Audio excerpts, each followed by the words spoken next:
It is time to rock and roll out on the floor and in the streaming booth. We're ready to rock and roll. You've got the wonderful Mr. Aiden here with me. And back there in the background, you can see Dawson already logging action. We're going to join an already featured table here in the West Texas Poker Championship Series event number 6. And we've got some hardware up for grab, don't we, Aiden? Oh, yeah. This beautiful trophy here.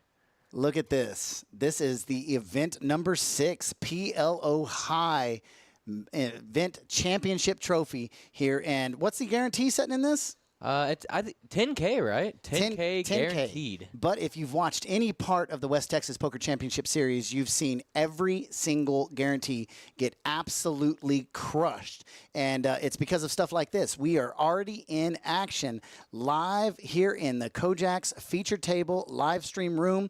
And man, we've got an absolutely sick setup of players here. We've got AD, we've got Kenzie, Billy, Martine, Michael, Lucy, and Ruben already sitting here, 8-handed tables for this PLO action. Yeah, we're already to turn. Blinds of 100, 200 starting off this tournament. This tournament is $500 entry for 20,000 chips. There's an instant add-on, staff add-on is what they call it, $20 for 10,000 more chips. So for $520, you can start this tournament with 30,000 chips, 100, 200 out in play right now. And here we are, three-way action at the turn. Billy versus Joni, Lucy on there. And here we go. Billy. 5, 6, 7, 8, 9. Billy gets a check mark with the nut straight. Joni does check it in her position. Billy puts out he knows it's a good bet, but he doesn't have the diamonds, but he has the diamond ace blocker. And so it's kind of a semi-bluff. In this point right here, we know Joni only had pocket tens, but it does make it through. Only thing that's calling there is a set or little diamonds, and nobody is going to make that call as Billy earns the check mark and of the second hand. And we're going to put up the chip stacks. Starting chip stack once again was 30,000 chips. Not much movement at the table as we see Kenzie won that first hand. As we were talking about the series, Billy won the second hand. So we are going to be live through this tournament. Welcome out to Kojaks Poker Club event number 6 of the West Texas Poker Championship Series. And here we go. We've got flush draws. Michael has the ace deucey with a pair of wired deuces. Lucy Kings, Ruben pocket tens.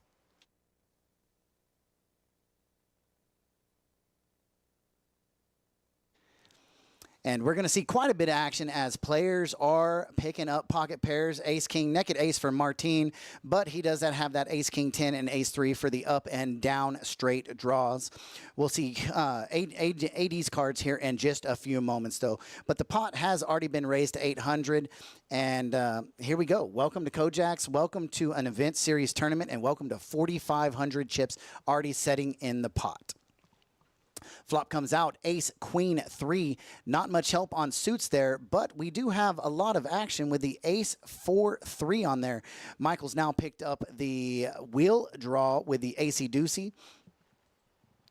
Martin also has the Broadway draw with his top pair. And top kicker. That's the benefits of playing the ace, king, queen, ace, king, jack, ace, king, 10. You do have the Broadway draws, and you'll see a lot of that action here tonight. And just the pot shipped over to Martin. He bets it, he gets it, he wins it. A lot of the pots are won in PLO by straight aggression. You don't let up. Pot. And you can't call that second pot unless you have drawing hands. Yeah.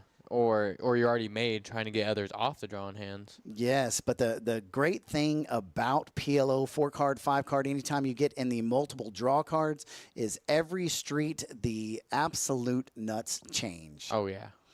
And when the nuts are out on the board and there's no draws to it, you will not see a lot of action. You'll see the bet fold, and it will just move on from there. We got the wonderful Mr. Abram in the box helping us out from over at Celebrity Card Club. Big shout out to our sister company over in Odessa, Texas. If you've never visited them, you want to jump out and see them and check out their action. They have an insane free roll every Tuesday night, around $6,000 in the prize pool. It is some absolutely craziness. So heading around to, I think, hand number 4 of the, yeah, absolutely, hand number 4 of the tournament. And we will be running a feature table during the breaks. We'll be switching it up, moving some new players in here, switching tables, getting some new action so that you can see everyone play. Flop comes out, ace of spades, 9 of diamonds, 8 of clubs. That's the top and bottom for Kenzie, but backdoor club draw for Martin, and he just picked up that last win. I say not likely to come, though. A lot of clubs already folded. When someone bets big like that, they don't want you drawing, and that board's a very draw-heavy board with Jack 10, 7, 8, Queen 10, something like that. Gut shot, open-ended straight draw. It's going to leave a whole lot of action on the table and many opportunities for somebody to catch up on the turn. So when Kenzie bet out right there, he did not want to see a turn call, especially if a club would have hit, diamond would have hit, it would have gave the other opportunities for the other ended draws to complete. So he avoided that at all cost. New competitor to the table just sat down, Daryl, in seat number 8. Oh, Lord, I would not like to be at this table. We've got Kenzie, Daryl, and Billy at this table. And those 3 players are reigning main event champions here at Kojaks, and Billy and Kenzie are multiple main event winner champions. As a matter of fact, during the Permian Basin Poker Series 2 years ago, Kenzie won 5 of the 10 events that we held. He was muy caliente, as they say, on fire and ready to go. He was rocking and rolling. Yes.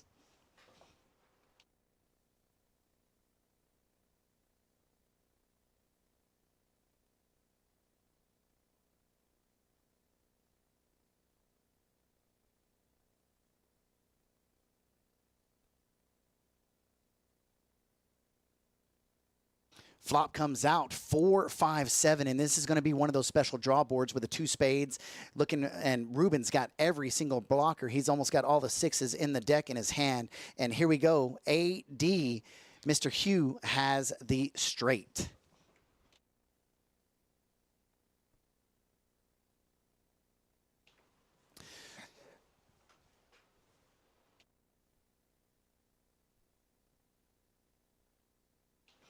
And what is going to happen here is Hugh's going to call anything that's bet out there, but the Executioner is not going to go anywhere. The Executioner is looking for a 6. The only thing is, though, there's only 1 6 left in the deck, and that's not if it's been killed. Diamond on the turn gives the Executioner many more reasons to stay. And gives Lucy the top set right now. Yes, Lucy has top set. However, that is absolutely dead in the water unless the board pairs 4, 5, 7, or a jack for quads. You see, she's only got 44% chance to win this hand. She doesn't know how much trouble she is in. Mr. Michael has the ultimate draw. She also has backdoor spades draw, so she's drawing right now. Yep, that's where the 44% comes on there. I say blocking one of our own board pairing options. 8,800 was the bet, and look at this. This pot has escalated to over a starting stack now. $35,200 in the pot. Basil's in the chat watching from North Korea, and we have the beautiful Miss Megan. Quad. Oh, look at this. Nothing but quads. Nothing but quads. Nothing but quads. Welcome to Kojaks. Nothing but quads. Ding, ding, ding, ding. And that right there is winner, winner, chicken dinner for Miss Joni. And look at that. She's thinking about it. She's counting some chips. Thinking about how to get the most value out of this hand right here. And look at this. She doesn't shove like she's got a full house. She's wanting that straight to call. That's why she bets small. And 9,000 and 36,000 was the perfect amount right there. Look at that. She's not even smiling. She's got her game face on today. She's ready to take home this trophy. And there's the little smile. Cracking a smile after the pod gets pushed. Yes. The Executioner is in the house. This game rules. Welcome out to Kojaks Live. If you're in the chat, thank you for joining in today. Type in, let us know where you're from. It's been a minute since you've seen one of the eggheads on the live stream, and I'll tell you this, I absolutely missed y'all. I missed you guys. Yeah, it's been replaced by people with hair now. Me and Chase have been running it. Sometimes Dawson, you know. Yeah, and that's why Reese is coming back in town. We're kicking y'all out of here. We're envious of people with hair, and we've got to get the live stream back to the bald and the beautiful. I'm just kidding. You guys have done a wonderful job of filling in, and I tell you this: I've been watching every week while I'm in class. They didn't know that. Flipping around to hand number 6. Daryl's sitting straight with a starting stack, and Daryl's got one of those beautiful mixed drawing hands. He's got 4, 6, 7, 8 clubs and hearts, all sorts of around the wheelhouse. And 200 to call, and it looks like pretty much everybody's going to jump into the swimming pool on this. I say lots of the slow cards being held already. Daryl not likely to hit a straight now. Yeah, it's a plausible chance that the flop's going to come out with all high cards. If you're a card counter in blackjack, that's where that comes from. And look at this. Wow. It stays low. The count was heavy, and the cards came out low. Billy flops trips. And I think I think there was a deuce on there, too, I was wasn't about there? to say Kinsey also flopping a set. Yep. Billy flopping trips. Kinsey flopping a set. Kinsey's looking for the board to pair. Daryl also flopping a set. Both two players holding Oh, yeah. sevens All here. sevens are out in play. And every single drawing card, backdoor straights are in their hands. So this could get quite dicey. 900's in the pot right now. Bet at 200. It's called around. And nobody's going to get frisky. Oh, we got Ruben at the table. That's another main event champion. So we've got set over flopped trips. Flop trips is in. Oh, yeah. No, that's a That's boat. not a set. That's a boat. Yeah, that's a boat. And no more sevens to come. So Kinsey holding 6%. Both players with the 7. Yeah, Billy's looking for a 6 or a 5 to jump in the lead. Daryl's looking for an 8 to take the absolutes at that point. And spades, Lucy's not going anywhere with the second nut flush draw, but look at this. Kinsey and Billy both have spades. Ruben has the third nut draw, and Kinsey just let go of, not Kinsey, just let go of the king high straight. And that's common to see on a board like this where it's instantly paired. They know that it's not going to go. Daryl pots it at that point, and 87 is going to win it. And that was an insanely great fold by Billy. Billy knows Daryl's not putting chips in at that point unless he's got it, and he knows that his 7-6 is no good. I'm shocked Kinsey folded there. Oh, look at Justin. Yes, Kinsey knows that a pair full house deuce is full, no good, especially when somebody could be holding pocket queens, queen 7 in the hand. But Justin Caldwell watching from Louisiana, working in Tennessee, and dreaming of Midland, Texas. Justin, we're glad that you're in the chat. Thanks for joining in and watching. And we miss you, man. Can't wait to see you back out here again. Oh, yeah. Can't wait to see you back out here, Ham. Moving around to hand number 7, don't forget, tonight is the $10,000 guaranteed event number 6 of the West Texas Poker Championship Series. Tomorrow is event number 7. It's a biggie. It is the $1,200 high roller, $20,000 guaranteed. But, Aiden, what do you think is going to be in the pot tomorrow night? So we got 12,000 guaranteed? No, 20,000. 20,000. I think we'll get to 24. Okay, so Aiden is what's known as a short shooter. I'm looking at 43,000 in the pot. 43,000 in the pot. We know things in West Texas, they like it bigger out here, so we're giving them their shot at a big event. Flop comes out 10 of clubs, 8 of clubs, 5 of spades. Looking for 79 with the open-ended, jack 9 with the open-ended bigger side. Pocket aces, ace queen. We've got a lot of action here, but Lucy has the 42 of spades. Little does she know that she's got the only club draw on the board. Yeah, doesn't think it's good, so she decides to fold it with those little clubs. Justin, we're excited to hear that you're going to make it back. We look forward to see you out here. And look at that, the jack 9 that folded, that would have been cha-ching at that point. I think that's this one right here, but it went in the muck. And now it's this one? Yeah. So now we have aces versus 97 open-ended draw from AD. Goes check, check. Off to the river. And aces in the lead, and now it's aces and 10 with a queen kicker. But however, that's going to be a hard hand to call if AD was to bet it, and AD did not, and he flips over his aces and shows the 2 kicking cards, the 72. He was playing that 72 just based off of the last hand, deuce 7-7 flop, just in case. And Daryl does pull in a little 10,000 chip pot, and let's take a quick look at the win-loss ratio. So Lucy with those quad jacks is 27,000 chips up. She's almost got 2 buy-ins in front of her, 30,000 chip. Daryl's 16,000 up. Bringing up the bottom, AD is 24,400 in the hole. Got some work to do, 5,600 chips in his stack, but that doesn't mean you're dead. All you need is a chip and a chair, and you have a chance at this $10,000 guaranteed tournament. We're going to blow past that guarantee here pretty quick. Knock it out of the water. So coming off to hand number 8 here, we got Kinsey. These jacks hitting everybody here. King, Jack, Jack, double suited too. Really good starting hand. Just calling goes fold, fold. Lucy here with the pocket fours, a 9-8 suited. Probably going to see a flop here. Ruben with the double suited queen 7, 6, 3. Daryl also with hearts 6, 5. Flop comes out 7, ace 5, 2 diamonds. 80, the only one holding the diamond draw and holding the second nut diamond draw here. Yeah, that's an enticing flop, but the bad thing for AD is he does have 3 diamonds in his hand. Little does he know nobody else holds a diamond, but it's always bad news when you've got 5 of the 13 sitting there. But in this case right here, just a simple little bet like that. Nobody else holds a diamond, and that's a draw-heavy board for diamonds. Nobody can continue that.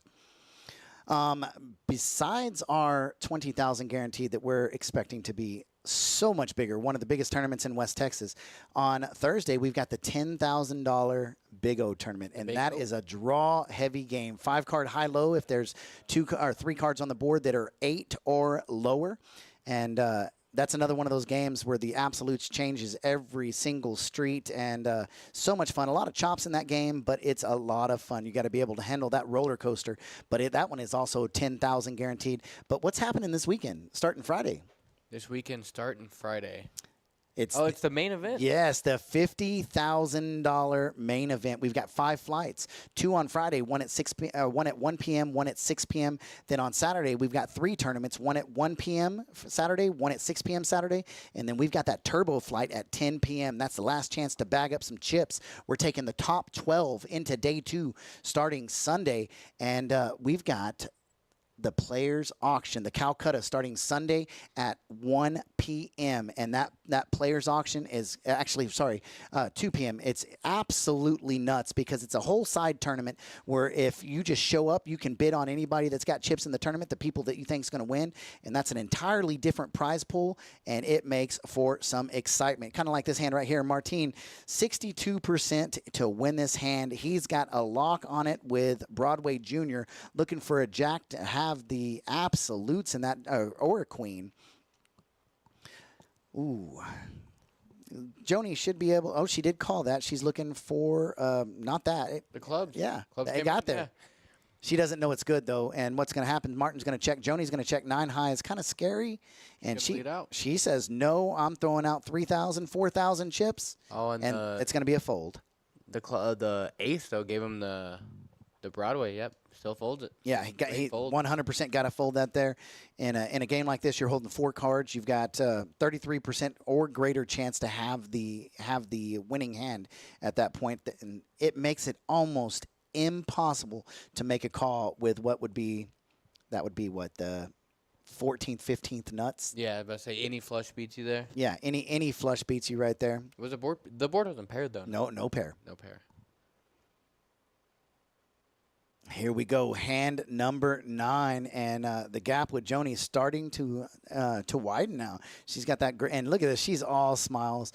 Heard a comment earlier on the cash table, and Braxton won a hand, and Rudy won a hand, and they were calling them chirping chips, and Rudy said, "Show me a player that doesn't have a mountain of chips in front of him that's not chirping," and he is not wrong. I mean, there's a reason that Rudy is the leading casher in Kojak's history, and he does when he gets chips, he chirps. But who doesn't? Oh yeah.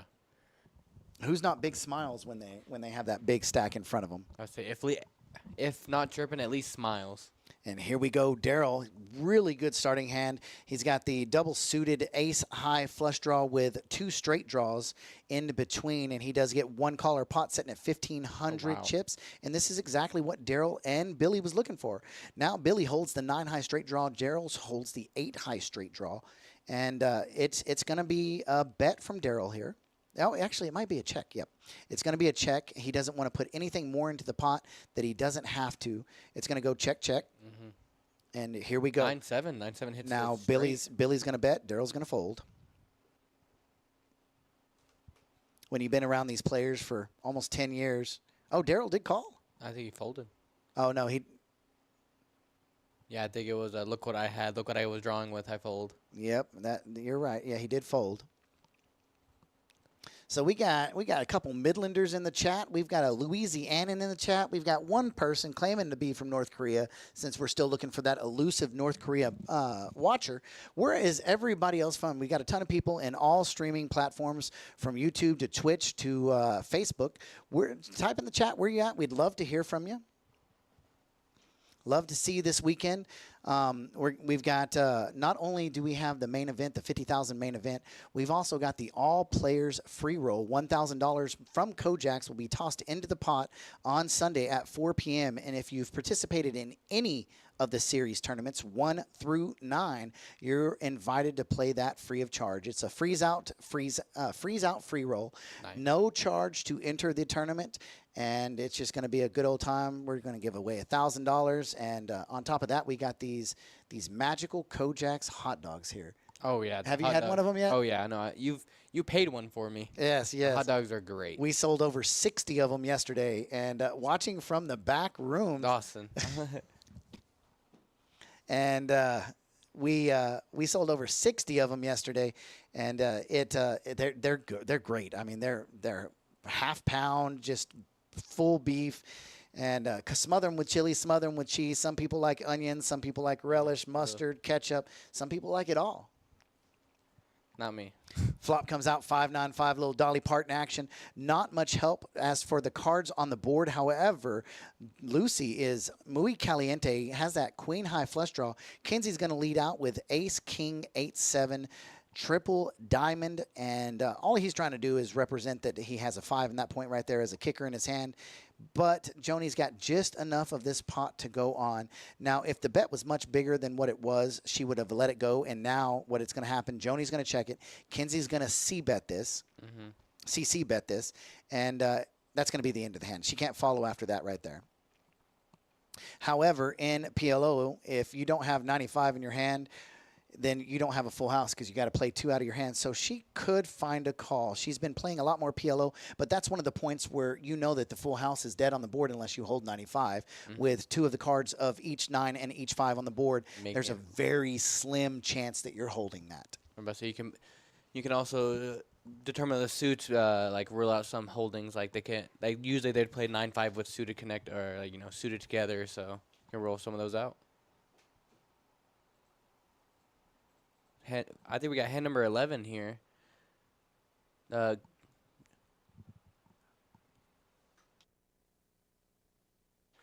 this is the percentages of the pre-flop raises here. So 28% from Daryl, all the way 9% from the Executioner here. So what that represents right there, Daryl's only played just a couple of hands, but he's been the aggressor of the hands that he's played. Both Lucy and Ruben have raised a hand, and everybody else just on the hands that they feel comfortable with, just 9%. Lucy's going to let this go. Ruben likes jacks, but he doesn't have much of a flush draw, so he's probably just calling the 200, not putting in much of a raise. No sixes. Jackson 6s there, he raised. Jackson 6s, it's a definite raise. So we're going to go 4-handed to the flop. No raise action. 800 chips setting in the pot. Every chip is valuable at this point in the tournament. Making some quick change right there at the featured table. Once again, this is the featured table in the event number 6, the PLO high $10,000 guaranteed, and we're right in the heart of the West Texas Poker Championship Series.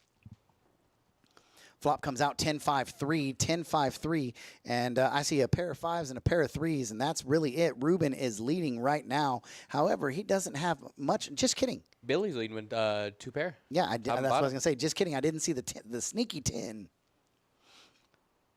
50-50 here. Yep, 2-way action. 3rd diamond on the board, and the blockers out there. Will anybody represent that? They let it go. Boat. Billy fills it up. 3s rowing with 10s, and it's going to go check, bet, fold. That's about all that can happen there. The Executioner cannot make that call anymore with aces and 3s and a jack kicker. And just like that, Billy, one of the more dangerous players in West Texas, is adding chips to his stack. He's down from his 30,000 starting stack, but what event was that he won? It was he won the mini main. Won the mini main. Yes, he did. Yeah, and it was quite the comeback. I think heading into day 2, he was around one of the lower stacks at 102,000. I think highest was Naseem in that tournament. He had almost double, like 500,000 total, and ended up taking it down. So he's one of those players that you can never, ever, ever rule out. So he did pull in $8,000 in the mini main. $32,000 was up for grabs, and Reese called that exactly. Him and I had a bet. I said 33. He said 32. And it got right down to it. A couple more entries, and we could have pulled it off. But going back through the tournaments, Mr. Hunter in event number 3 pulled in his first event series championship of not a mini main, but he did win event number 3, the bounty tournament. He pulled in $5,040, and he had 10 of those $100 bounties. Wow. And made it big on that one. That tournament held over $19,000. Event number 2 went to Mr. Chris Moss. He pulled in a beautiful, after a little chop up top, $2,800. And he just took it down. They chopped it at the top. That was the level of each. And then over in event number 1, Mr. Lockwood took that one home.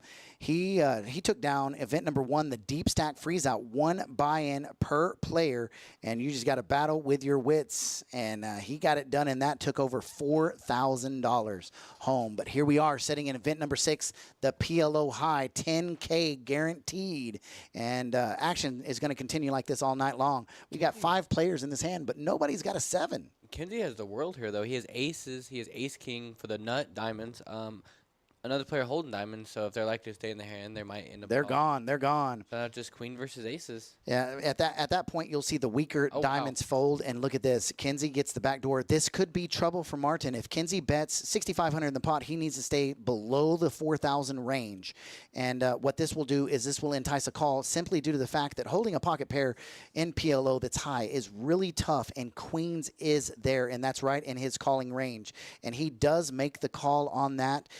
12,500 in the pot. Kenzie is a winner chicken dinner. He is now up almost 11,000 chips. What's up, Rico Villa? Is that any relation, Basil, to Taco Villa? Do you think there's any world there where Kenzie checks it and that induces a bluff from Martin? I don't think so. Martin is at that point with queens. He knows that any 7 beats him. He knows that pair of kings and pair of aces does beat him. So if Kenzie does check that right there, Martin is he's a seasoned PLO player. He's not a high limit PLO player, but he's a very good PLO player. He knows at that point right there that if it's checked to him, it's a trap. Oh, yeah.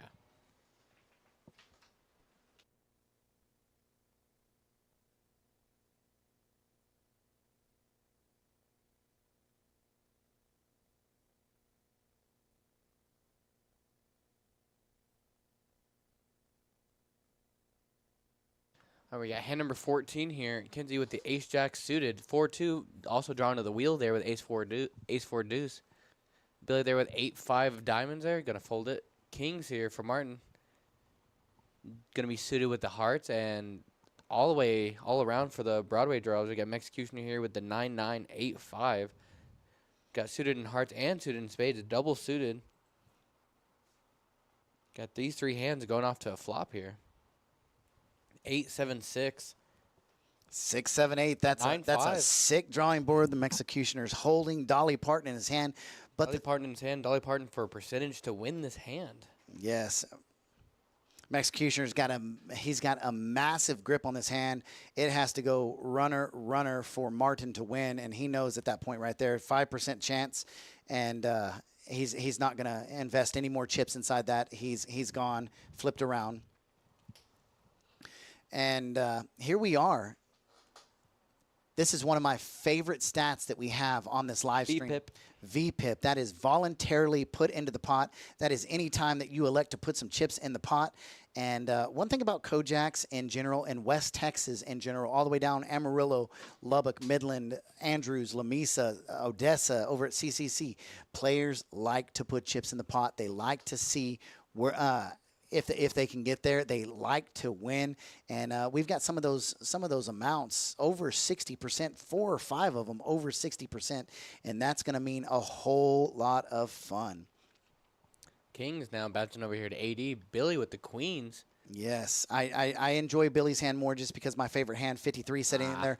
But AD does have the better hand out of the pocket pair with the king jack suited up top for the Broadway flush and everything. Lucy does not have one of the hands that you truly like to play when you're holding a flush in your hand. It means only 9 others are out possible in the deck. And we see right here 3, 4 of them are out. And just like she should, she does let it go, even though she has the ace high. 300, it looks like 200, 300 are the blinds right now. And here we go. Look at the Mexicutioner getting frisky, getting jiggy with it, raising it up to 2,500, and that's a ship by Short Stack AD. He is all in with 5,500.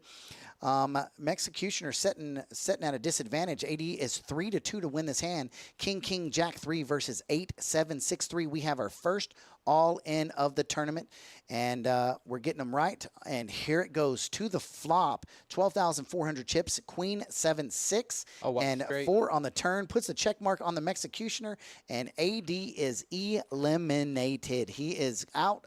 But guaranteed he's going to be buying back in. And if you're keeping an eye on Poker Atlas, you definitely want to keep an eye on this as registration starts to draw. Not thin yet, but it is on the way to getting ready to make this tournament whole. And we did lose a player on that one right there. Mexicutioner stacks a few extra chips in his stack. He is now 8,100 chips above break even.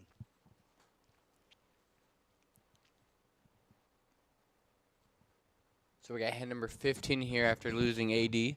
And 10,000 is guaranteed in this tournament. And heads up, 7-up, we told you it's going to be a big one.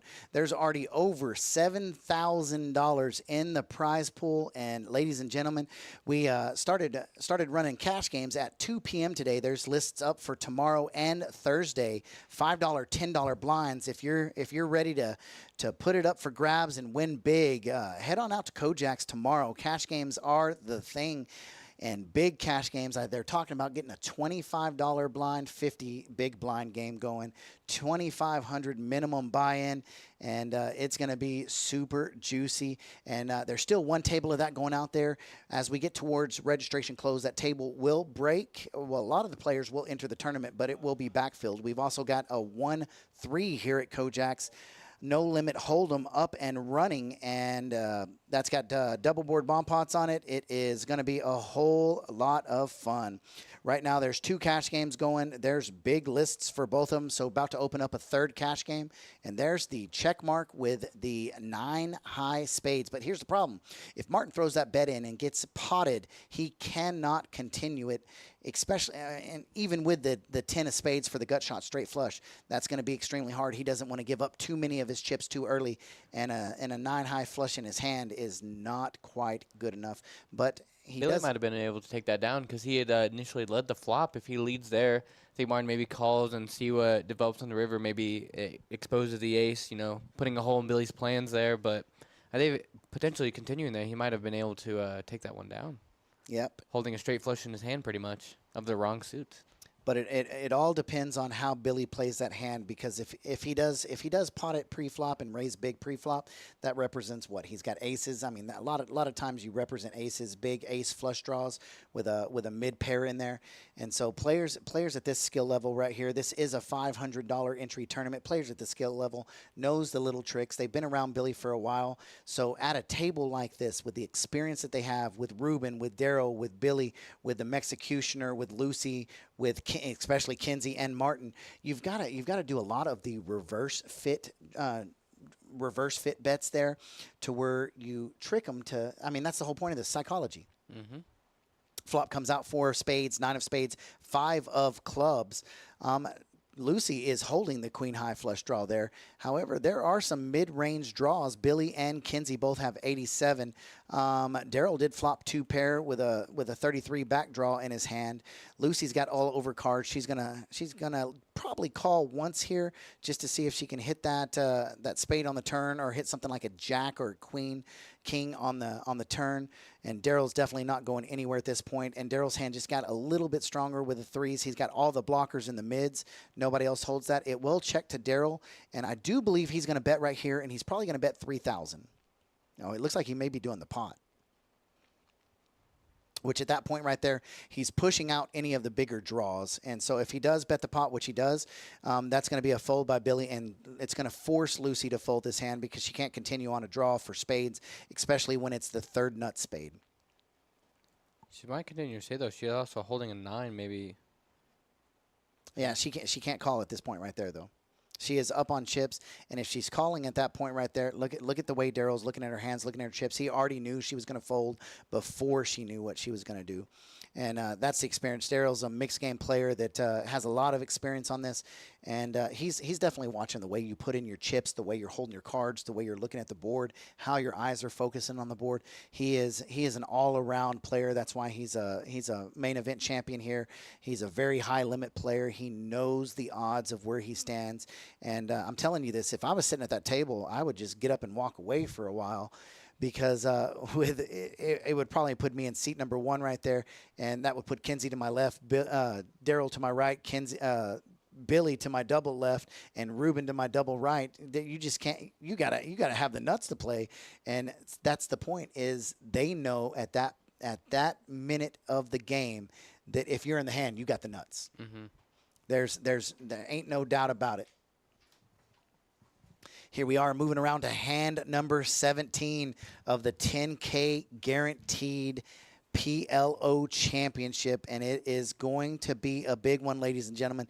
This is not going to be one that you want to miss, but this is also the predecessor of the biggest week in the series. It is game time, go time, whatever you want to call it. It's time to come out and shine, because over the course of the next 3 days, we guaranteed $100,000 over the course of the West Texas Poker Championship Series, and over 83,000 has been given away so far, and the biggest week is this one right here. 10,000 here, 20,000 tomorrow, 10,000 on Thursday, and 50,000 on Friday. That's 90,000 of the guaranteed right there. It's gonna be insane. Yes, I guarantee you. Well, I can't say I guarantee you, but I promise you that when this series is over, we're going to be giving out between $180,000 and $200,000 of prize money. And here we go. Here's one of those hands. Skittles on the suits. Ace 10 8 with a turn of a king. Puts a club draw up there and a Broadway draw. Billy's got that Broadway draw, but Joni's got nothing when it comes to just a pair of kings. And here we go. Billy's got aces and tens. Woo. Boaty boat. Joni can't make that call, and it's a small bet. 2,400 into 3,900 pot. So he bets about 2/3 of the pot and 4/5 of the pot, if you want to call it that.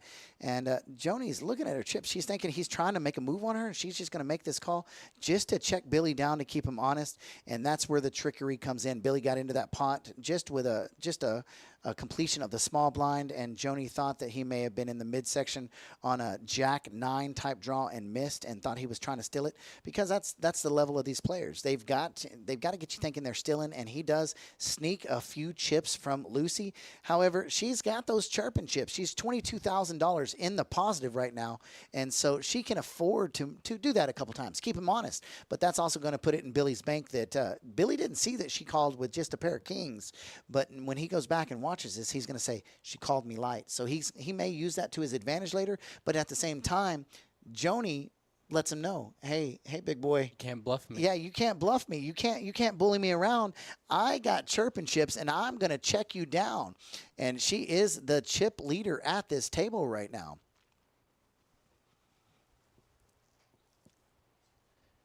Hand number 16 coming up hot.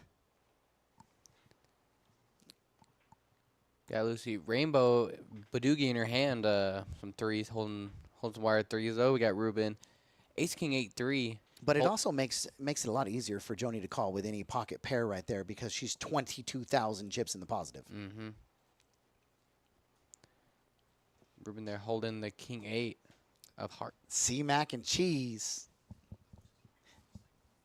Yeah, it's funny. Corey just walks in and he's terrified. He's got a panic look on his face, and we asked him what it was. He was looking for the trophy. We stole the trophy so that we can show the hardware on the live stream. We'll show it a few more times, but he was paranoid because it's sitting right by the front counter. He wanted to make sure that didn't walk away. And here's one of those type of flops right here that that benefits Lucy in her hand, just simply due to the fact that she's got the massive chip stack, but she's also playing against an aggressor. Flop comes out 6-9 queen, and that's 2 pair for the Executioner. He might have been in a whole lot of trouble if Joni would have raised, but he couldn't have gone anywhere. Flops, top and bottom pair, the nut flush draw, the redraw. He's not going to go anywhere. Joni just won it. She was in there set mine, and is all she was doing, looking for a set. Didn't hit it. Sacrificed 300 chips. Didn't hurt her at all. Mm-hmm. And here we go, flipping around to hand number 19.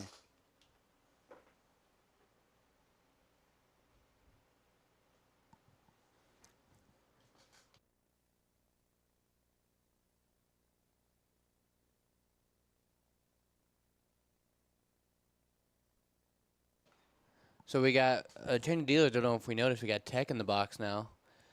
We got Daryl here with the Ace Jack Jack 4, 3 clubs. You know, suited with his Ace Jack. Got Kinsey here with Queen 4 3 2. Yeah, and that's a potable hand right there for Daryl. At minimum a raise, he's probably going to raise it to 1,000. And reason being, he's got the Broadway draw, he's got the wheel draw, he's got the club back draw, and he's got the pocket pair of jacks. And what he's trying to do is he's trying to build a pot early so that there's a ton of chips in the middle. And this is what he wants right here. He wants call, call, call, and he's going to get the call from Lucy. So we're going to have 4 players going to the flop and $4,300 in the pot. But here's what he didn't expect. Somebody with pocket sevens to hit a set right there on the flop and hearts. The Executioner has a lock on this hand. Billy could try to get frisky with the naked ace in his hand. Yeah, the blocker to the Ace high hard draw. They're also holding hard draw, making it less likely someone's potentially holding it, but not the nut one. Yeah. Daryl doesn't. He's got club draw, but no heart draw. He's got the jacks, but what he doesn't know, there's only 1 jack in the deck left, and that's why you see his percentage at 5%. But even for Lucy, she's sitting less than 1% on this hand. She's got to go magical deuce to win.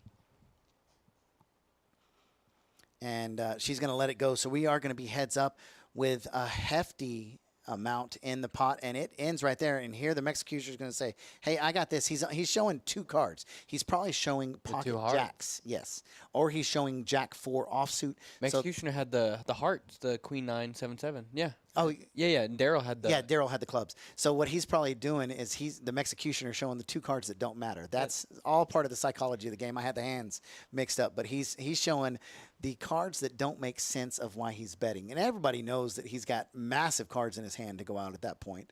But heck, for all they know at the table, he's carrying up his reputation of a bluffer.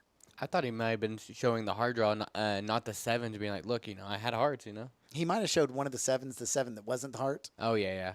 Just be like, I was already there. I wouldn't draw to it. Yes. If you're going to play with me, you definitely have to you have to already be there or be drawn to it. Be ready quick. to gamble. Mm-hmm. And here we go. Martin with the Ace Jack of diamonds here. 3 sevens already out too. Oh wow. Executioner, he's got Anna Kournikova of clubs, and he's definitely going to jump in there with 86 straight draw and Broadway draw. This is going to be a pretty good hand. Anytime you got Ruben calling, Ruben's got a monster. Ruben doesn't like to fish. Ruben only likes to he puts his hooks in the water with the fish already attached. And Daryl could call that right here at this point, just simply due to the fact that he's in the big blind. He's already got some chips in there. He's not going to, but I wouldn't hate a call with 600 right there. The only problem that does is with his low cards, most of the times when you hit a straight, you're playing the 3 cards on the board, and he's got the under 2 cards. So it's plausible for somebody to hold the higher end of the straight. So oh, wow. Nothing but flopping quads. None but quads. Nothing but flopping quads. Look at this. Look at this. Ruben getting sneaky. And only 1 diamond out there. And Billy's going to take the bait. 1,200 is the bet. And once Ruben looks at his cards like that and makes the call, Billy and Ruben have probably played 20,000 hours of poker together. And Billy's done at this point. Watch this. It's going to go check, check on the turn. Then bet fold. No, then yeah, bet fold. Yeah. Maybe if a 7 comes out, could get Billy in some trouble here. There's not a card at that point that Billy knows he's got quads at this point. I wish we had the mics on them. Billy knows he's got quads. Bet, fold. Oh, Billy did hit the straight. I didn't even notice that. But he knows that he knows Ruben's got that. Like Billy didn't even call with a straight right there. He knew at that point Ruben had queens. That's the caliber of players that are in this type of tournament. You make just a small 1,200 chip bet. Thank you. Tell Daryl thank you. Nice of Daryl to buy us a couple waters and water. All of our drinks here at Kojak's are free. So if you ever get thirsty, just come in. Tell one of the brushes, one of the dealers, one of the floors, anybody in here, and they will grab you a drink. So the potential to mix up there for Ruben would be to just re-raise initially after Billy raised, but doesn't that get a fold from Billy almost every time? There's no win right there for Ruben. That's crazy. There's no win for Ruben. He knows at that point that Ruben's got quad queens. At worst, Ruben has pocket aces or ace queen. At worst. I was about to say at worst trips. Mm-hmm. But with a board paired like that, zero chance Billy puts in chips with anything that's not the fifth nuts or better. Ruben here hoping to make his queens turn into king's quads. Good Daryl here holding a little Badoogie hand almost, only with the queen 3 suited, ace queen. Going to be the best part of his hand. Got Kinsey with a jack 7-4. So alarms are going off everywhere because Ruben just called another raise. So you know he's got a big pocket pair in his hand. Let's see how he plays this here. 5-way to the action. And what's it like? Flopping quads one hand, flopping trips the other with the second nut flush in your hand? And no one holding Daryl's the only one Daryl's holding the blockers. And Executioner could get himself in some trouble here.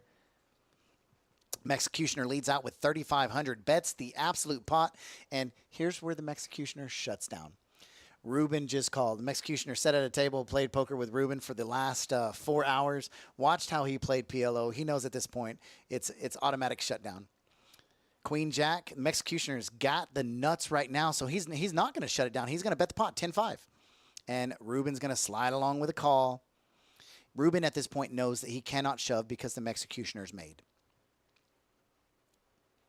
And that's what he does. He just calls. He's hoping to pair the board, hit a spade, and it does not happen. But this does open up a door for Queen Jack now. Oh, no, it's already there. And Executioner says all in. That's going to be a fold by Ruben. He looks at his hand. Daryl looks down and says, geez, you had the world right there. And he shows, Executioner, you were drawing thin on the flop. You got there on the turn, and you were made stronger on the river with Broadway. And just like that, the Executioner smiles, says, I'm now holding 45,800 chips. I'm in the running. Looking at the up and down wins, you've got Lucy still up top, 20,800 up. Daryl right behind, 15.5 up. Executioner, 45,800. Kinsey setting 37,700. 3 players on the downside. Billy's down 6,200. Martin's down 4,400, who's been quiet lately. And Ruben, with that hand right there, does lose a few chips. And with the pot bet on the flop, pot bet on the turn, he lost about 18,000 on that hand. But you can't count him out. Ruben took me out in both main events that I made the final table back. I made final table and back-to-back main events, and Ruben took me out of both of them. You made the final table in the high roller, correct? Oh no, this was just last season. But the previous 2 main events, I made the final table on both of them. I'm a little poker player. You may not know this. I got some skills. Are you going to be entering the high roller this? No. I got bowling tomorrow night, so no high roller for me. Speaking of bowling, my grandpa you play with hit a 300 recently. I saw that, Mr. Dickman with a 300. Little shout out there. So here we go. Very 3-bet. Kinsey 3-bets it with double flush draws, pocket aces with ace king with ace 5. And Lucy's going to come right along, 3,300 in Daryl. So both players that are up in chips are coming along with Kinsey. Kinsey's floating right around 7,700 before this hand starts up. And we're going to have a big pot. 13,200 in the pot. Flop comes out 7 of hearts, 4 of diamonds, 5 of spades. Daryl with the wheel draw here, ace 3. And Kenzie's going to guaranteed c-bet this. Keep the pressure on. If you're going to draw against me, you're going to pay for it. Not putting any of them on, like the 6-8 maybe. Well, you can't at that point right there with a 3,000 chip pre-flop bet. You're not going to put anybody on threes. If you're calling at that point right there, you've got huge pocket pairs with middle draws, flush draws. You're not sitting in the mid-range of 68 because 3 of your cards are normally going to be taken up with Broadway type cards at that point. And that is why he is in the spot he is. Queen on the turn. Now, that's going to slow Kenzie down because he knows Gets that Lucy queens. 2-pair. Yeah, he knows that queens are an option, and 2-pair is now an option because typically in this point where you're calling that big, you know you've got a queen in your hand, and you could have a small Check. kicker, and that's why he slowed down right there. And now it's going to go check again. Does a check by Lucy incentivize Kenzie to maybe continue betting? No, it does it's not at that point. Kenzie knows at that point that queens are a possibility in someone's hand, and he also knows that queen with a small kicker, queen 4, something like Lucy has, excuse me, is probability to be played. And you don't win 5 tournaments in a series not knowing something like that. And that's what I was talking about. No matter what you think, that when you're out on the tables dealing and you see play like that with a check inducing a bet, that doesn't happen in the tournaments. Chips are a lot harder on, so chips go into the pot very easily. Pre-flop, very easily on the flop. But once you get to the turn and river, you're not going to see a whole lot of bluffing in a tournament like this, just simply due to the fact that they know where their opponent stands. These players have played multiple hours together. They know how players play hands. And there's no tricking on that point right there. All trickery, all magic tricks, they come out on the pre-flop and on the flop. At this table, who do you think's played the most hands with each other? I'm thinking Daryl or Ruben. Daryl and Ruben, definitely, 100% yes. But if you consider who's played most hands, so Ruben and Daryl have played total hands together, but total hands period, Ruben and Daryl rule that unless you count in electronic games. Okay. Billy's real big online also. And if you calculate the online amount of hands that Billy's played, Oh, yeah. I bet you it's triple or quadruple what Ruben and Daryl have played together. Yeah, just because the multi-tabling, you can play set like 20 different tables at a time, fold, call raise here, fold. 100% at that point right there. You're playing probabilities. You're all poker is math, and that's why it's not a game of luck. It's a game of skill, and it's math. If you play the same way all the time, odds-wise, you're going to come out on top. That's how Vegas wins in blackjack. They have the 51% advantage. They know that 51% of the time they're going to win the hand. Here we go. Raised to 1,200 by Billy with Queen Jack offsuit 98 suited of diamonds, and it got 3 callers along with him. 4 players to the flop. Flop comes out 3-3-4. No one holding a 3, no one holding a 4. Kenzie holding the up and down straight draw. That's really about it. So it's Kenzie's. It's going to go bet, and Kenzie may raise at this point.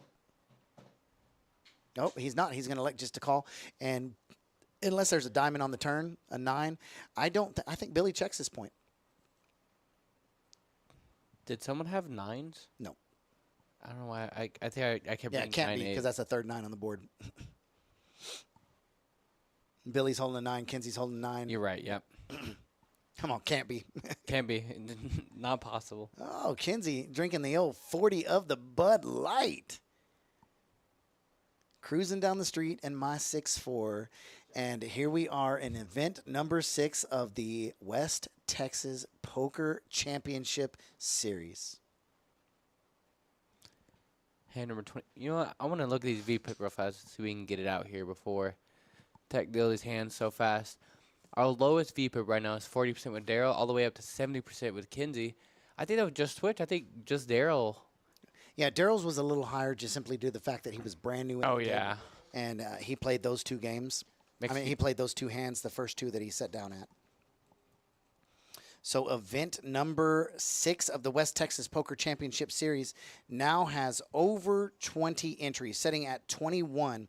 And prize pool getting pretty close to $8,500. What do you think this prize pool is going to get at today? My guess is 17. Yep. So I said earlier 43 entries. That would put us at $17,200. And we're still setting, there's going to be at least 16 more entries just off the cash games that are playing right now. All spades. 3,800 in the pot.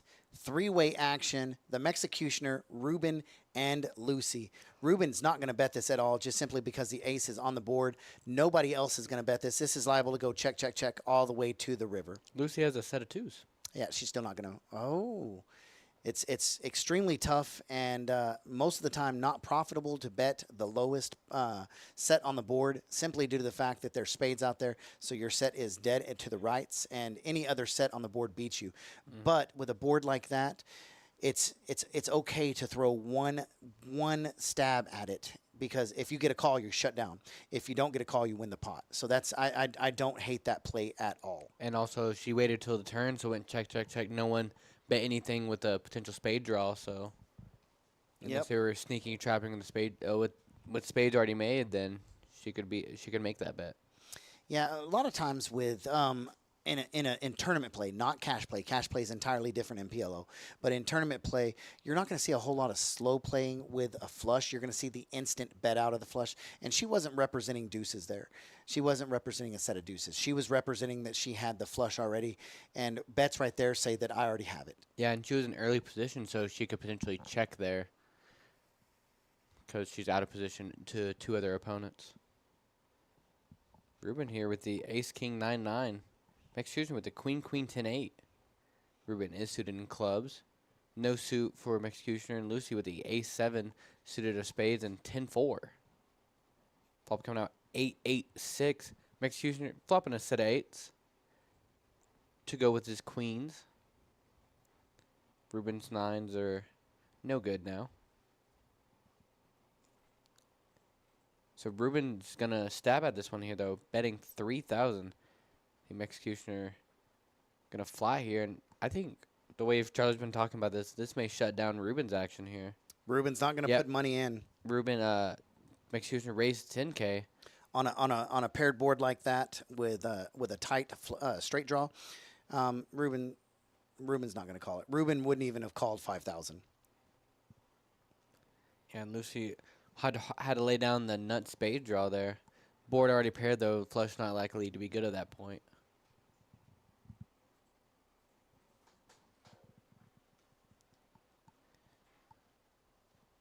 It's crazy to think we've already played 26 hands. This is hand number 27 we're about to see. Yes. I'm going to step away, leave Aiden here for just 1 second.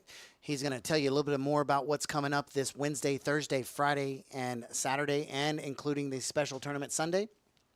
And we're going to check and see what table we're going to be moving in at registration close for the featured.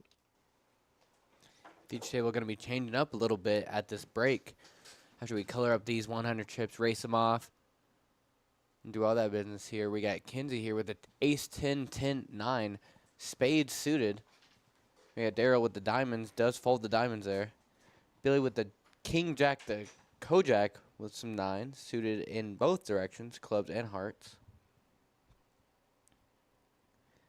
Martin suited in clubs, better than Billy, one better, ace-10. Executioner with the aces, suited in diamonds. Everybody's suited. Everyone is suited. Ruben, again with the kings, he cannot get away from these high pocket pairs. And they seem to just be getting him in trouble. Not saying his play's bad, just the deck's not doing him any favors here. Got 5 ways to a flop here, already 6,200 in the pot.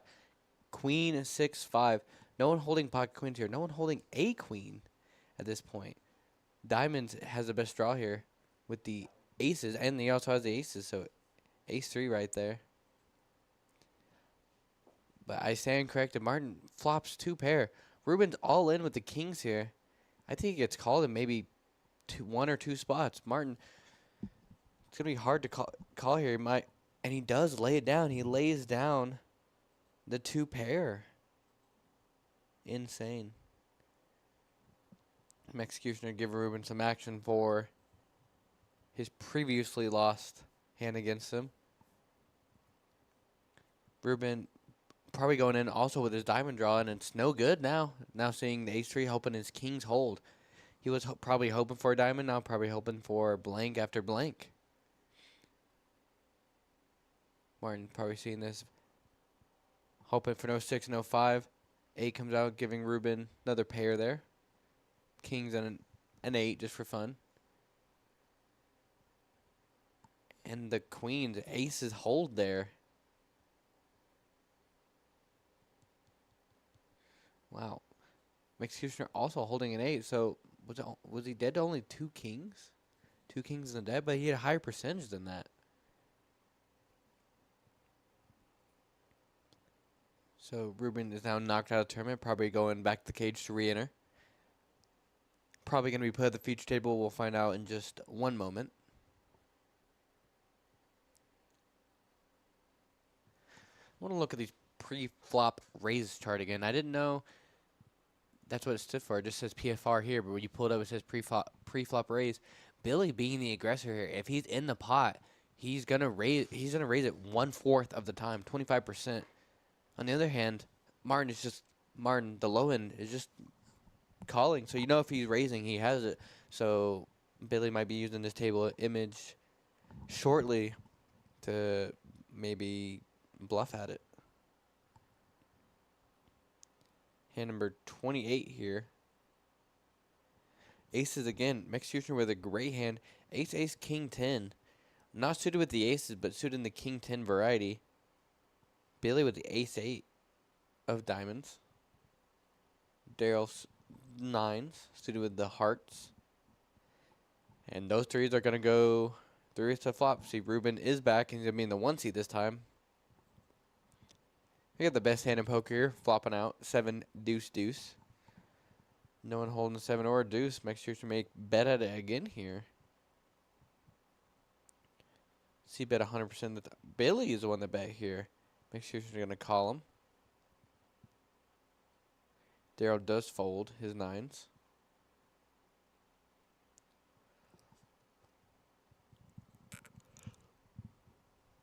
Jack of hearts here. He goes check, check. Yeah, after that call by Executioner, Billy's probably going to shut down here, and he does.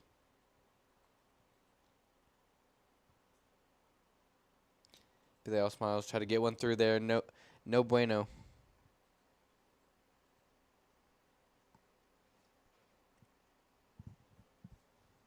So it's another one for the Executioner.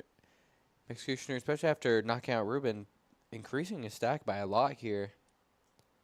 I'll give it one more hand before I go check the win percentages. I want to see if this next hand changes it a lot or just a little.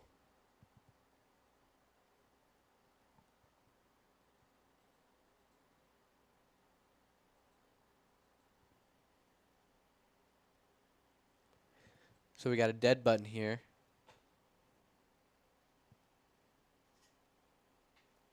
Which is pretty interesting.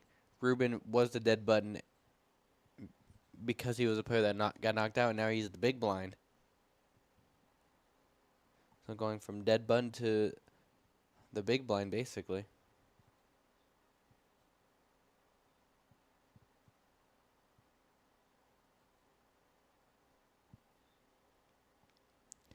Got a new competitor to the table, going to be sitting in seat number 10 here.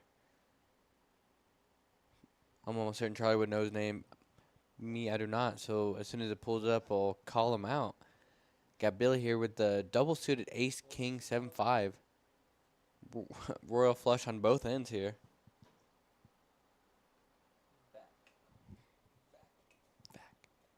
Vac. Vac is what we're going to call him. I don't know if it's a real name or an alias. So we will be referring to him as Vac. Ruben here. Again, the high pocket pairs just won't leave him alone. And they keep getting him into trouble. So Ruben here having the king, jack, jack 6. Gonna call a 1400 raise from Billy here. Going off 5 ways to a flop. Highest percentage going to Billy. Then Ruben, all in the 30s. Flop comes out 10-3 deuce. Executioner flopping bottom 2 pair, the dirty diaper pair. Martin still holding 8 and holding one of the 3s. Kinsey does have a gutter ball to the 5 straight. Ruben some backdoor ideas with his flush. Does fold. Yep, gutter ball not good enough for Kinsey to continue. Oh wow, 3-2 did fold there. To the raise from Billy. Billy winning it with air pretty much there.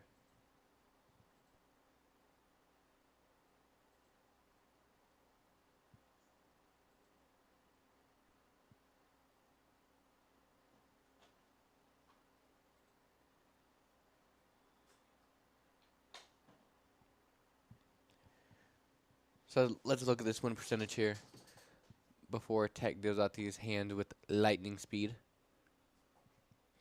See, Executioner going to be taking over the lead from Lucy there after knocking down Ruben with 45,000. Lucy, 38,000 in the lead. Daryl sitting at a minus 9,300. Ruben is on his second buy, but down 1,800 on this buy-in.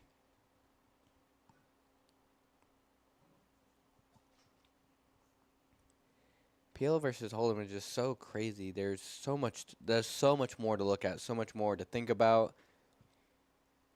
It's a very much more a drawing game than Hold'em is. Vax first hand. See Phil's play here. Executioner raises it. Welcome to the table, Vax, says Executioner, with the double suited ace 10, king 6. Vax is going to call this one.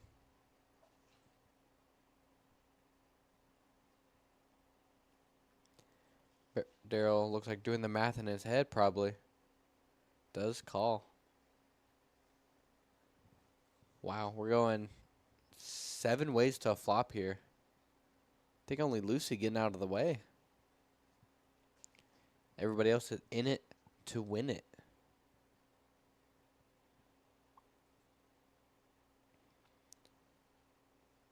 Make some change, and now we're ready to see this flop. Comes out ace, king, deuce. Executioner flopping top 2 pair here. Back holding spades, and is one of 2 people holding spades. Ruben is notched here in his spade draw.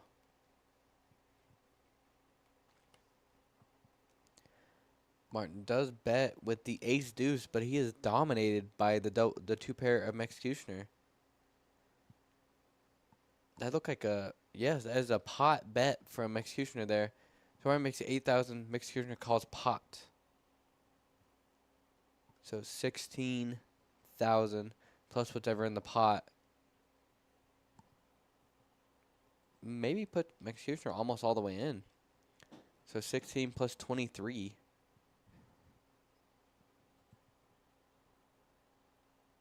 39,400. Roundabout. Give or take some.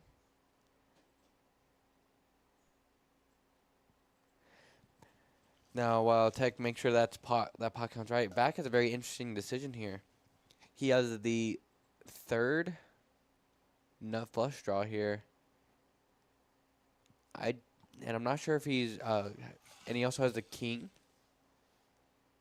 Also has king queen and also king jack for the straight draw here. Vac is drawing really well here. Drawn to, which he doesn't know this, but we know he's drawn to the nut flush draw in this hand, and he's drawn to the Broadway. That's a really good raise from Executioner, because I'm almost sure Vac's gonna end up folding here.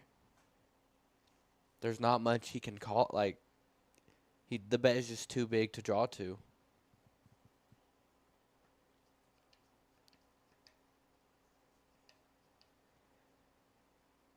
Maybe Vac's thinking putting Executioner would not do this with the king X spade draw, because you'd already have most of the board locked up. Vac's in an interesting position here. And he does fold. That is a good bet from Executioner. And Martin goes on only a 12% favorite here, all in for less.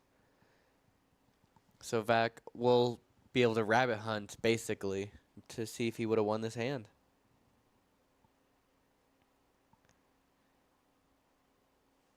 So only a deuce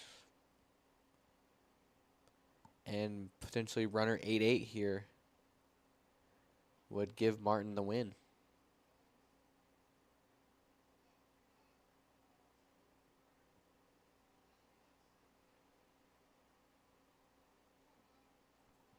Oh, wow. I think Vac would have hit it. Oh, wow. Martin goes runner, runner, straight. I didn't even see it as an option. Runner, runner, straight. And he would have chopped with the Vac. That is crazy. From 12% to winner. I didn't even see that as a possible option there. Vac probably talking about all the outs he's had. I'm almost certain the spades didn't hit there. So that was just a straight. And Vac would have chopped it. That is crazy. I think Martin just making the call there. Obviously having top and bottom pair, some backdoor draws, but mainly because he was low stacked at that point and already put in 8,000. Insane hand. We do have a little bit of a dealer change here. We have Tech out of the box. We got Josh coming in.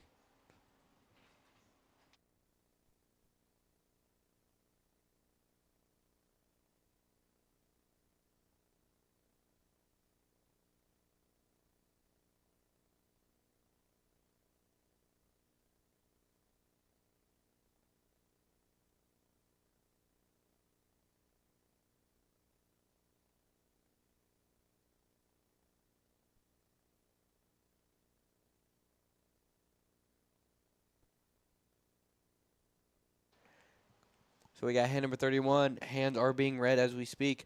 Martin here with ace, jack, 10, all of diamonds. No straight flush for him unless it becomes low end of the jack 10. Execution with the ace, king, 9-8, suited in the club variety. Daryl with the queens.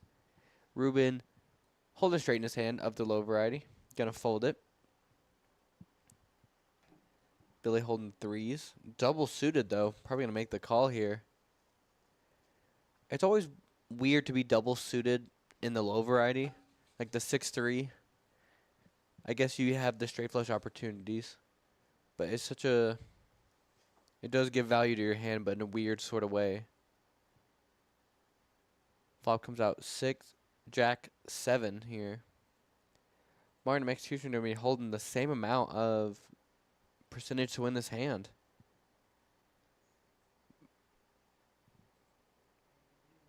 Oh, wow. Executioner has the 9-8, just needs a 10. The straight. And the pair of aces will give him the win. Ace-8 will give him the win. How about that? I guess no more queens left in the deck. Executioner picking up another pot. Let's see his V. I want to see the win percentage after that. Swing by Executioner and then swing back. So just from winning that hand, he almost matches the Executioner in profit here. Lucy now retains the lead now after that big hand loss by Executioner. Martin, after that big hand won, going to be 23,000. Daryl with 7,000 in the green. Billy down 10K. Ruben down 4. Ken down 3-6. And back down 2,200. Would be a lot different story if Back decided to call that draw hand he had.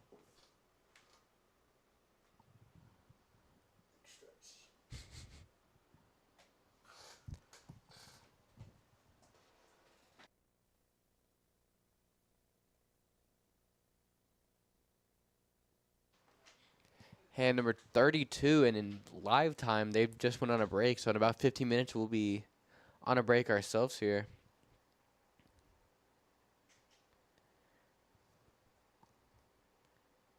There with the ace, king, jack 2. Kenji with the 10s, suited in the spades with the 3. Billy with my favorite hand, queen 6. You know, also followed by an ace 5. Going to be double. Looking for the straights there. Martin with the 5s. And the 4. Flop comes out 3, jack, queen. Wow. A lot of them retaining the same percentages. Oh, now Billy is 0%. Daryl with the 2 pair there, king and jack, the Kojak. Kinsey blocking a lot of the straights there with the 10s.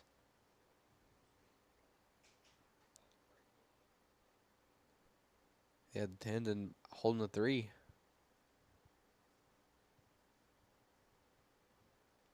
I think Kinsey just drawn to a 10 here.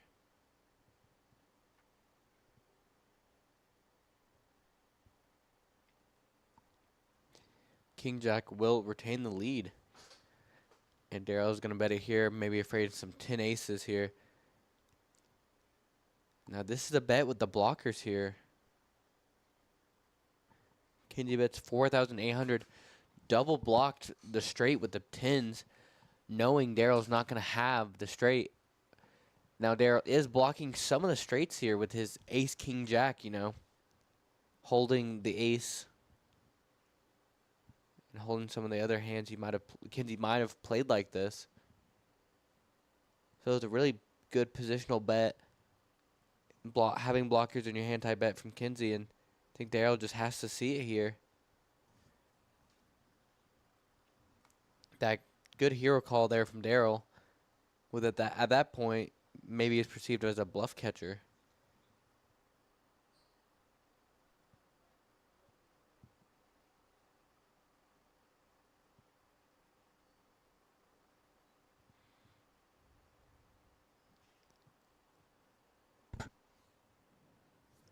There's a good call there from Daryl, picking apart Kinsey's bluff. This is a good attempt, though, from Kinsey. You're holding 2 blockers there.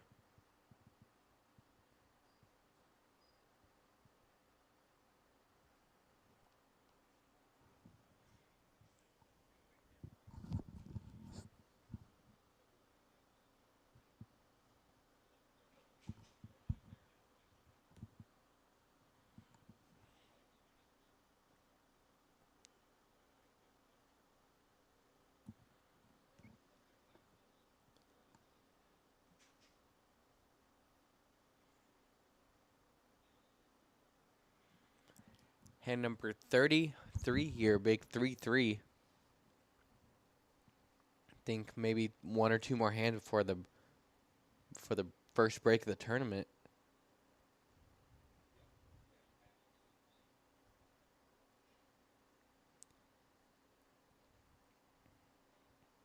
Martin here with the ace-9 suited and the ace-king jack. Max Huchner with the almost all hearts and the pocket 4s in his hand. And 4s are dead. Kinsey also holding 4s. They're set mining for a set that will never come.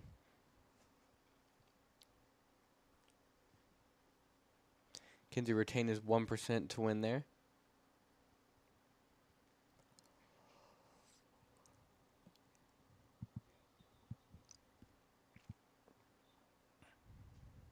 Martin currently the best hand with just a pair of kings.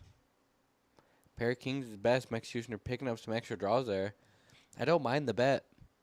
You have top pair and you're drawing to the hearts.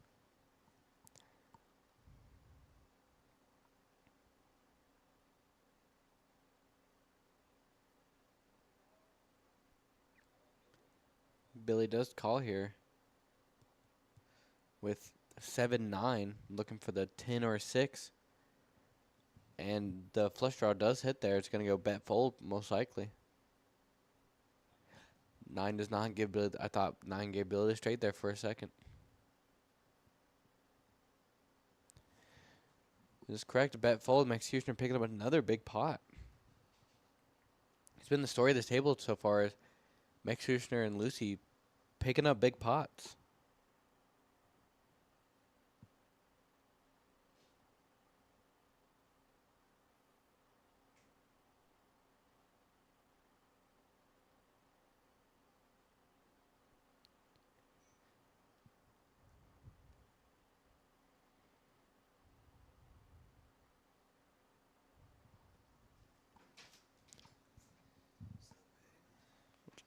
Hand number 34 here. Sorry, guys. Thought my mic was muted there for a second, but we are good.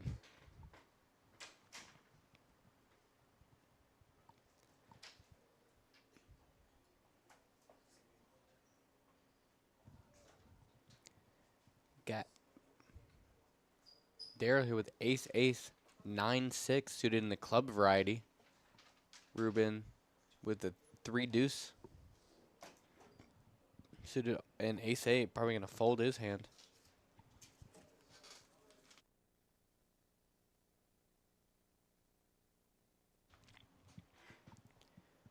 Billy going to call with the queen 10 6-4. Martin with the jack jack 10 deuce suited in diamonds. Executioner with king jack 8-8. King jack did him good last hand. That was Daryl actually. King jack did good. King jack is a good hand though. Let's see what it does for him this time. Yeah, I'm a little biased because of Kojak, and I think that is the right. Nope, it's reversed. King of Hearts, Jack of Spades, switched.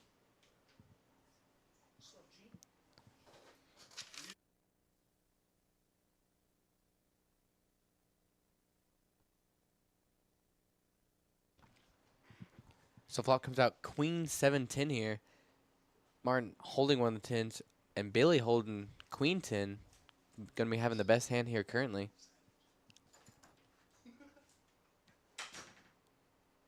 Jack 8, no straights there for the Executioner. Does have backdoor draws to spades, the only person with spades here. And Billy's going to bet it's going to get a call from Martin, call from Executioner. Daryl does have aces here, no backdoor, and the backdoor to the diamonds. Just elects not to draw here.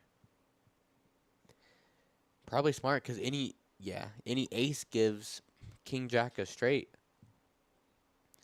Another 7.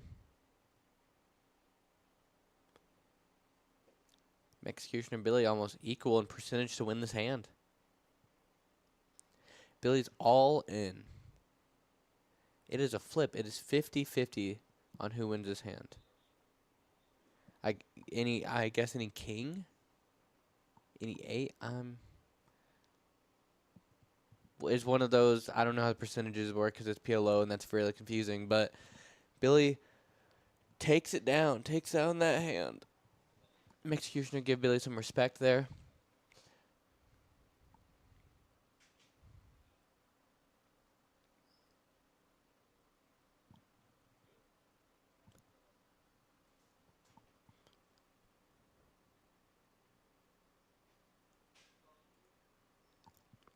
You know what? We've looked at win. I'm going to pull up the stack sizes instead. So Kinsey is a short stack of the table with only 17K, then Billy with 23, Ruben 26, back with 27, about 28. Daryl with 38, Martin with 44.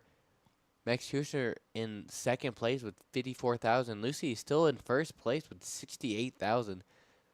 She took an early at this table and has not let the table breathe since then.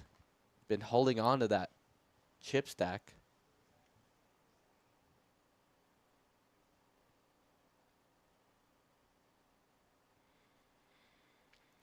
Billy with a very straight, heavy draw hand. Going to call for 400. Max Huscher holding every single club in the entire deck in his hand. Can't even hit a straight flush. Well, I guess you can. You just got to hit the low. No, he can't. In fact, holding the 10. Top comes out 10, ace 3. Executioner close to the Broadway here. Back with a pair of 10s. Billy drawing to the low end of the 10 straight with 9-7. Lucy with pocket 7s, that's all that 10 is good. Oh no, it's not all it's good for. It's got hearts, but Vac has better hearts, but he does fold, giving her the best hard draw on the table currently. It is a 2 big stacks going at it here for little money at this point in the hand. 6 diamond comes off, it's a blank. 5 of diamonds. I think there was a diamond draw that did fold. Lucy's going to take it down with her 7s.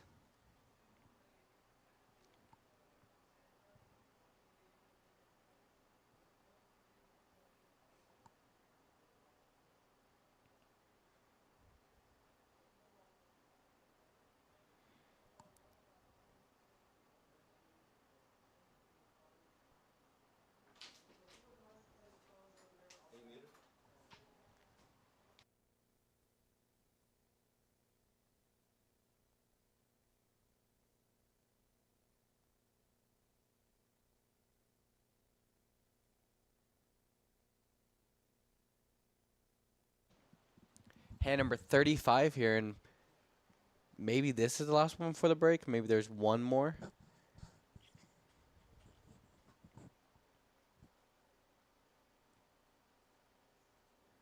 I gotta say, out of terms of who's best dressed at the table, I think I gotta put Vac in first place in best dress. I do like the blue on blue on blue. Kinsey though might be taking second place. Billy always, I'm gonna retract my statement. Everybody gets first place, best dressed at the table. Max Houston with the King 9-9. Suited in the spades. Lucy suited in clubs with the and hearts. It does like to fold there with the ace high hard draw. That is interesting. Back does call here with the 8-7. King 3 double suited. Daryl ace 5 deuce deuce. And speaking of 2-5s, Daryl's got him. And he's got backdoor spade draw that he does not want to come because Max Houston also has a backdoor spade draw.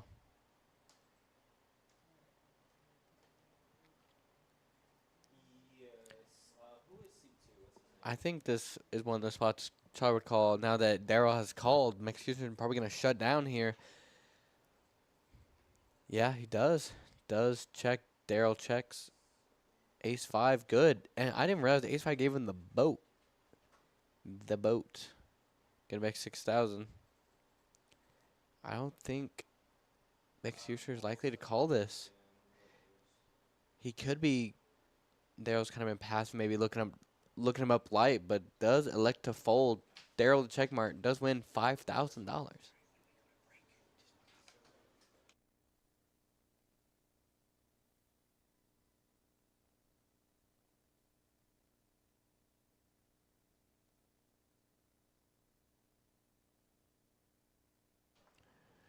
Daryl does take down that pot.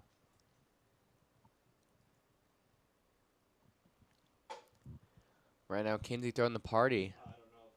And Lucy and Max Houston are both having the party with up almost a whole initial buy-in stack. Daryl's been quietly building his lead up to 13K now.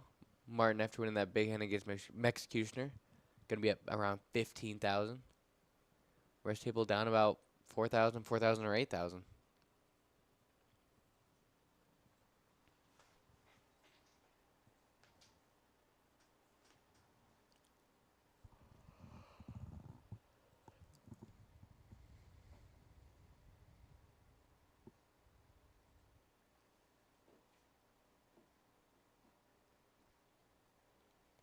Letting this hand develop a little bit before I end up talking about it. So we're going 5 ways to a flop here for a pot about 2,000. Just seems to call the big blind around and a check by the big blind. 5 deuce 7, 2 spades, very connected for straights and flushes. No one holding 2 spades though. So just connected for straights. Ruben, very interesting hand here. 4-3, up and down, holding a 5 as well. Does elect to fold there. Interesting. Back takes it down with pair deuces. Deuces, twos. You know what they say? Deuces never loses. And with that being our final hand of the break, we'll catch y'all after this break is ended.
Welcome back to Kojak's Live event number 6, the PLO High Roller, and Aiden has changed clothes. Thank you for your help, Aiden. Now we got the beautiful, but yet knowledgeable, but yet insanely great poker player, Johnny Blaze. Appreciate it. What's up, everybody?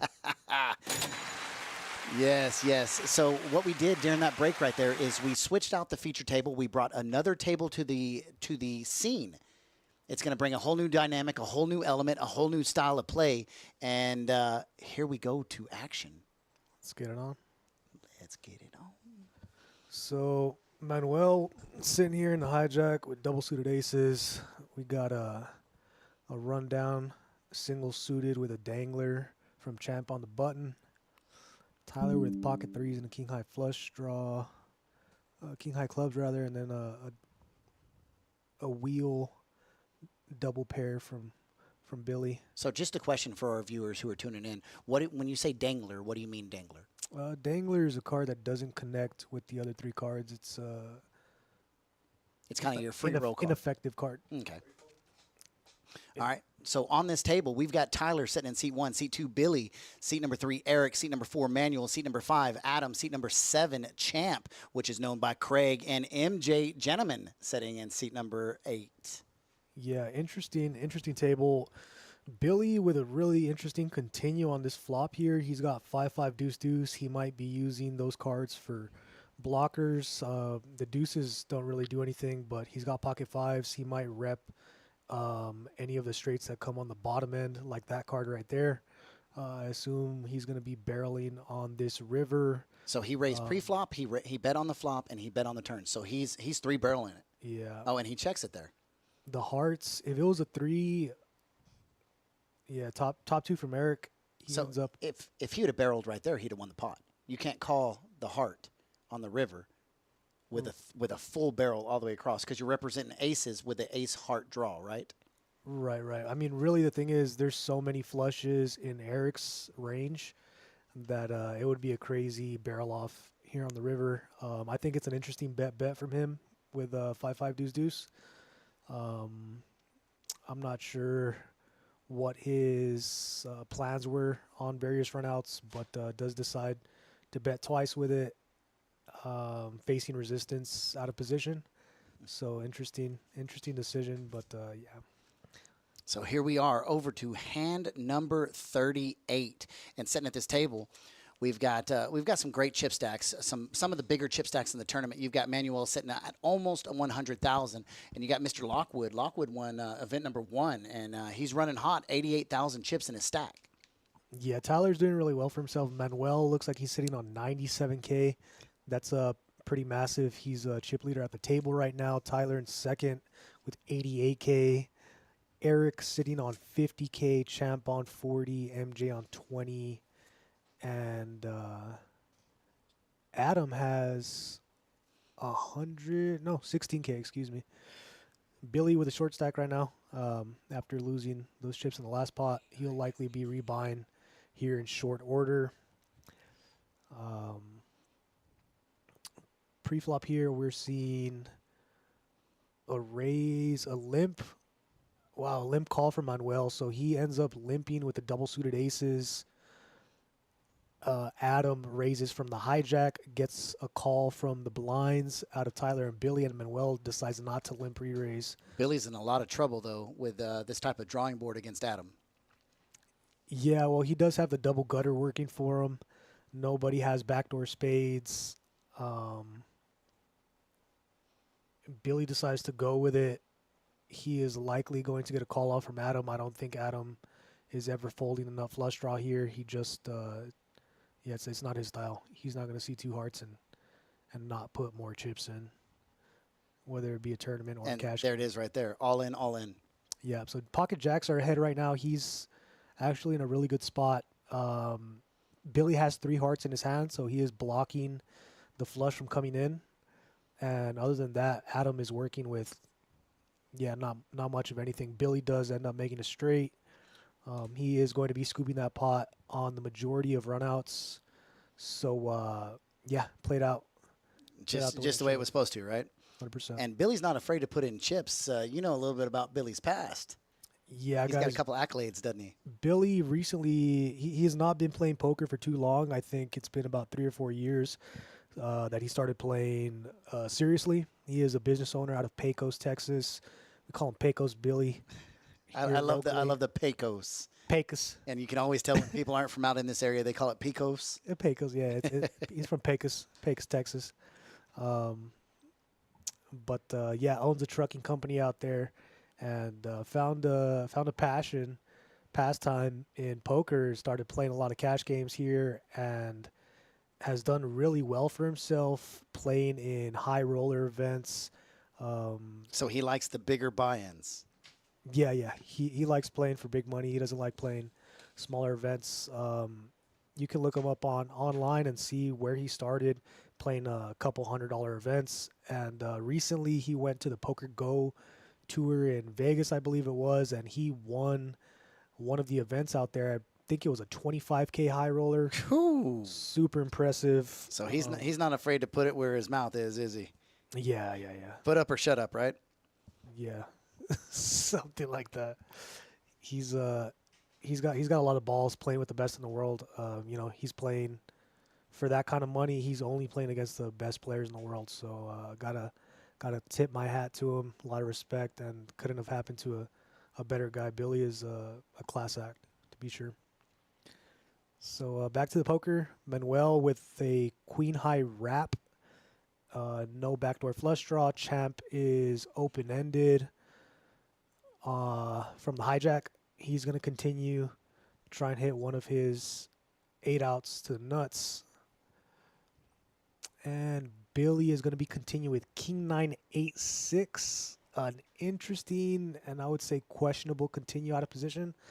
Has backdoor diamonds working for him. Other than that, that's a pitch in my opinion. But It's trouble if he hits continues. 2-pair because he could be so far behind just pairing his 9 right there. Right, his 2 pairs could just be dead. Manuel is going to continue barreling. I like this aggression. Champ decides to continue. He picks up a wheel draw along with his open ender and decides to take a river in position versus Manuel. Billy does find the fold on the turn. And we'll wait to see what pops up here on this river. The wheel comes in for Champ. He was hurting bad in that spot, but does find a 5 on the river to take that pot. Manuel, I'm interested to see if he decides to barrel off here. He does bet into him, gets snap called, and Champ is going to take that one. That very nice pot, 47K pot off of Manuel. So pre-flop raise right here, you see it just as we see it. It's a brand new table, and somebody's already over 50%. And Adam is always aggressive at the tables. He sets that tone early, and he rides it throughout his entire night there. It's go big or go home for him. Yeah, those numbers aren't really significant right now. It's a small sample size. It's only been a couple of hands. So you could see someone with 100%, and it doesn't really mean anything. But Adam is not scared to put chips into the pot. He likes action.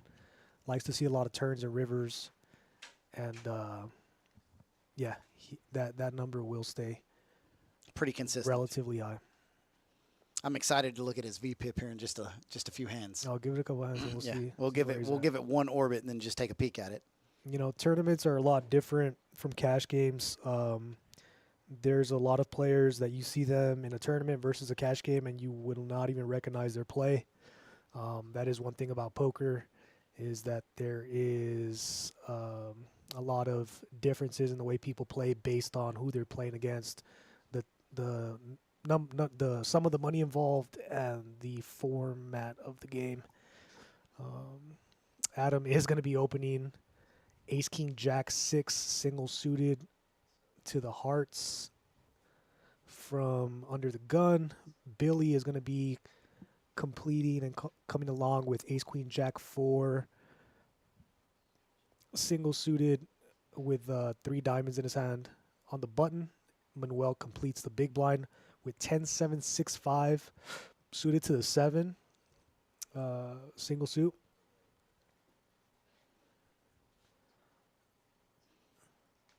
Looks like Manuel checks it. Adam is going to be betting with his nut flush draw and 3 overs. And I would assume Billy is going to be folding. Manuel folds. Yeah, Manuel flops a double gutter on that board, decides not to continue. That's a sort of situation where if you're going to be folding with that much equity on that flop, you might as well fold pre-flop. Doesn't make a lot of sense. Flop middle pair, double gutter to the nuts on both sides. You should just fold pre-flop or go ahead and continue and take a turn.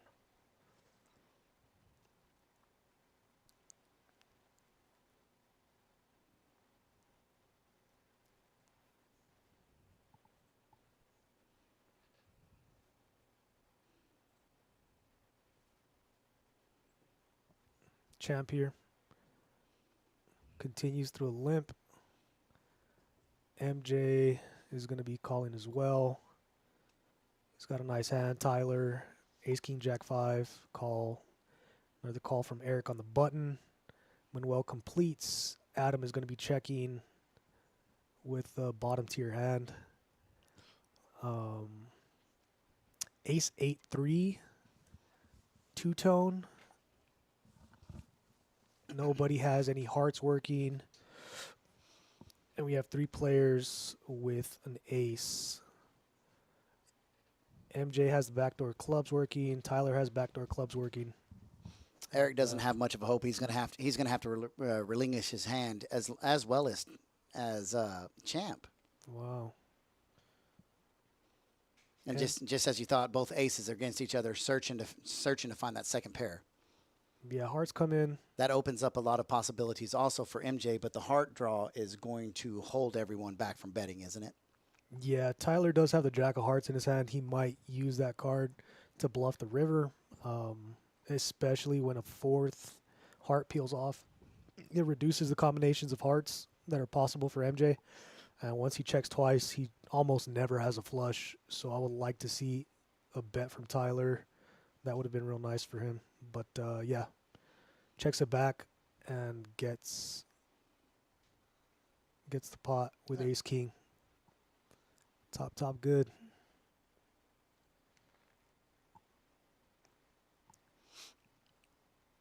So we're sitting now with 29 entries into this event. Prize pool's creeping up on $12,000 now, a little over $11,000. Looking super juicy, $500 buy-in, and we've got this beautiful piece of hardware sitting in here. And I know you're hating sitting in here when you could be out there fighting to win it. So thank you for your time sitting in here with us today. Yeah, We truly appreciate that. 100%. You gonna fire a bullet at the main? Probably not, honestly. Okay. I'm just You're gonna let somebody else be a champion for a little while. Yeah, let everyone else Have their go at it. have their moment. Hey, that is mighty nice of you. Give a couple other people a chance to win.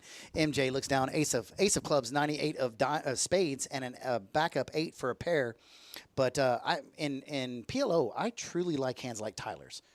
Ace, king, queen, 10 double suited, all kinds of draws back and forth. Billy looks down, jack of hearts, 10 of clubs, 66 in his hand. Eric, I'm not understanding that. Did Eric make that call? I think he did. The double suited hands are going to be very tempting to With take flops position. with, especially in position, but just in general, only problem like we can see here, his queen high flush is dominated, and with queen jack 8-5, if you make a straight, very often you're going to be free rolled or dominated in various fashions. Tyler So- enjoys that with the diamonds. 2 diamonds on the board, but the only problem is it's paired now.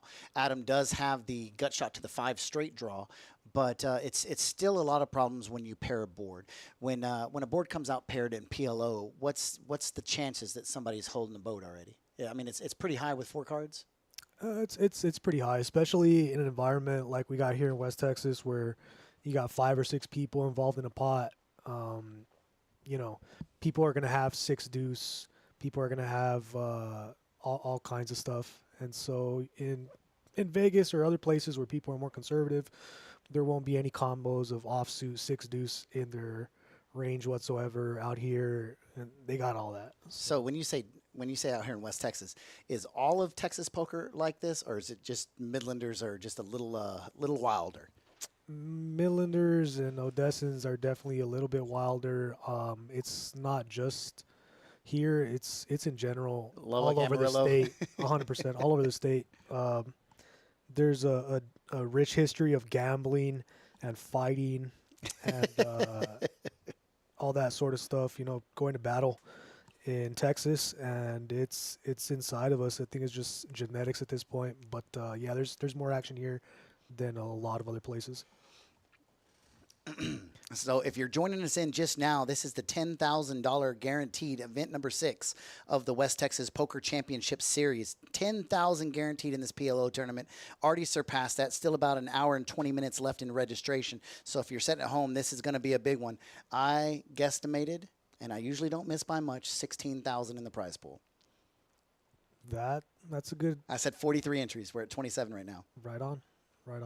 It's there's still, how much time is left in registration? Hour and 20 minutes. An hour and 20. Yeah, we'll probably see a good fair amount of people coming in last minute to take a couple shots at this. I mean, it's worth it when you start looking at the prize pool. Plus, last night, we just broke some records. 87 entries in event number 5.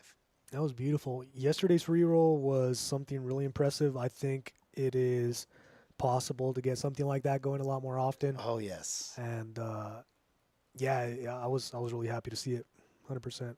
I would like to see the return of the monthly high roller. I would like to see maybe something we can talk about, a 10,000 guaranteed free roll once a month. That would be incredible. We're going to have to drop down some tables, though, because we found out last night that our 9 tables was not enough. We had to drop down 2, almost had to drop a third.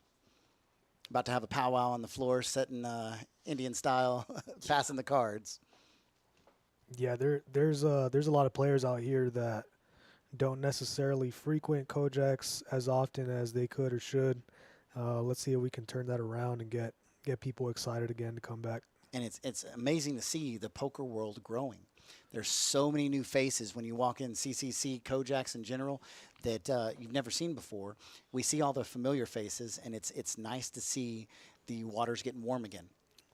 Beautiful. It is beautiful. I'm really happy to see it, and look forward to see what develops. We have a free roll for champ here on Almost the a straight button. flush in his hand. Yep. Manuel has the nut straight. Let's see how aggressive they get with it here. Tyler with the nut flush draw. And yeah, champ has a. He's not really free rolling, right? Because the heart's no good. Well, if he can get Tyler to fold, but he does have the queen jack 10, so a 10 or a jack counterfeits Manuel. And there's that Gives raise him the nut. by Manuel that says, I have it right now. If you're going to catch up, you're going to pay it. Yeah, champ is going to repot here. It's too much of a hand. So he has the hearts working and he has the queen in his hand, whereas Manuel just has the naked jack 10, which is not much of a hand. He just called. Oh, no, there's the 3-bet. You know your stuff. So here's the question. That 3-bet right there is enough to get Tyler to fold 100% of the time, right? Yeah, big time. You can't just be putting in hoping to hit the hearts, especially when Manuel's still involved. If he has jack 10 and he decides to go all in and repot it, then you know you're fixing to put in All of your stack. all your stack with just a flush draw, and that is not good poker. We do see a break river, and we're gonna find No matter what's these bet's going fellas to be chop called. it. Yeah. And there's the bet. There's the call instantly. And Manuel sees that he was in some significant trouble on that turn. Uh-huh. Not only drawing to the absolute, champ wasn't only drawing to the absolute nuts, the 9 of hearts, but he was drawn to the biggest nuts once he raised Manuel's to 22,000. That forced Tyler to fold the nut flush draw, and that's the free roll that you were talking about. 100%. And so this was a limped pot pre-flop. A hand like Jack 10 7-4 with that texture. 10 high clubs with the 4 clubs blocking the flush, and the Queen Jack 10 X, whatever it was, with 3 hearts in it. If you put in aggression pre-flop, a lot of times you're going to fold out those hands. And in theory, that is what you want to be doing. But now that I think about it, there might be merit to allowing those hands into the pot so that you can get yourself into a spot post flop where you have a ton of equity versus them when you're free rolling them, just like that situation there. Where you can get more chips. Where you can get more chips into the pot. Correct. Yeah, well, you keep it short. You keep it short initially. Allow them in to see to get a look at the flop and the turn, and if you can set yourself up with some good free roll cards, then you're making money over the long term, and you might even stack them. Whereas if you're showing too much aggression and you're making it too expensive pre-flop, you're going to get those hands to fold out, and that doesn't ever materialize in that sort of situation. So there might be something to playing a lame strategy in PLO tournaments. Just a thought. I don't think that any of the best players in the world would agree with that. You know, you want to put more chips in the pot when you have a premium hand so you can collect stacks. But there might be something to play on a limb strategy. So here you go. King, king, 8 on the flop. 6 players in the hand. Not one king in their hand. Yep. Adam decides to bet with the ace, queen, deuce, deuce. That's probably going to be good enough to take it all the way down. Yep. And he's betting. He bets pot. Yeah, he all 3,000. Wow. And that's the other strategy, strategy B you were talking about, where just get as much as you in right there as you can. Aggression. If they have it, you get called. You shut down on the turn. Right. If they don't have it, you scoop that pot. There were so many people in that pot. 6 players. I'm curious whether or not the card reader misread his hand and he had a king in his hand. Because that's a crazy bet. Ace queen, jack deuce, or what? We have ace queen deuce deuce. Yes. That might have been a misread from the cards. If not, hats off to him. That's a steal. Well, he could have read the weakness. We've watched tonight when boards have come out paired during the first feature table that players were bombing it, potting it. I mean, right there, acting like they have it, and that's strategy B that you were saying. If you got the hand, put it in, make them catch up to you. If I've got it, come and get it. And that we've seen a lot of play from Adam over the course of the last 4 or 5 years, and that's not out of his arsenal. Yeah, he might have just read the table and had a good sense that nobody had anything. It's interesting once you can zoom out and use your peripherals at the table. You can kind of read people's posture, and there's a disinterest that all the players have Instantly. Instantly, it's subconscious possibly, but yeah, you're picking up this information in a split second, and it's hard to see for people that have not been involved in the game for a long time and haven't had the table time. But Shoulders drop, all that. eyelids go down. At the last feature table that we just had, you had Daryl Hopkins, you had Billy Ward, you had Ruben Nixon, you have Kinsey Smith, and that's the type of move that I would expect out of those guys, because you take a breath wrong and they've got to read on you. It's insane. Yes, sir. Oh, look at this. Lacey Campbell's coming in here. That's Adam's wife, and she said, your son said to bring him home some chips for his birthday, and why are you not saying hi to him? So during the next break, you better grab your phone, call the lady, say I love you to the little one, and soothe that out. You better come home with a championship here. There's a beautiful trophy sitting here for you. That's beautiful. That's beautiful that Adam's got his family watching. Good guy, man. He's definitely a sicko. I've played a fair amount of poker with him. And he's a psycho. I love him. That he's my type of style, because when he bets it, you don't know if he's got all of it or none of it, and it's a 50-50 draw, and you've got to risk your chips to find out the truth. Definitely. He knows what he's doing. He has a lot of experience and has played a lot of poker. Billy found him in a spot here. Billy's got 2 pair in his hand, but nothing connects with the board. And look at this, 10,000 out. Decides to into bet. a 15,500 pot. Yeah, he's betting with the Broadway blockers. This might get through. Wow, does not get through. Eric showing his lack of fear, putting chips into the pot and making call downs on rivers that would be scary to a lot of people. Yeah, because there's straight draws in that. There's bigger 2 pairs. There's sets. All kinds of stuff. I mean, all the 2 pairs beat you. All the straights beat you. All the sets beat you. Queen 10 is a pure bluff catcher versus the range of hands that Billy is going to be playing like that. So respect to him. He must not know who Billy is, man. Billy's a champion. Shout out to Sean. Look at Sean Rice. Talk about a champion right there. Every time I look at this guy's Facebook page, he's doing one of two things. He's winning a tournament or he's partying with rock stars. It's one or the other. Man, that's the type of life that I want to live. And when he says out of state, all he's doing is, just going to simple rock concerts, winning poker tournaments, and living the life that most of us dream of. I hope he gets to make it out to one of our events. If not, we definitely have coming up in the fall the Permian Basin Poker Series 2025. Yeah, Sean is one of the stronger players to come out of West Texas in quite a while. Has a breadth of experience, and it's always fun to sit at the table with him and see how he navigates. He looks like an old man coffee, but is not an old man coffee, in fact, which is So, pretty funny. speaking of Sean, he actually knocked me out of the high roller final table. I finished sixth last year in the Permian Basin Poker Series. And I picked up, I think, ace 7, ace 10 suited. I had 15 big blinds, shoved them at that point. And Sean just looks down at Snowman. He says, "Sorry, Charlie, I call." And from there, I walked up to the cage, gathered my sixth place winnings, and went home. Billy Tarango all in for his remaining 1,700, and not one person shied away on the table as he gets 5 callers. So we're going to have some outside action. Yeah, blinds are at 300, 500, so he's in for about 3 bigs. Suited ace is good enough to go with. He's not really trying to win this pot, I wouldn't think. I think he's just either going to chip up or go ahead and rebuy. It's time. I wanted to see what the average chip stack in the tournament is right now, because your starting stack's 33,000, and it's profitable to rebuy early if you're running below that. Yeah, 100%. So we got 2 players with top pair. Champ flops middle set on a king 8 deuce rainbow board. Average stack right now is at 40K. Yeah, so you're coming in at 30,000 fresh. Mm-hmm. Blinds are sitting right now at 300, 600. You've got 80 bigs. yeah.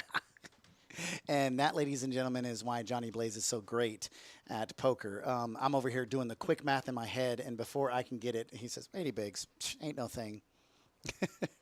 Turn card comes in 8, nothing but quads for Champ. This is the 5th set of quads we've seen since the tournament started. On the live stream. Yes, on the live stream since the tournament started.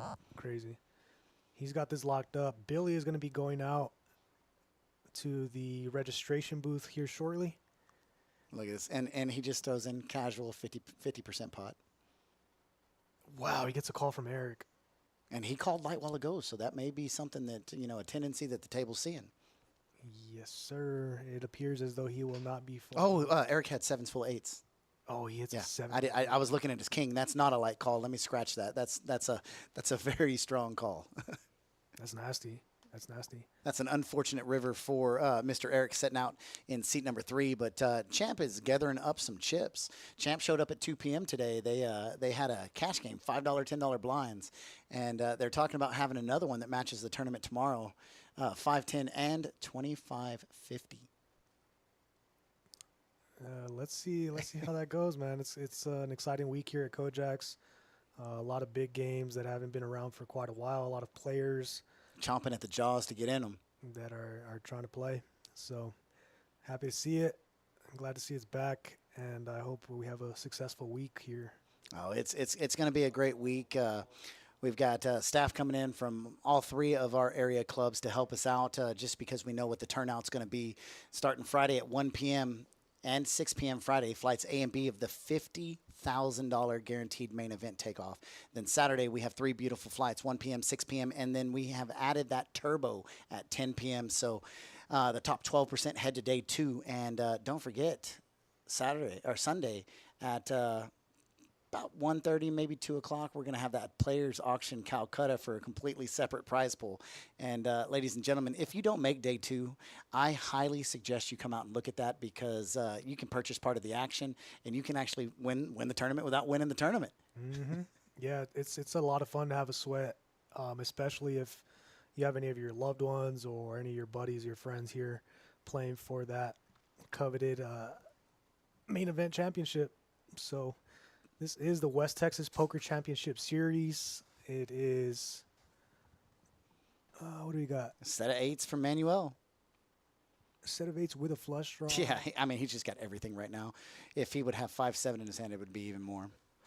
It looks like he's not going to get any action. It's Nobody's got a deuce. 8 high board. He's got pocket 8s, and everyone has the big cards. So Yeah, the deuce on the river killed if anybody had 45 to make a call right there. So it's going to go bet full fold. yeah, and there really isn't any 45 out there, I wouldn't think. I mean, it's possible. A lot of people like playing slowly with straights and PLO. Yeah, and Billy But, Billy just got busted off this table, so 45 is definitely not in the in the hands that might be out there. Yeah, I mean, anyone could have it, really. There's a lot of hands with 45 in it, but when the turn goes check through, Yes. you can just eliminate a lot of those combinations, especially from out of position. So if someone has a straight and late position on the turn, they're going to be betting it, I would say, 100% of the time. The only people that will have straights on the river after the turn checks through will be the early position players. They might be checking in order to check raise, that sort of thing. Just something that comes with time and understanding ranges, that sort of thing. So- Betting patterns. Yep. So under the gun, MJ not going to do much with this hand. 97-32, unless he decides to get a little bit frisky. But it looks like we got a new player, Mr. Martin, joining us in seat number 8. All right. Martin did really well surviving in the mini main this weekend. He came in with the shortest stack, I believe, and was able to ladder all the way up to about 5th or 6th place. Played conservatively, took his time, didn't Found do his anything spots. crazy, picked his spots, and was able to survive. Yeah, there's something to do with that Rodriguez name because out of flight number 4, Fernando Rodriguez, a previous champion of a main event, and Martin Rodriguez, both qualified with almost the same chip stacks. Really, really kind of small, but that shows you all you have to do is just get to day 2. Yeah, getting to day 2 is worth a lot. Once you're there, you can always make something happen. Champ flops backdoor hearts and at a queen high straight. Tyler's going to be barreling with his ace queen 4-3. Eric flopped the best of it though. No draws, except for the clubs. He's got the clubs and he's got kings working. Champ decides to continue through a call, which I like. Eric also has the king blockers to block the nut straight. That might be a factor later on, but mainly he's playing his club draw here. So Tyler bets with the worst of it, gets a call from Eric and Champ. He's now sandwiched in between the two of them. Here comes the queen on the turn, and that will be Straight for Champ. that is still a straight for Champ, but it might be something that Eric might consider repping. He blocks ace king. Yeah, there it is. He blocks ace king and he blocks king X, obviously. So he's repping king 9, ace king. Yeah, semi bluff here. It's going to get through. Really nice bet from him. Oh, I wish somebody had it in their tank to say pot right there. Nah, they can't. They can't really. I mean, there's no way they could, but could you imagine Eric would have just shrank right up? Yeah, he might have. That's the He fun might. part about poker. That's where it goes from a game of luck to a game of skill right here. I mean, and this game in general shows you how it's a game of skill because every play is calculated at this level. Yeah, there's a lot of skill involved. There's a lot of experience involved. A lot of guts. The best players are very gutsy and are willing to go with their reads. And there's a lot of that that's going to be going on here in this series.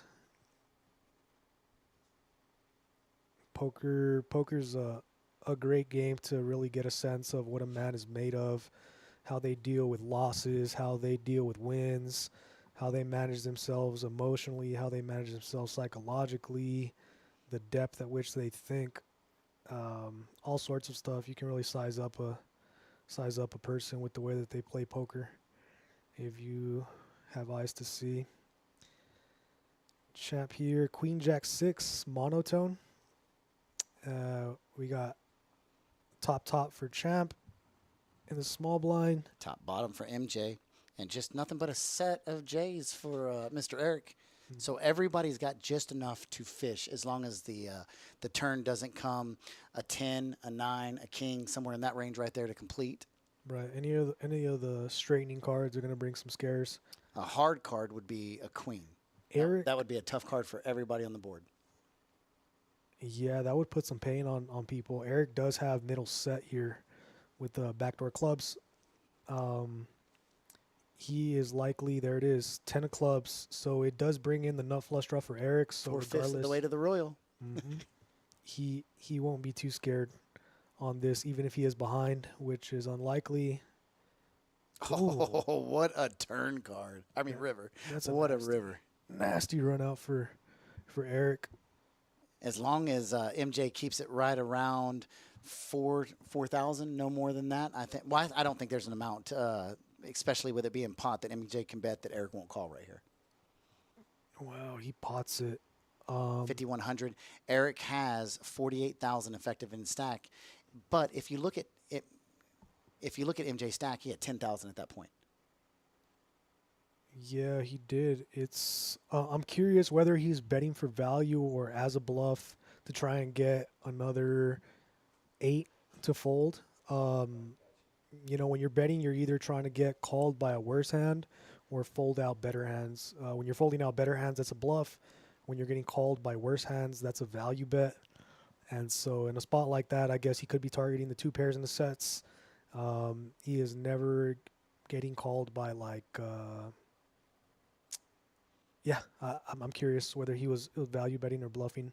I guess he didn't think Eric had many King X in his range. No, not at that point right there. Also, with him starting that hand around 20,000 chips, he may have, if he had it, just trying to get rid of them. Might have been that. I think he was trying to get the same hand to fold out possibly, or get value from the two pairs in the sets. That makes great sense right there. So here we moving on. Hand number 52, hand number 10 of this new featured table. Mm-hmm. Blinds setting right around, I think, 300, 500 at this point. Still setting with a good amount of time in registration if you would like to get up here and get in this event number 6, the PLO Championship. There's now 36 entries in it. I think I might have undershot it. 51 minutes left in registration. Let's see what happens. There's going to be a fair amount of rebind, so that'll be part of it. And there will be some players that will show up late in order to late reg into it. We're definitely going to hit 40. Got about 15K in the prize pool at the moment, blowing out the 10K guarantee, which is awesome. So if you like you some PLO, come get you some action. We've beat every guarantee by at least 50%, in most cases 100. Yeah, it's been great.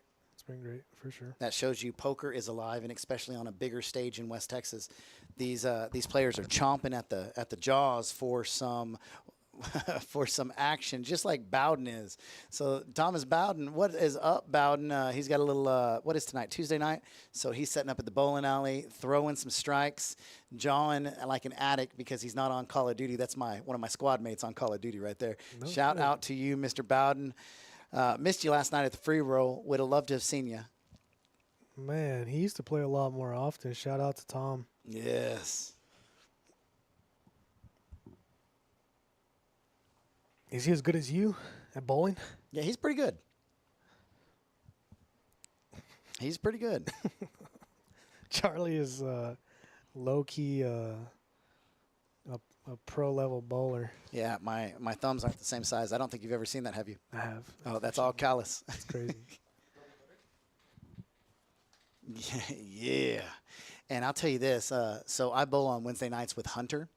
Oh, he's at work. I bowl on Wednesday nights with Hunter Pierce, another great poker player out in this area. And, yeah, I threw a gutter ball. And all I needed was count for the win of that game. And I got in my backswing, and the ball fell off my hand in the backswing. Straight behind me, it went in the gutter. We lost the game. So what did Hunter do? Hunter texts Scott Armstrong instantly, laughing. And so still to this day, this was like 4 months ago, still to this day, oh, there he is right there.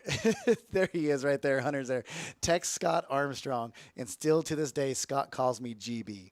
Gutter ball, gutter ball, gutter ball. Yeah, we should be at home playing some Warzone. Yeah. Blaze, you need to get you a console or a computer, and we need to play some Call of Duty. Flop comes out, hand number 53, king of clubs, 8 of clubs, ace of diamonds, 2 clubs on the flop, but nobody's got them. Nobody's really got clubs to represent either. Nobody's got a king or an ace either. Wow. Yeah, no one's got much of anything. So it looks like everybody just kind of limped in, 4,400 in the pot, 6, 12, 18, 24. So somebody must have raised it pre-flop. And I guess they may have gotten bored that hand.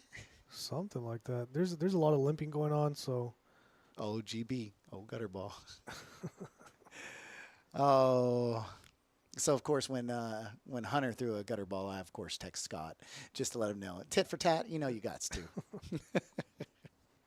So is Hunter pretty good? Hunter's there, man. Hunter's there. Hunter started the season about a 185, 190 average, and he's creeping right around a 200. Doesn't hurt that we bowl with one of the best bowlers in West Texas, Scotty Pope. And Scotty Pope is just like you're sitting in here. You're the cream of the crop knowledge-wise in poker. Scotty Pope is the cream of the crop in bowling, and Hunter's like a sponge. You know how when you're telling your poker knowledge, people are like, huh? Sucking it up, just listening to it all. Hunter's just like that. So his game has transformed significantly. And we were all excited when he was coming in with 185 average because he had some handicap. Well, all of a sudden now he got no handicap because he's gotten better. And that kid, if he was to practice, he would probably be 215, 220 average. He'd be pretty sick. Same with Bowden. If Bowden ever gave a ding about it, he'd be pretty big too. But thanks for coming in. Scotty's decent. And Goat. you can hear him say that Scotty's Goat. decent. Yeah, decent. And decent is code word for goat. So here we are, hand number 54. There's already 11,000 chips in the pot. It's been 3-bet already by King of Spades, 10 of diamonds, 10 of clubs, 5 of clubs. What do you think about that? I think Adam is bored. Well, he's only got to Going off 8,300. the rail. He decides to send it with the pocket tens. 10 high clubs working for him. And he's going to get at least 3 calls. Manuel is going to be going all in probably. Bo sitting there with aces. Bo just shipped it. MJ sitting there with a double suited rundown. Bo's fresh stack, first hand. That's wild. First hand. He wasn't there a while ago when they went around. So here it is. First hand, Bo is all in. Welcome to Kojak's Poker Club. Man. Yeah, this is a bit. This is a Look at this, Manuel. 28,000 chip call. this is a key pot. right MJ. here. MJ's got a call. He's got 3,300 left. So here we go. We've got a 4-way 80,000 chip pot. And all hands. The reason MJ's hand looks so good right now is everybody's way above you. Right. Everybody at that point. Yeah, you have a Jack 10-9-6. It's worth taking a shot at it with those middling cards. When everyone goes all in like that, they probably have big cards. Aces, kings, ace, king, queen, all the Broadway sort of cards. Honestly, if I was MJ, I'd prefer to have a 10-9-8, 10-9-7, 10-9, just pure middling cards. The Jack interacts with those Broadway cards quite a bit. Bo's got Manuel dominated. Aces versus his queens. He's holding the queen for the kicker. He's got his diamonds dominated. Yeah, if you look at their equity, though, they're basically Same. neck and neck. Manuel does have the straight advantage. He has the hearts, obviously, and he's only dominated by the diamonds. He can hit 2-pair with King Jack. If he hits the 1 queen, he's in a good spot. And so the 10s are pretty dead with 3 of them out, 2 of them in Adam, 1 of them in MJ. Well, that's hard to say. a tongue twister right here. This is a Look at that. Oh, the there's the case queen. queen. The case queen finds. boom. Huge favorite here. I think everyone's drawing dead on this turn. No, MJ has Aces. spades. Or Bo had aces. That's it. No 5-6, and just like that, Bo's eliminated after the first hand, his only hand. And here we go. Manuel now he's probably the chip leader in the tournament, 113,400 and that's a chip. Yeah, 113K.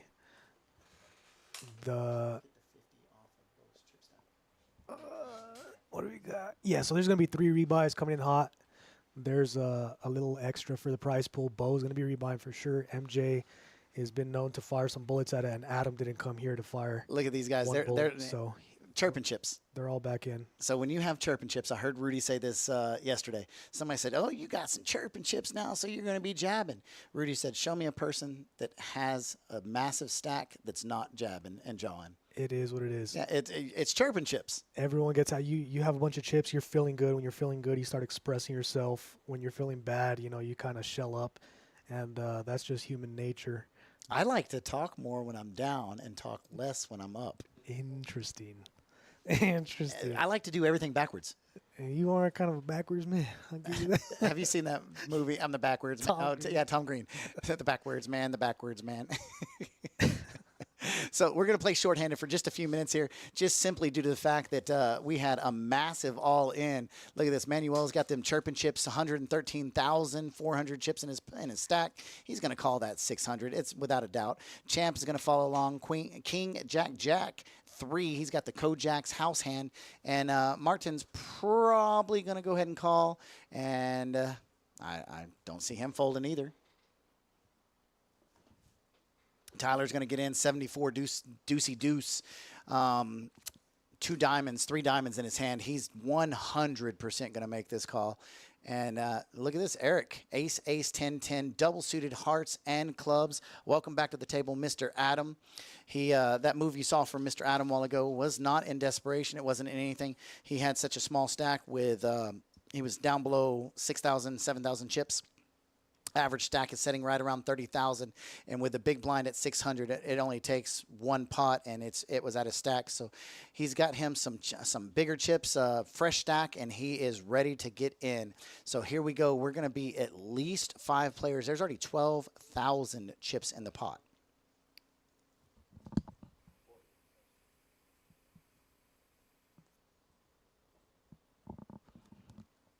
There's that call, and flop comes out 9, 7, 6, 2 spades. Champ and Manuel have spades in their hand. I'm looking for 87 right there. Pocket 10s. So we've got a couple straight draws, but Manuel picks up the up and down straight flush draw, and he's in a massive lead. Although right at this moment, Eric is in the lead. Manuel holds all the blockers, and it's going to be bet 10,000, fold, fold, fold. Oh, no. Tyler tried to pull off a little movie move, and there it is. 5, 6, 7, 8, 9. Ladies and gentlemen, we have a straight flush turn for Manuel. And look at this. Tyler is grabbing chips. Oh, my gosh. 73,000 in a stack. He's trying to play into the big stack like he's got the nut flush. But the only thing is Manuel's got the nutty nuts. And look at this. Straight look on his face, showing nothing, looking at his cards like he's fishing for something. And there is an 8 on the river. 5, 6, 7, 8, 9 on the board. But Manuel's under the gun. I'd like to see a check here because anything he bets is not going to get called. So here's going to go a bet of about 30,000. And that's exactly what it is. And that doesn't leave Tyler with enough room to make a bluff here. And so now Tyler's just going to Hollywood. He's got 74 in his hand, so he's got an 8 high straight. And there's no shot he can make this call. And he's going to let it go with that wonderful Whiskey Myers hat. Love their music. Tyler tried to get away with one. He tried to pull some highway robbery right there, and unfortunately, he just got caught up in it. Manuel turns the straight flush, doesn't give away any information. I didn't see him show it, but he could have gave away some information. Don't think he did. But for everybody just tuning in, what you see is what you get. This is the $10,000 guaranteed PLO championship here at Kojak's Poker Club, part of the West Texas Poker Championship Series. We've got 39 players that have already registered for this tournament. 39 players, and that sets the prize pool over $15,000. We guaranteed $10,000, but we're now setting freshly over $15,000 and growing.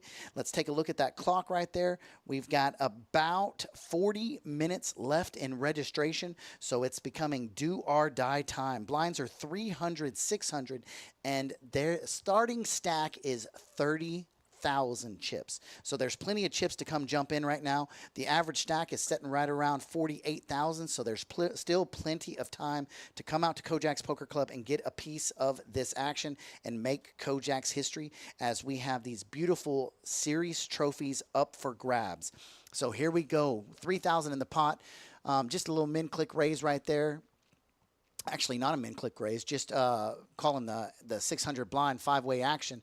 And we've got some interesting hands here with the flop that came out: 7 of clubs, 3 of clubs, 10 of hearts. That gives Tyler, who just bluffed off a few chips, he flops a set. He's got a 10 high flush draw. He's got the only flush draw in the group of 4 players, and he leads out. And Manuel's got a massive chip stack, 152,000 chips. He's got any other 2 players added together beat, and he can do anything he wants to right now. He's got 89 in his hand, 7, 8, 9, 10. He's open-ended, and turn doesn't help him, but puts a little scare out there, because now the flush possibilities there both ways, the clubs and the hearts. And just like last hand, this is what makes Tyler so dangerous. He is your event number 1 champion. He throws out 8,000 chips, and that's going to make Manuel question himself again. But he saw last hand what happened, so he could chase a little bit. It's not like 8,000 chips, that's going to put him at 144,000 after this hand. That's not much of a difference, and it could be a devastating blow if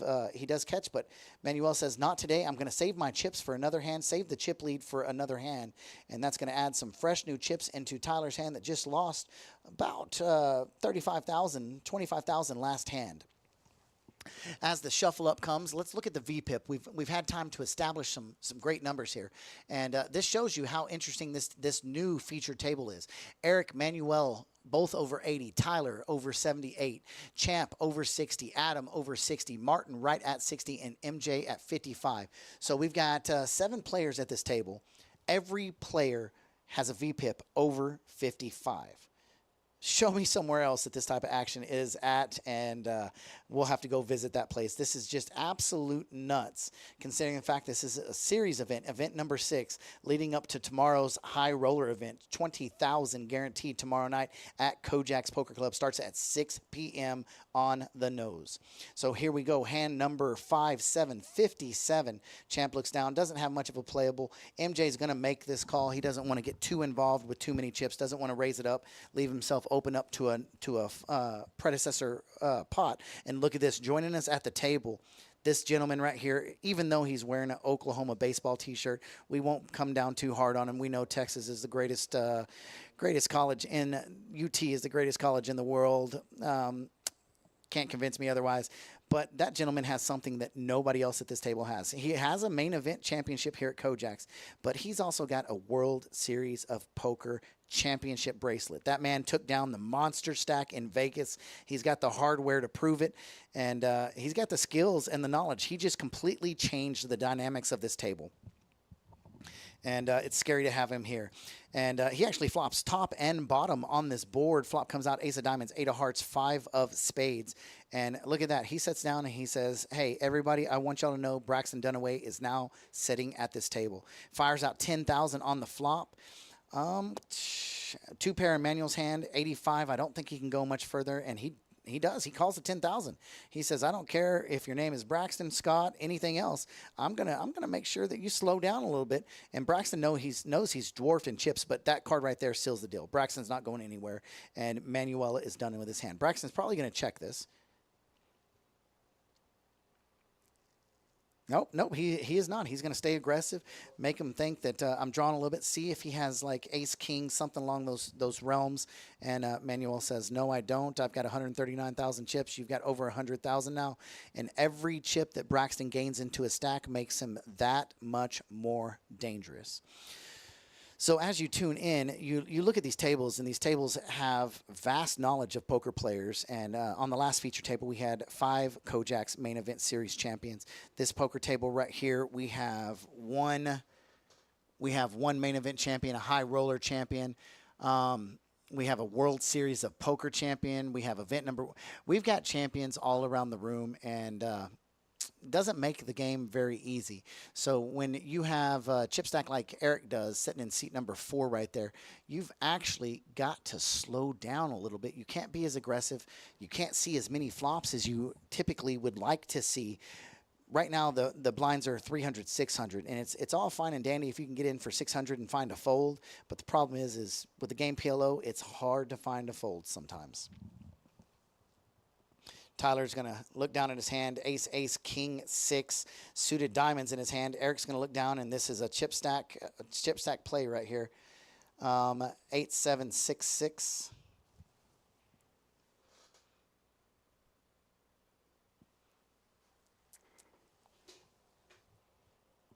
So we're going to go to the flop six-way action. Flop comes out 4-4-6. Eric just flops the world. Sixes fulls of fours. And the problem for Champ is he flops a set of fours. Queen 3-2 backup in his hand, but it's going to be hard for him to get away with this. And Eric doesn't even have to do the betting with a flop full house. Tyler's going to lead out with a 6, ace, ace in his hand. Bets 6,000. He's going to get the call from Eric, get the call from Champ, and I think MJ is going to find a fold at this point. And then just like that, he does. And we've got Team Braxton already in the chat wishing him good luck. Turn card comes a 9 of diamonds. Doesn't change much because Eric's already got the full boat. 6 is full of 4s. Tyler's looking for an ace and an ace only. And I was going to say, I'm not exactly sure. Oh, Champ still had a chance. He had a 5% chance. That means the 4 was still alive in the deck. I love the math that this computer system can do. And Eric's going to pot it right there, and it's going to get a fold from Tyler. He's going to let go of his 6. He knows it's no good. Straight draw.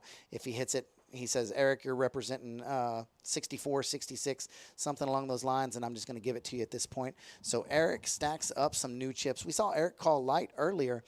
And he has not called light so far. When he's betting, he's got it. So you gotta be aware of that. So we are now at 8 players sitting in this table, and that is a full table. Our tournament PLO high event number 6 is an 8-handed event, and right now we have. Let me flip over to this list and refresh it.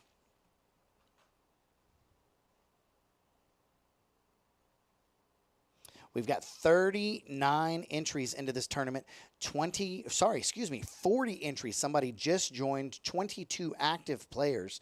And we told you it was going to be a huge prize pool, and it was going to crush the $10,000 guarantee, and it has already done so. It has already done so. Looking up the Hendon Mob on some of these players is crazy. If you guys haven't looked into that app and seen what it is, when you sit at a poker table, especially one out of town, say at the WSOP, bring up the Hendon Mob on the players sitting at your table because you'll be impressed. You never know if you have somebody that's won over $1 million sitting at the table, like just right next to you, like we do in this case right here. Not going to call them out by name, but we've got players with over $1 million on Hendon Mob. If you take all the players in the room of Kojaks tonight, we've probably got $5-6 million in Hendon Mob winnings. That just tells you that poker in West Texas is tough. So here we go. Another 6-way to the flop. 18,000 chips in the pot. And remember, at the point that we're at right now, the average chip stack, 18,000 chips are in the pot. The average chip stack is 54,000, so this could escalate quickly. And just like that, MJ says ace, king, king, 8. He flops top pair, top kicker. He's going to say, I'm just going to pot it, 18,000 in there. That's what I'm putting down. Action's over to Braxton. He's not going to mess with that. Eric's not going to mess with that. And Champ cannot mess with that. He's got 6 high in his hand, and that's out of 4 cards. It's hard to have 6 high in your hand with 4 cards. I'll find a way to do that. But joining us back is Mr. JB, Johnny Blaze, and he missed some amazing play right there. And Eric flops with 6-6 last hand. Flop comes 4-4-6 and scooped up a big stack.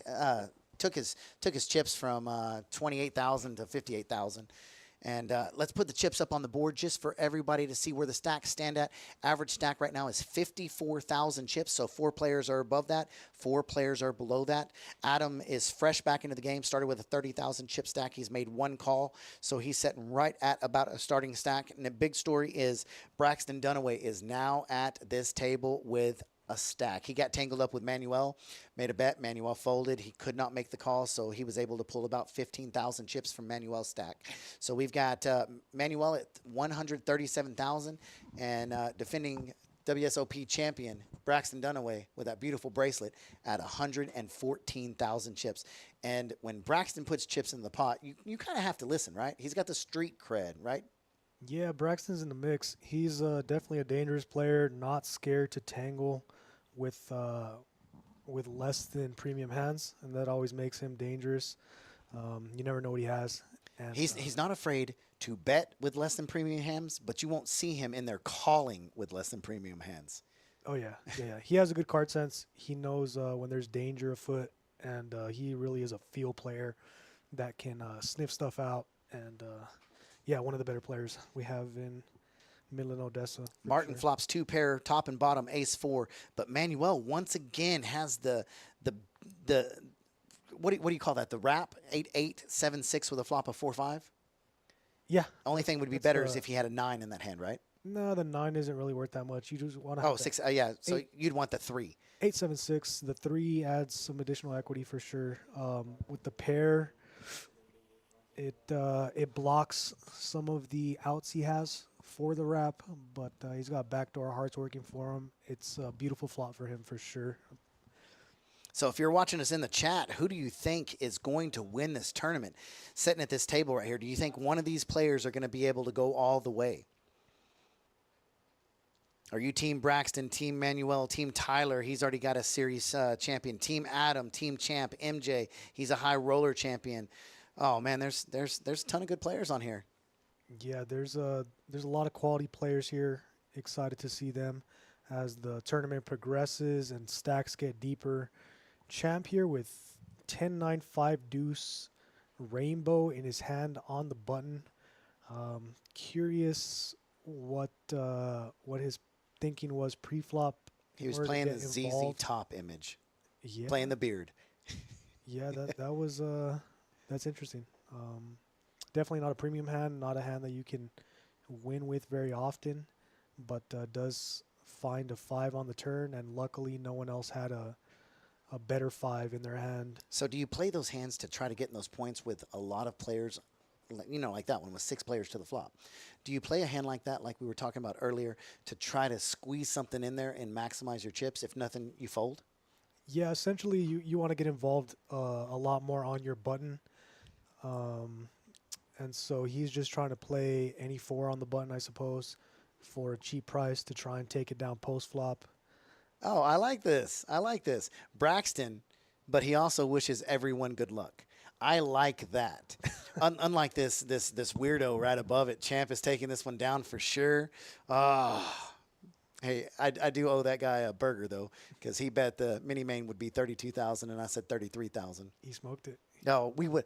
Well, what happened is one player sat down to play and hit 2 flushes in the cash game, and hits another flush, and so he's one away from the $4,500 flush frenzy. So he decides not to play the tournament. And had he got in, we would have crushed the 33,000. Then I would have had bragging rights. But if and buts were candy and nuts, then Charlie would have won that bet. But Reese did win that. So the OG egghead that matches Charlie, he is enjoying a nice R&R rest and relaxation day with the family. I'm glad he got to have that because we're about to put his butt to work the next 4 days. Man, he works his butt off. A well-deserved day off for Mr. McCain. Always great to have him and his presence here at the club. And I'm glad he got a day off. He definitely earned it. He's been. I'll tell you this. I'm glad you joined our team. I appreciate that. You're bringing sexy back. You got the good-looking guys back in here, man. We're getting some studs on this team.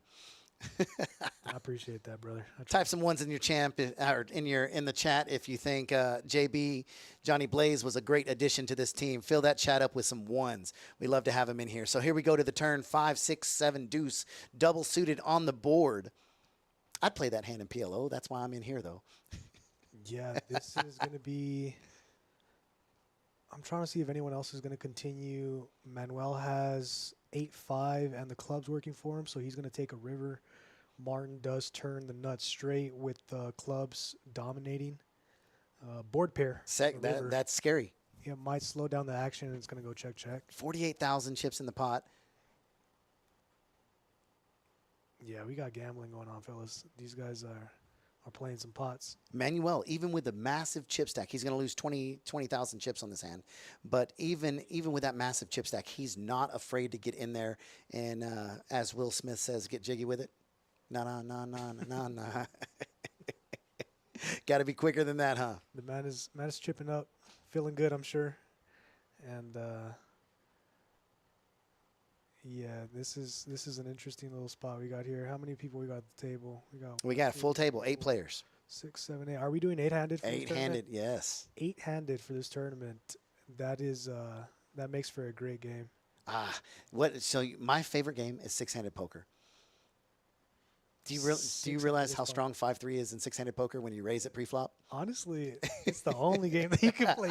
You can play heads up for 6-handed. You try to play that full ring, and it gets you in trouble. Look at this guy, Lucas Hillman, dropping in the chat. I think his face was plastered all over social media. He took down that record-breaking 87, almost 90 player free roll last night. Took home some good money and some beautiful, beautiful hardware. Look at this. I'm automatically rooting for Manuel right here and Champ. They both have the best hand in poker in their hand. 5-3, both of them. And I can't believe he folded that. Manuel's playing this. I guarantee you that. Oh yeah, 100%. Little does he know there's zero shot for him to hit another 5. It was just folded. There's one. No, there's. Yeah, it was just folded. He can make a wheel. I'd like to see ace, deuce, 4 of hearts. Not likely, but definitely Well, possible. no, not at all. Ace of hearts is in Braxton's hand. And if a pot's raised, Braxton's going to jump in there just because he knows he's going to hit top, Yeah. along with Tyler. Tyler also flops top. Oh, I like Eric's hand, though. 5-6 or 5-7-9. He's got the wrapped. You know, Tyler has 3-pair. I could see a world where he check raises all in here. I think he has to check raise all in fact. Eric's sitting there with 9-7-5. And yes, he did. Yes, he He's did, not ladies gonna and be gentlemen. folding. That is a check, raise all in, just like Johnny Blaze called it. Lucas said Blaze is a great addition to the team, and that's why. He knows what the players are going to do before they know what they're going to do. Braxton's got a call right here, doesn't he? And if Braxton calls, then Eric 100% has to call. He doesn't have any hearts on the board, so he's not going to hit any backdoor flushes.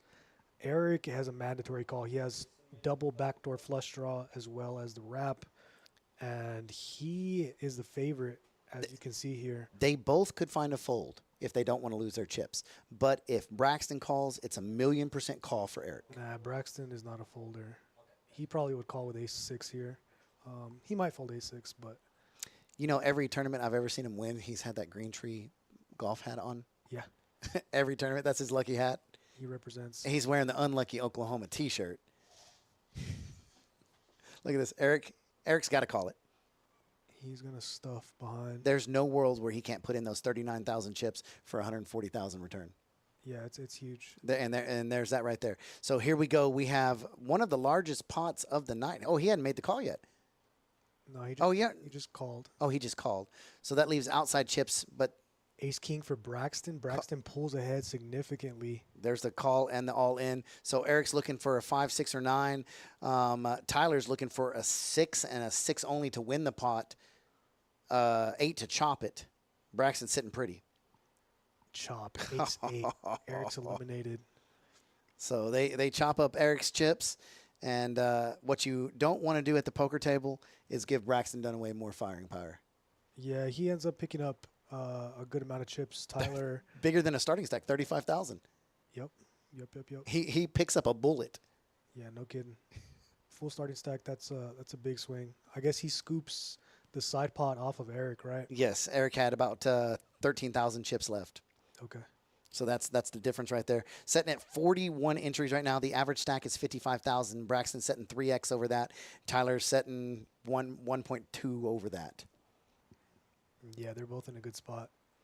Much appreciated. Shout out to Lucas. Thanks for the support, brother. I appreciate that. I'm glad to be here. Yeah, we got 16,000 in the prize pool now. I We called are- 43.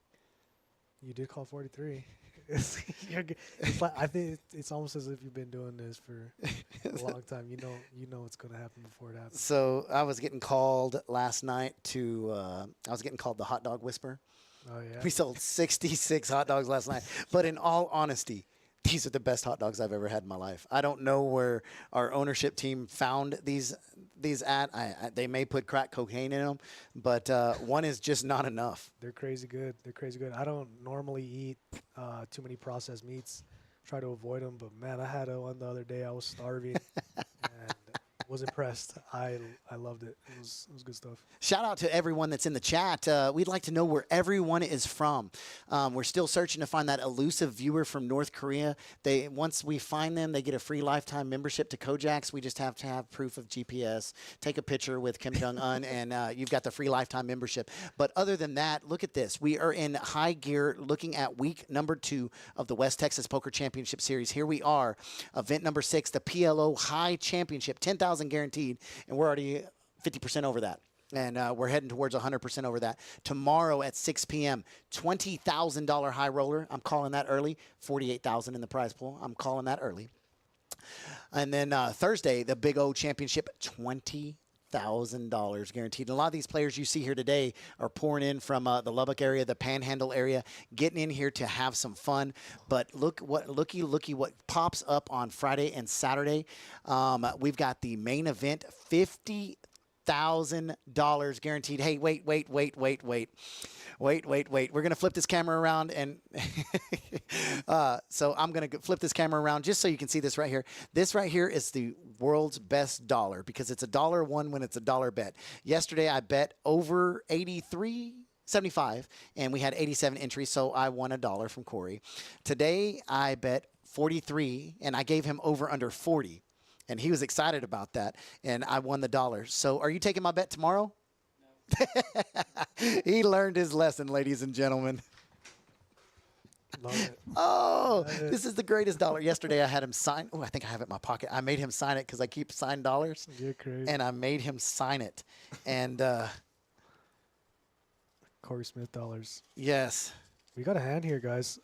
Ace 10-9-7 for Braxton. He has a gut shot to the nuts, nut diamonds working, and middle pair.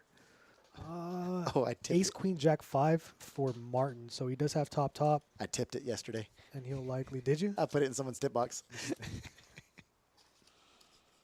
Wow, Martin decides to fold the Ace Queen Jack 5. So we're back to 7-handed on this table with the elimination of Eric. But seeing that we're down towards the end. Oh, here comes somebody. Seeing that we're down towards the final time, we've got 15 minutes, 17 minutes left in registration. So it's actually do or die time. And you're going to see players getting a little looser, wouldn't you say? Yeah. Calls are going to be a little bit looser, and reason being because they're trying to steal a chip stack. So Got Moises. Shout out look to at Mr. Moises Gonzalez. out there in Odessa, having some family time. Oh, I love opening up Facebook and seeing his family on Facebook. Beautiful family, amazingly nice guy. Moses, thank you for being part of the Kojaks family. I always called him Moses too, so I guess I didn't know he was Moises. Yes. Interesting. My little tongue can't roll that, so Moses? he understands that. Everyone calls him Moses. So he says he was cooking some pork steaks. Well, I was lucky enough to get to cook the family. This is the backyard right here, beautiful green. This is where I spent a lot of time just relaxing. But look at this. Good Lord. Watch this. Watch this. Bacon wrapped asparagus, some ribeyes, and some Opa's jalapeno and cheddar sausage. Yes, sir. This is what it looked like a little bit later once they were cooked to a perfect 150 medium well. It looks too good. All right, here we go. 4 players to the flop, 11,200 chips in the pot. And with blinds setting at 400, 800, you're going to see escalation of pot amounts now. And this is where your chip stacks really start to grow. And here we go. We see MJ, ace, queen, queen. He hit all of this flop. And he's going to throw out a full pot bet. This is what you were talking about earlier. Do you want to slow play it and let them in there? Because at this point right here, nobody potted it above you pre-flop. So aces are out the window. Right. So you've got to know how strong you are. But he's scared because of the 2 diamonds. And just like this, setting over in Manuel's hand. Is he going to go anywhere with a second nut flush draw? I don't think he can. No, he's got a gut shot to the nuts. He also has the nut flush draw working. Once you call on the flop and you show up on this turn, This is what you're hoping for. I mean, you call with that hand, hoping for this. You've got Broadway 10 blocked. You've got the second nut diamonds, right? yeah, I don't think he's folding either. There's he's getting pretty good pot odds here. Yeah, he does make the call. So checks to MJ. MJ pots it for the remainder of his stack, and Manuel decides to stack off.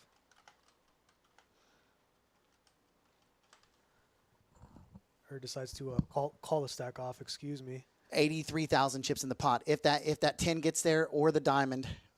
Oh, the 10 didn't do it. Oh, queen's full of 10s. I was wow. Well, not queen's full, but it's good enough to win it. He does fade Manuel's outs. His set beats the trips. Doubles up. Yep. I always hate it when my set loses to the trips because usually I have a set of 2s and somebody else has trip 7s on the board. I feel that. I get set over set every now and then. Always hurts, but it doesn't happen too often. Oh, I love it. I was lucky enough to find these trophies, and man, they're beautiful. Once again, we're going to flip you not flip you off, but flip you around and let you see what these trophies look like right here. These are the trophies for the West Texas Poker Championship Series. The beautiful red, that's the colors of it. And, man, I've got one trophy from here. I've won one event. Which one? The Tag Team Championship. Oh, you're talking about Everett and Kojak. Everett Kojaks. And I am happy to say that I rode the coattails of Mr. Daryl Hopkins. And I played minimal hands because I knew the caliber of player that I had on my team. So I let him start the tournament, take us home. Do the heavy work. I just got in there and folded a few hands. But I did get 5-3 one hand during that tournament. And I looked at Daryl, and you could see his hands, his eyes. He's like, oh, shit. And I did call. And a flop came out, ace, king, something, and I made a big bet, and Daryl just stared at me, and it went fold, fold, and I smiled, and Daryl said, hey, why don't you let me play now? Right. I said, yes, sir. That's hilarious. And here we are once again. We've got the big blind, the hijack, and the dealer going to the flop. 6,400 chips in the pot, and you've got the champ. You've got the champ named Braxton, and you've got Manuel. Manuel's taking a big hit to his stack. He had 130,000 chips in his stack 10 hands ago. Yeah, still has plenty to work with. Of course, I think he's got... Look at this. That's where you read the table. That's what you were talking about earlier, isn't it? Yep. He saw they were disinterested in the flop, and that bet went out there. As soon as the action checked, he had pot out there. He said it. Right. He read the two players that were in the hand. He's got the experience, the big poker tournament experience. Right. You know, so like, yeah, it's just that interest versus disinterest. And if you think that people don't want anything to do with that pot, or you could just feel the fear in them, then you go ahead and just bet and take it down. And very often it will work. Oh, we love you guys in the chat. Chat, what's up, Brian? So viewership is popping up, and one thing we like to do at Kojaks, and if you know Charlie Boy, I like to know where everybody's from. So we're seeing all these other players in here. How far does our reach truly go? And that's why we joke about the lifetime membership to the first person from North Korea that's watching us. We know that's not going to happen. We know they censor everything there.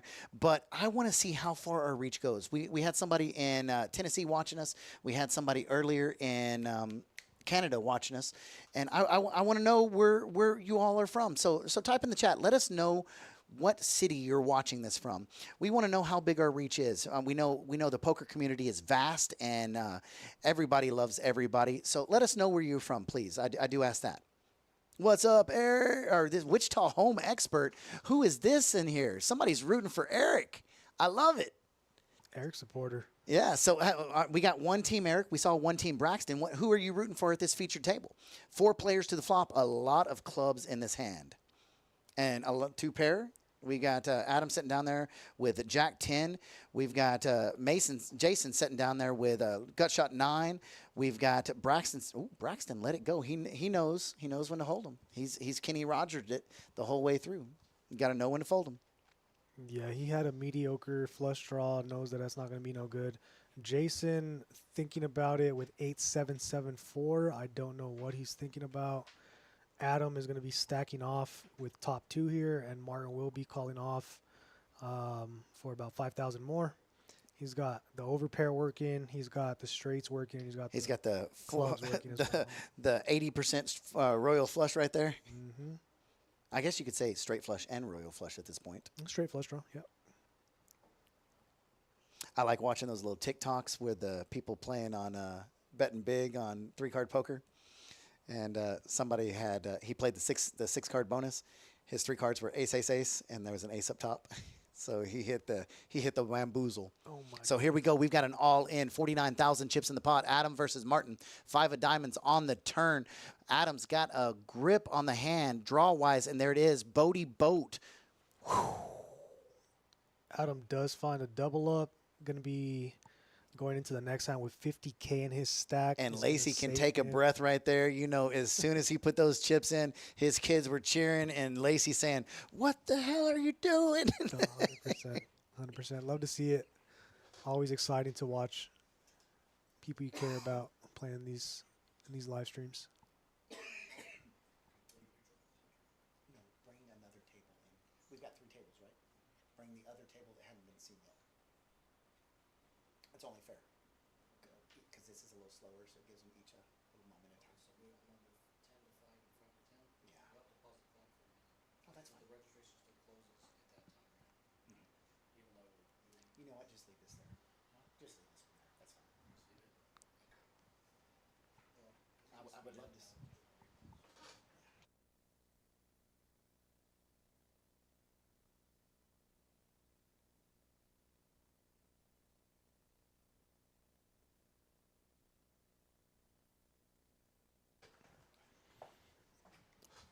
All right, you guys. I'm going to be taking over for a little bit. You got Charlie taking care of some busy work out there. It is the end of registration, from what I hear. And so you got another 10, 15 minutes to get in if you're in town and you want to take a shot at this. 40K is going to be the starting stack, I believe. So you're going to have 50 bigs somewhere in that area to come back to. So still plenty of value. And let's go into the poker hands, you guys. We got ace, ace, king, queen, rainbow for Jason. He's going to be limping out of +2. Manuel comes along with queen 10, 9, 8, rainbow out the hijack. Adam with king 9, 6, 3, rainbow. Okay, Manuel decides to send it up here with the queen 10, 9, 8, rainbow. Interesting decision. And Jason calls. Okay, I'm trying to figure out what the bet sizing was here. I think Jason raised it, and Manuel 3-bet. Yeah, it ends up checking all the way down to the river. Manuel hits a pair of 8s. That is no good. 5-4-3 deuce is a texture that is not going to be interacting very often with 3-bet ranges. So very often in these situations, we're just going to see a very light action post flop. Maybe if someone has an ace of clubs or a king of clubs in their hand without the actual flush, they will bet in order to take it down. We don't see any aggression from Jason with the queen of clubs, and they each decide to play that pretty passively. Don't mind it. Tyler is going to be in the big blind here.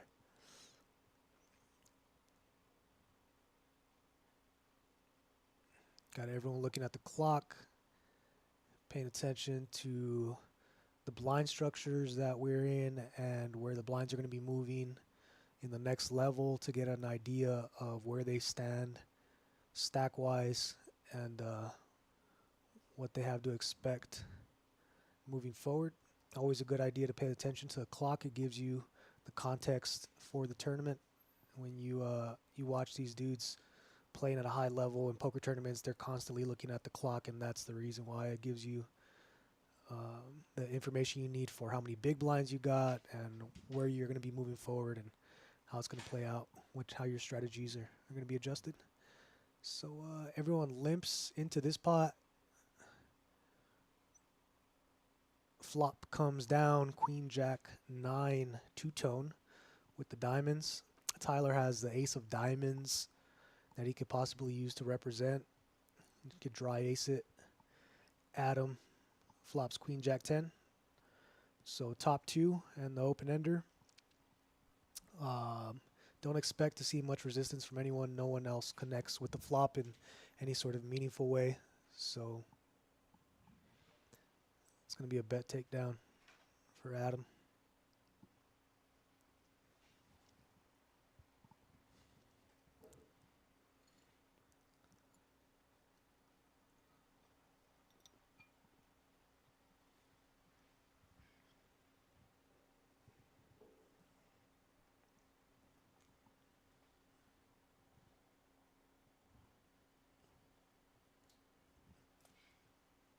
You got the high roller, 20K guarantee tomorrow, and a 20K guarantee Big O Championship on Thursday. Not too sure how many players are going to be coming out for either event. Those are the biggest guarantees apart from the main event of the series. I think we are going to be seeing some people from out of town coming in for that Big O event. A 20K guarantee on a $600 buy-in event is quite significant, so I would assume that we got some players that are already agreed to be coming out and playing it. Big O is something that not all poker players participate in, but the players that do play it and enjoy the game, they love it and are always looking for an opportunity to get involved and fire at it. So I'm interested to see how that plays out. This is, again, going to be a limped pot here. Tyler and Braxton the bigs, and Jason limps under the gun with ace jack 3 deuce with 3 diamonds in his hand.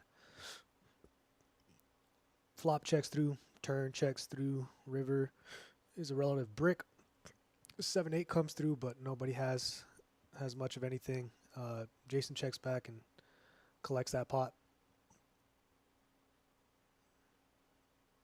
So from what I can tell, there is a very heavy limp oriented field here today in this PLO event. Not a lot of raises, a lot of tricky plays where people are proceeding pretty cautiously and not trying to get too many pots in pre-flop before the cards come out in the middle for the community. And yeah, that's pretty valid. You know, in PLO, it really is a post-flop game. And so you have a hand that you think you want to put more chips into the pot with. Those hands very often are not worth very much post-flop because the flop, turn, and river, they really do decide how much your hand is actually worth. So keeping the pot small until you actually see those cards has its merits. Manuel limps with the 8875. Champ is going to be raising it here to 3,000 with the king, queen, jack 9 single suit. That is a strong hand, definitely worth a raise. And you have a lot of connectivity there. Only one gap on the bottom side of the hand. Tyler with the 10-9-7-6 suited single suit, suited to the 9, decides to come along on the button. He is going to be playing for the middling cards and the middling portion of the deck. Champ is going to be playing for the Broadway portion of the deck, and Manuel with the 8875 is playing for the low, middling, and wheel portion of the deck. Champ flops everyone nearly dead. Manuel can hit runner, boat, but that's about it. So he will bet this flop and take it down.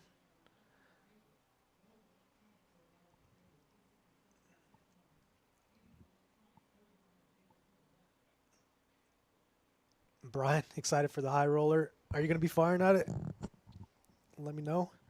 I think you are good enough and you should be taking at least one bullet for that high roller, brother. So hope to see you out here tomorrow.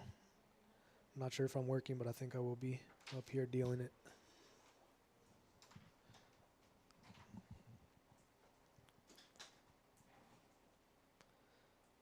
It looks as though this is going to be the last hand before the break. This will mark the end of registration. And I believe we'll be seeing a table of new faces when we come back. Right on, Brian. The high roller is going to be exciting. We're going to see a lot of familiar faces, and hopefully we can see some new faces as well. The high roller that was being run a couple months back was hitting 40 participants just locally. We ran it twice, and it hit 40 both times. So this high roller right here this week might be closer to 60 people, maybe 50. We'll see how it goes. I hope we can touch 50 players and have 50K in that prize pool. That would be great. Got a raise from Martin from the hijack with ace king 8-7, single suit with 3 hearts in his hand, suited to the ace. Speculative hand, definitely not a great hand to be bloating the pot with, but he does decide to raise it. Tyler coming around with the 9866, Braxton with the single suit queens, and it looks like everyone comes along for this hand. Flop comes down 10-7 deuce. Adam flopping top 2 on a flush draw. He is probably just going to go ahead and pot it. I don't think he'll pot less than it or go less than pot. Can't afford to get too cute at this stack depth.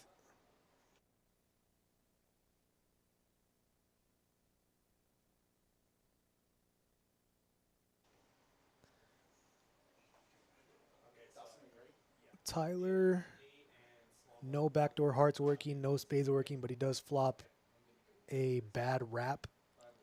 Does decide to go with it. I believe he is either planning to chip up. It's the end of registration, right? So he'll either chip up here or rebuy.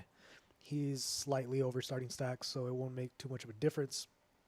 It's worth a gamble. Jason has the nut flush working for him. It might be worth a gamble for him. I'm not sure if he brought too many bullets to fire at this. The buy-in is 500, and we'll see what he decides to do. He has ace, jack, 5, deuce. Also has bottom pair. He could always hit a deuce. He's actually a favorite, interestingly enough, in this particular situation. If he's up against the set, he still has the spades working. Versus the wraps, he's not in a great spot, but I would like to see him gamble here. That would be worth it. You know, if you're playing to win, you want to get in there and run up a stack. Yeah, look, he's not looking. He's trying to show it to Braxton. I don't know why he's doing that. But, yeah, wants to show his neighbor what he folded out. I don't think Braxton cared too much, to be honest. So now Adam's flush draw is good, and he has top 2 pair. And Tyler has his straight draws that he blocks himself with the pair. When you have a wrap with a pair in your hand, you're blocking yourself for your straights, so you remove some outs. And if the other person has the flush draw as well as the value hand, then you're losing even more outs. So as we can see, we got a 3-1 favorite for Adam here.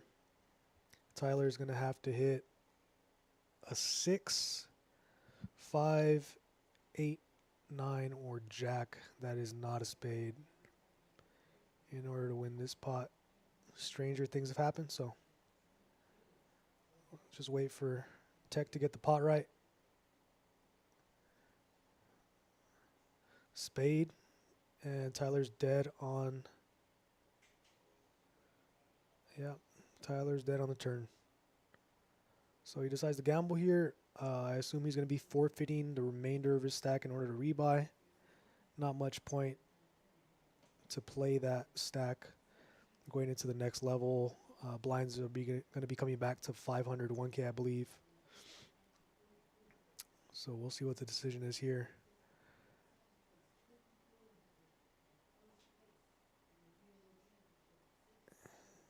He puts out his $100 chip. There's going to be a race off here, so Adam in a great spot now. He's got his family watching at home. It's a beautiful thing. He's got some chips to play with now, so he's going to be dangerous moving forward in this event. Again, end of registration. It is crunch time. Survival value goes up quite a bit. There's no more chance to rebuy. When you're out, you're out. And that is the end of your tournament.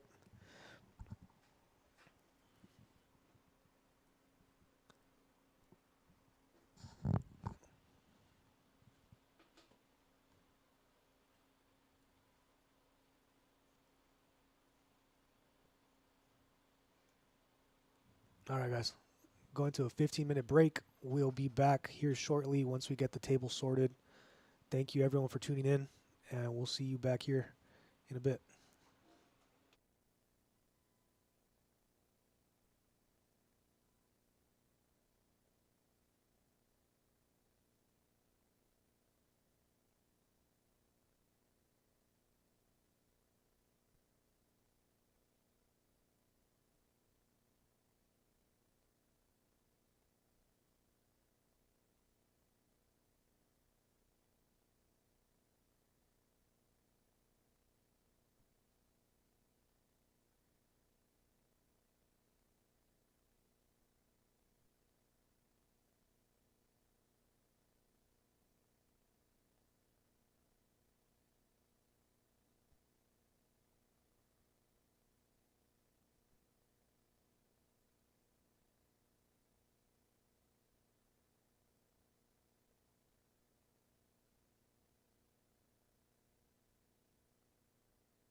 All right, guys, we're back with some PLO action here. Event number 6, PLO High Only Championship here at the West Texas Poker Championship Series. We've got a brand new table here, brand new feature table. Alex Cruz, local legend here in the mix. Seat 2, we got George Ariola. He's a great Hold'em player. I have not seen him play much PLO. Don't know what he's capable of. Paul has done very well in our point series. He's been playing a lot here lately. Great to have him around, of course. Colin Sewell, Nassim, Slate, Vac, and Kenzie Smith all in the mix. We got Cruz sitting on 133K. Has quite a stack on him. Blinds are at 501K, 133 bigs for him. 30 bigs for George, 35 bigs for Paul, 41 for Colin, 7 bigs for Nassim, 30 for Vac, 48 or 30 for Slate, 48 for Vac, and 45 for Kenzie. Let's see what they're working with. Paul sitting here with ace, 3 deuce. Single suit. Going to be opening the pot for 3,500. Pot size bet.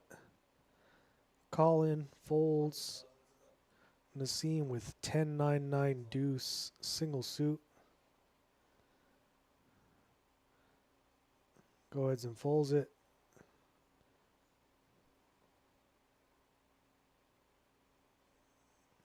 Vac does continue with his pocket jacks, queen, jack, jack 3, and George is going to complete from the big blind with ace, queen, 7-6, single suit with the nut flush draw. And he flops best, bottom pair, gut shot, and the nut flush draw does turn bottom 2. Vac is open-ended with an overpair. Going to see a bet from George. 6,000 into 11. Paul cannot likely continue here with the ace, 3 deuce. Doesn't have much working. Vac will let it go.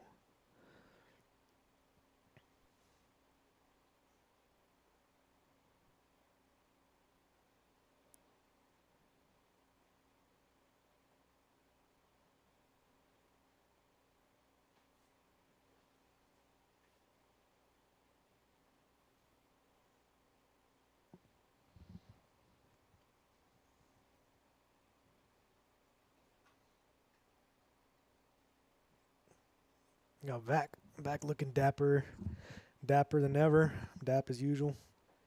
Always has an interesting wardrobe selection on him and a mouthful of dip. That's patented Vac image right there.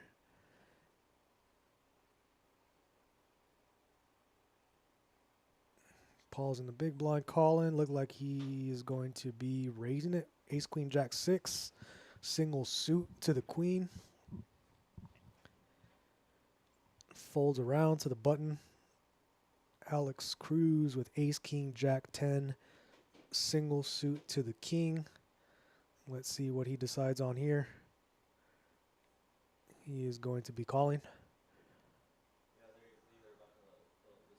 And Paul with trips in his hand decides to come along and call. Let's see what the flop brings us.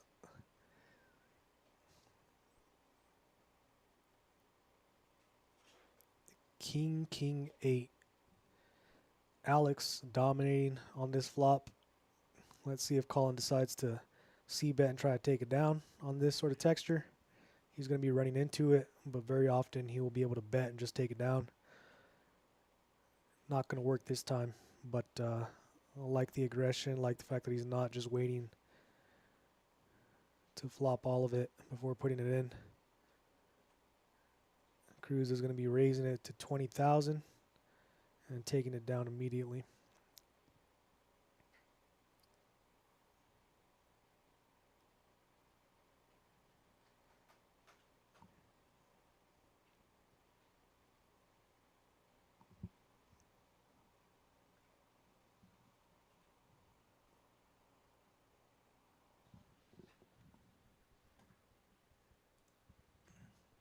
Put the stack sizes up real quick for you guys.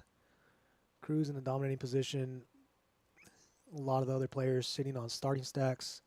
Nassim extremely short, and Paul also quite short, as well as Slayton Collin.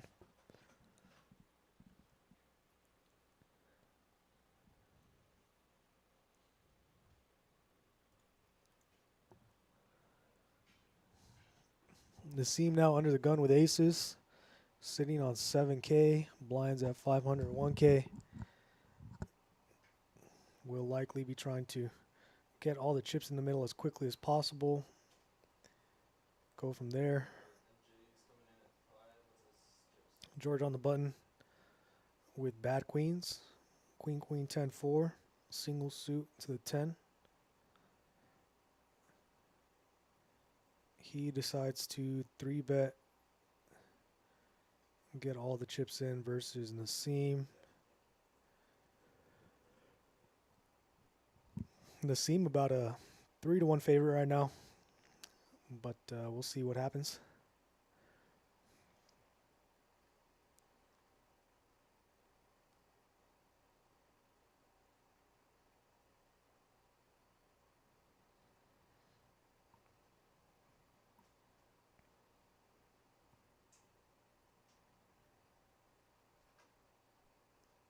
Flop comes down ace high. 6 on the turn, and Nassim is going to be taking down this pot and finding a nice double. Getting his stack up to 15.5K.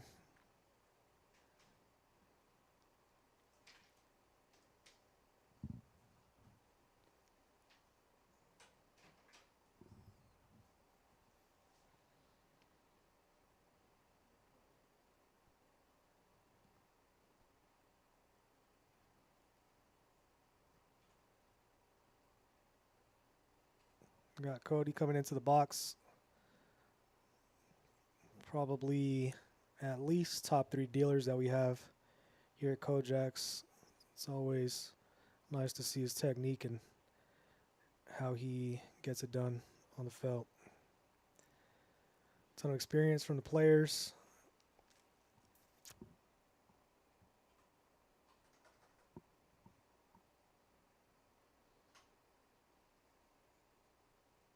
And trying to say too much, let the poker speak for itself. Slate is going to be under the gun here. See what he picks up.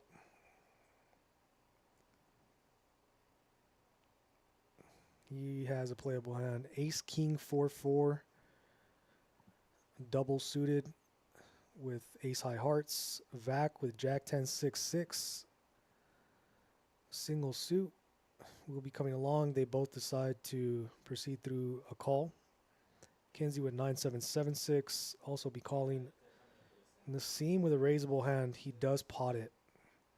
He's short here. He has 14.5 bigs. Ace, queen, jack 9. Single suit to the ace is a hand that, you could proceed cautiously, but it's not much in Nassim's style to be cautious at a poker table. He likes to play big pots, likes to put pressure on people, and makes him a very dangerous opponent for sure. Slate going to be completing. Take a flop, as well as Kenzie. Flop comes down king 9-5 rainbow, and Nassim flops middle pair and a gut shot to the nuts. He does not have clubs working. Slate with ace king, 4-4 backdoor hearts. Also the clubs, but again, no backdoor clubs working for him, so he's got top. It's not a great spot for him, but he's got good odds on a call. He might find the call here. Kenzie, 9-7-7-6, also with middle pair and a gut shot to the nuts. And the 7 will likely give him the best hand. I could see Slate calling, and Kenzie with good pot odds might also come along. We'll see how it plays out. Slate does find a call. Kenzie thinking about it, looking at the pot, looking at the players, trying to land on a decision. It's a big percentage of his stack. 9.5K off of about 40. Wow, does he raise it? Slate looks like he has a decision here to make. He might have just, yeah, he did decide to raise it. Squeeze Slate out of the pot. Nassim is now ahead and a favorite here. Interesting decision by Kenzie.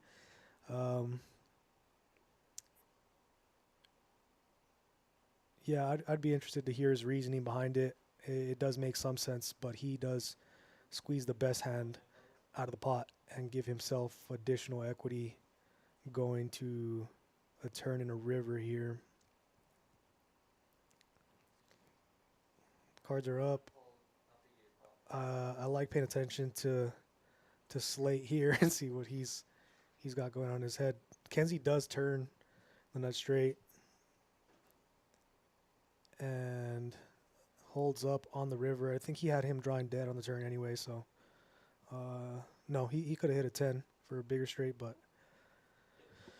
makes a questionable decision, questionable play there, and finds the perfect card on the turn to cold deck Nassim for the win. One of those times where you get rewarded for aggression. That does happen more often than not. It's pretty sick. The poker gods do reward aggression fairly often. Hey, speaking of poker gods, we got Johnny Blaze in the house. Relax. I think he thought I was going to introduce myself. Nah, there is no way. There is no way.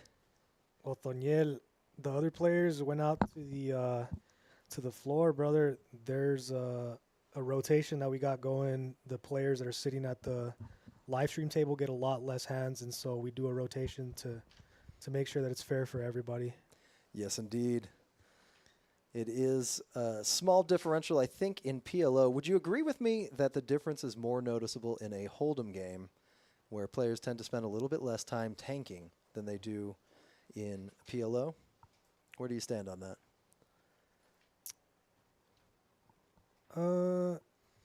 Yeah, I'll agree with that for sure.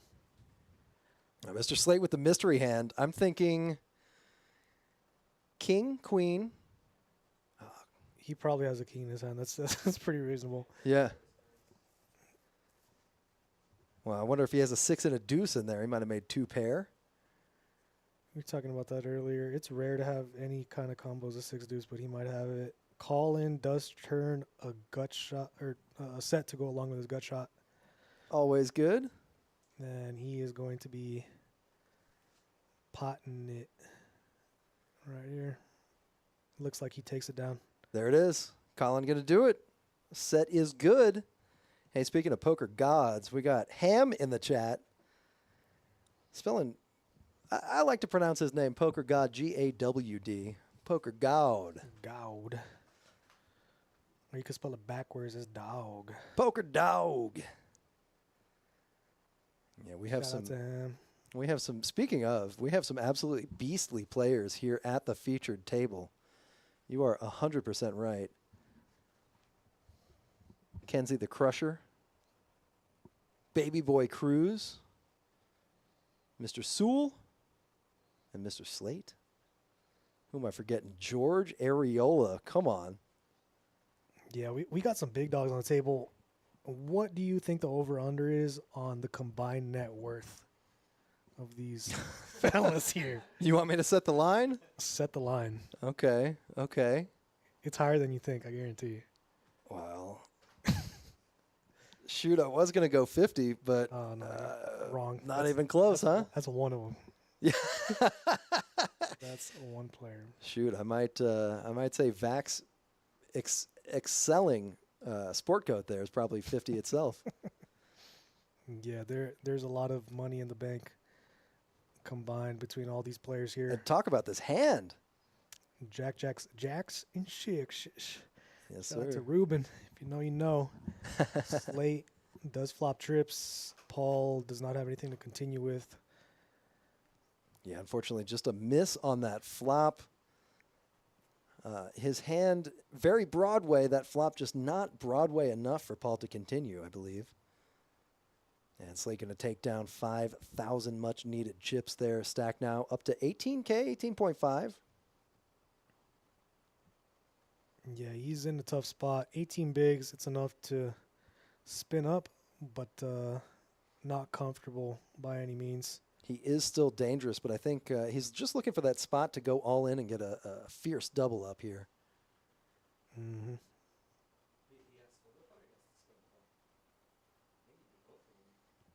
What else All right. next? We got everyone. Everyone is pretty short, other than Cruz. Cruz with a very majestic tower now that you mention it. I like that stack. 150 bigs, not too shabby. Now George with the ace-jack 6-5. Yeah, I was about to say, probably going to lay it down here. Now, I been doing a little bit of reading about PLO in preparation for this tournament. You may be surprised to know. What have you been reading? I've been reading Tell me. books. But anyway, position 3, maybe even 4 times is more important in PLO than it is in Hold'em. Yeah, there's a common saying: the button is worth an extra card in PLO. I do think that that's a fair assessment, to be sure. There's so much information that you gather being in position that you get to steal a lot of pots and see where people are at, and that's worth a ton in a game like PLO where people aren't going to be continuing too often very light, and they will very often bet and tell you where they stand in the deck, and you can not only chase the outs that you have in your hand, you can represent the cards that they are going to be scared of, and that's a dangerous position to be in. Slate going all in with pocket jacks. About to say, looking for a spot to go all in. Looks like he found it. Unfortunately, he's got the lowest Broadway pair of the 3 players here. Oh, it spikes a king. Top set for Kens. He's gambling king 5 deuce with no flush draws available to him. Man, Vac. Wow. He's gonna end up going against Vac with the wrap, Yep. and Slate is blocking that wrap a little bit, as well as Vac. If Vac can find one of his outs here, Oh, deuce not going to do it. he's going to win a giant pot. If not, Kenzie Oh. is going to 102,000 in the middle. Yeah, Kenzie. double KO. Double KO right there. We call him King Kenzie after that one? Trip Kings get the double KO. Yeah, he's running really well right now. Happy to see it for him. He is not someone that can be taken lightly at a poker table, especially with chips in his stack. So this is going to be an interesting development for the table moving forward. Cruz in position on Kens. Cruz is someone that has put a ton of work into his PLO game. I've had a lot of conversations with him, and he doesn't even divulge all of his knowledge and secrets to me. He is a very tight-lipped player. I've asked him for advice on a handful of occasions, and about the best I get was, it depends. Hey, what do I do in this spot? I had this hand. He says, it depends, and that's about it. Yeah, Cruz is a consummate pro. Yes. Does not want to be helping out any of his oppositions to help them take money from him. He doesn't believe in that. So what you're saying is he thinks that I'm on his level.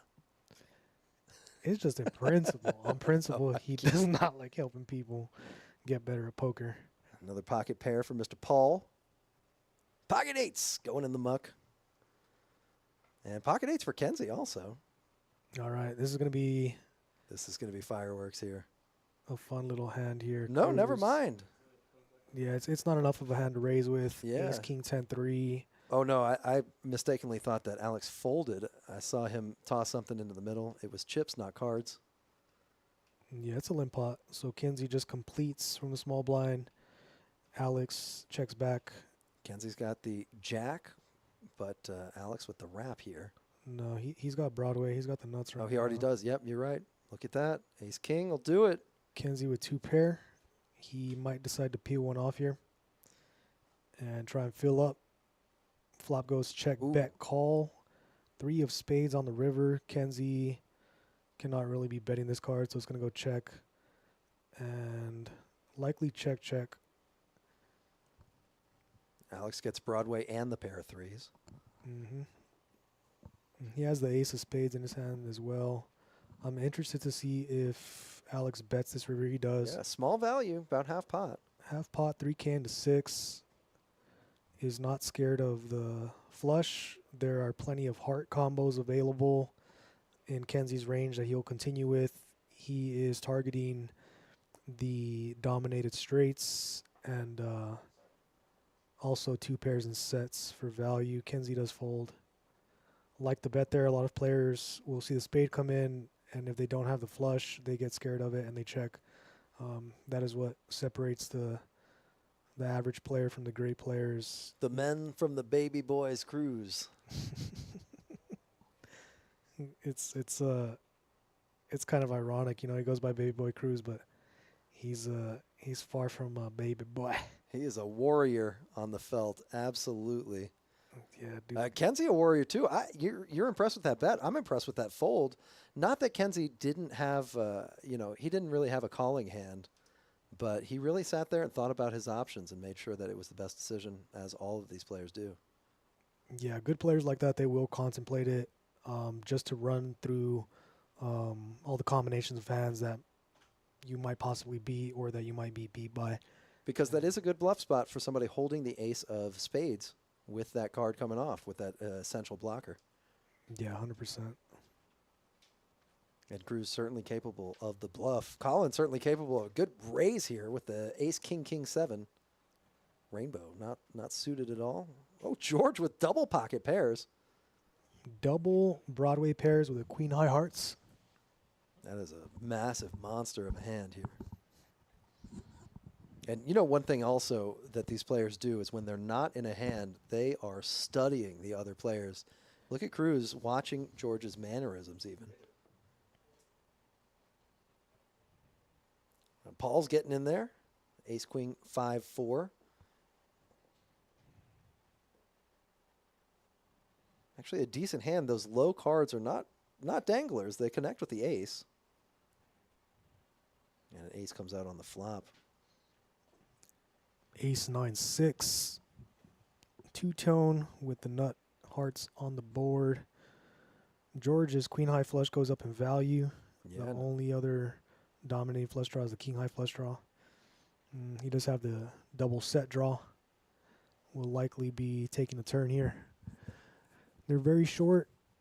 Collinson here with ace, king, king, 7. And does get a fold from George.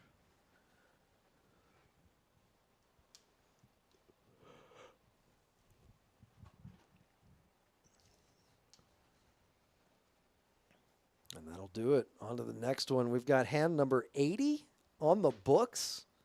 And number 81 coming at you. We got a new player sitting down, Mr. Jason Christie, a.k.a. Tattoo. He wears his heart on his shirt, but not on his sleeve. Jason and MJ going to be joining us. And it looks like we are going to have Champ back on the live stream as well. A familiar face. And he's chipped up quite nicely. It looks like he's got around 140,000. Always good to see. And you see Kenzie taking a lot of frequent breaks from the table, getting up, going to check stuff out. What he's actually doing, he showed me, he's putting in his earpods for about 30 seconds of a song at a time. Is that really what he's doing? That is really what he's doing. Trying to get his vibe up. Picking up the vibes, picking up the subtleties, getting the strategy going. He showed me his earbuds, and he said, hey, listen to what I'm listening to. And I don't know about you, but somebody else's earbuds, not for me. What was he listening to? What's his hype music? Man, I want to say it was something like, shoot, I don't even know. In the vein of Drake or Hip hop. hip hop, yeah, absolutely. Hip hop hype. Hip hop hype. King Kenzie.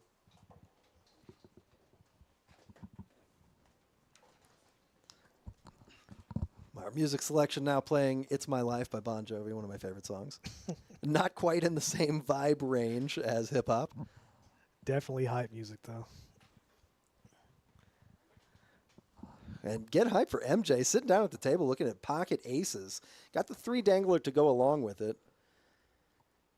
But there are worse hands out there. It looks like he's just going to min raise it up. Paul not taking any prisoners, 3-betting here with the pocket queens. One too many spades. And he's going to be getting all the chips in. MJ has him crushed. Yep, in there it this goes. spot. Pot, pot, pot, all in. 40,000 in the middle. It's 40 bigs. Queens up against aces. Both dominating each other. Or MJ dominating Paul, rather. But Paul does have the spades working for him, thankfully, and he has the 9 connecting with the queen, so he's going to have some straight possibilities working for him as well.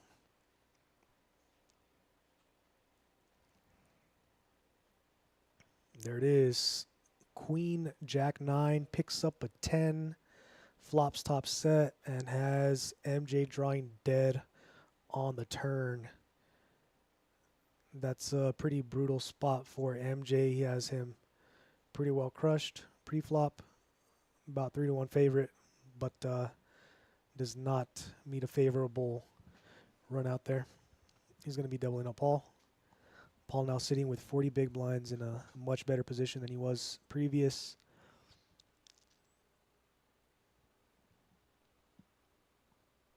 MJ now under the gun, looking down at pocket jacks. Jack, Jack 9-4. He does find a fold, and I'm pretty surprised about that. Much respect to, oh, he doesn't, he hasn't even got the cards out yet. Interesting. Okay, so the graphics are a little bit ahead of the dealer here. I don't think MJ is going to be folding pocket jacks here after losing a pot like that. He's going to try and get those chips back with his pocket jacks. Not a strong hand. Jack, Jack 9-4 with 3 clubs in his hand is not going to be making money in the long term. Kenzie with ace, ace, king, queen, nut suit, 3 diamonds in his hand. It's going to be potting it to 4,500. Sitting on 135 big blinds effective. Cruz is going to take his shot with ace 9-7-7 with nut clubs working to try and get a big pot out of Kenzie. If they were shorter, he would likely not be continuing. He does flop Kenzie dead. Flops quads. And Kenzie on a 7-7 deuce texture is going to be betting. It's a mandatory bet. There are no flush draws available, no straight draws available, nothing to protect from. He's going to be getting value from all the pairs between 8 and king. And he's got those hands pretty well crushed. So he bets, Cruz calls, MJ folds his pocket jacks, deuce on the turn. Probably going to see him slow down here. Going to have a bet from Cruz. Spades are now available, so you can get called by any of the spade draws. And obviously the overpairs. Kenzie is not one to shy away from a battle, and so he will take one off. He has 1 ace left in the deck. If he hits the ace, it's going to be GG's for him. Luckily, he avoids it. Sees a jack of hearts on the river. He's staring down Cruz pretty hard, trying to get a read on him. See what he's looking at, what he's paying attention to, and how much he's going to bet. Cruz, very hard to size up at the table and put on a hand. He's going to bet 21K into 45. slightly under half pot, giving Kenzie a good price to pay him off. He very likely knows exactly what Kenzie has, either aces, kings, or queens. If he has pocket jacks, he wants to leave him room to raise all in. And so he opts for a little bit of a smaller sizing. When you have the board so locked up, there's nothing else that can call you on the turn other than the overpairs. Understands that, makes a nice bet on the river. Kenzie in a tough spot. It's honestly pretty clear cut. None of the hands that you beat are going to be betting on this river other than pocket jacks. MJ folded pocket jacks, is probably kicking himself right now. You know, he's posturing. He's also staring at Kenzie pretty deeply. Try and see what he's got to even be calling with. It's definitely a curiosity if you got pocket jacks and you see all this action on the river. It's fun to pay attention to the other dudes and see what they got going on. Cruz is only showing up here with 7x. You'll have some deuce x. And he might not even have any deuces in his range. I don't see any deuces that he really continues with other than the deuces that contain a nut flush draw. So deuce of clubs, deuce of diamonds available. For the most part, that's going to be it. It's going to be quite a while before Kenzie comes up with a decision. It's a tough spot for sure. I think he'll be able to figure it out and find a fold. 21K is a pretty big bet, and there really isn't anything to beat. Now, if the board had straight draws available, say it was like 775, 776, 774, it leaves you with a lot more hands available that could be turned into a bluff by the river. On a 7-7 deuce board, there just isn't any other hands that you can continue with as Cruz to bluff with. So it's an easier spot for him. But you know, you got aces, and psychologically, it's pretty hard to let go of aces for whatever reason. It takes a different caliber of player to recognize when they're good or not, and not hem and haw about it and beat yourself up about folding them. It's just one pair, especially in PLO. He's smiling now, talking to Cruz, holding onto his stack, see what it feels like.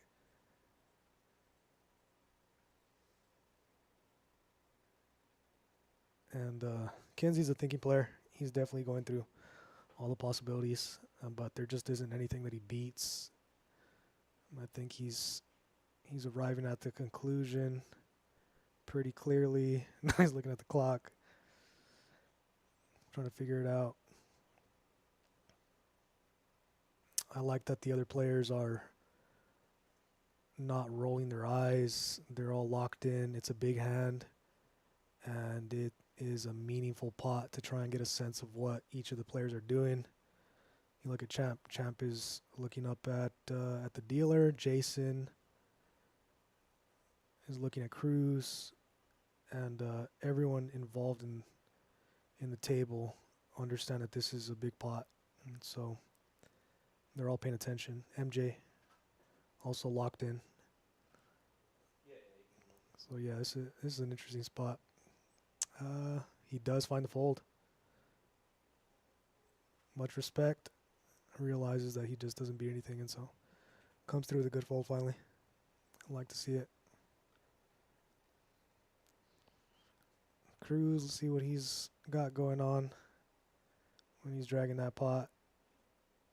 Dude is a consummate pro. Doesn't get too excited about it.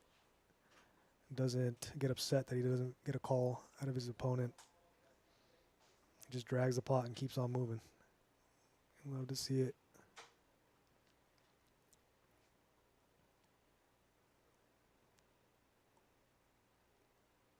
Colin looking pretty good. Haven't seen Colin in a while. He's here for this event, the PLO High Only Championship, but normally plays in Odessa.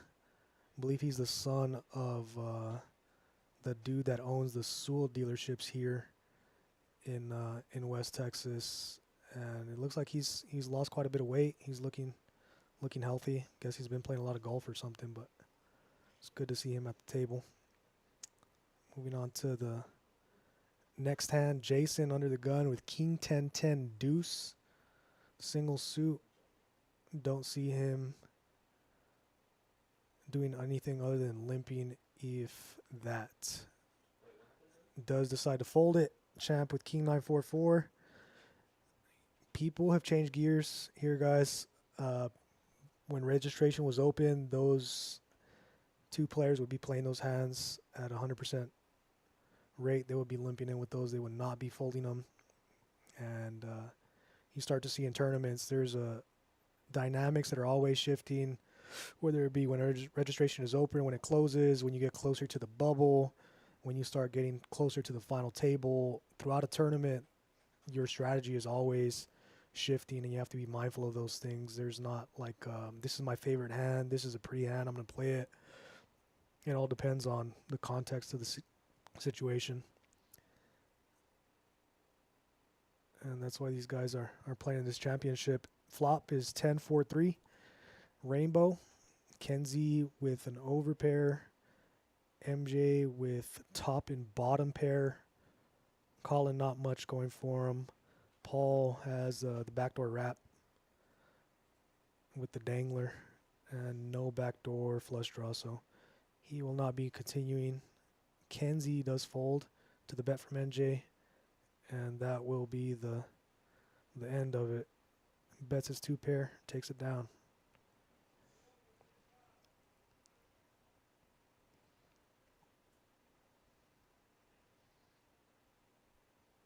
These guys are all pretty seasoned players. And so it's, it's funny if you just pay attention to their body language and try and get into their heads and see what they're thinking, not just looking at the surface of things.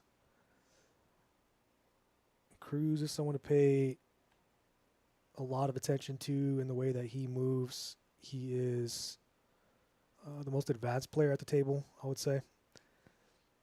Kenzie has had a lot of good results, but he is a professional that plays poker as a pastime.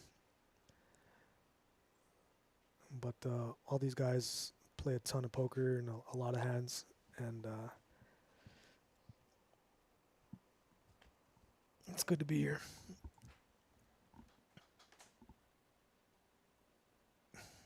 Curiosity Corner, wish I was there.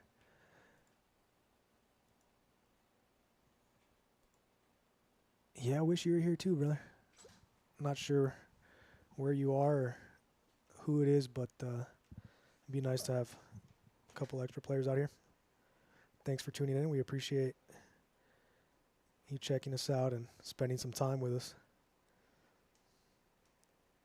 here on the stream. Alex from +2 is going to be opening the Jack 10 8-5 double suited. He goes ahead and pots it. George with King Jack Jack 3. It's a bad pair of jacks. He has diamonds to the jack. And he might decide to gamble to try and hit a set. But, very short stacked. Once you call pre-flop, you're going to have 15K behind and probably about 1-to-1. Going to a flop like the fold, there's not much good that can come from getting involved with that hand for that price. MJ King Jack 4 deuce double suited does decide to fold it, and Jason also folds his hand. Two hands there that versus other players, George and MJ might continue, but the reputation that Cruz has for himself, it is definitely merited, and a lot of people will avoid playing pots with him. He is not one to be taken lightly, and is a force to be reckoned with for sure.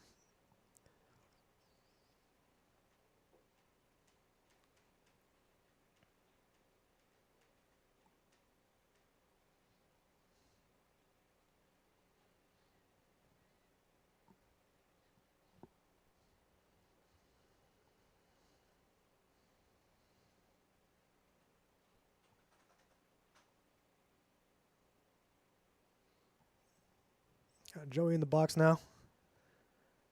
No man bun today. He's got his hair down. Still looking suave. Cruz with King 988. Single suited to the diamond is going to continue through a call. Kinsey with the Jack 10-6-6 also limps in. George limps with his pocket queens. Paul limps with his King Jack 6-5 all hearts. MJ on the button with Ace King 8-4 rainbow also comes along, and the small blind completes, big blind checks. We're going to a flop with 7 players. Flop comes down Jack 7-7 rainbow, and George with Queen 10-7. He's got trips and an overboat draw as well. No one else has much of anything. Kinsey with Jack 10. Paul with King Jack. At this stage of the tournament, I don't imagine they're going to be continuing in this pot.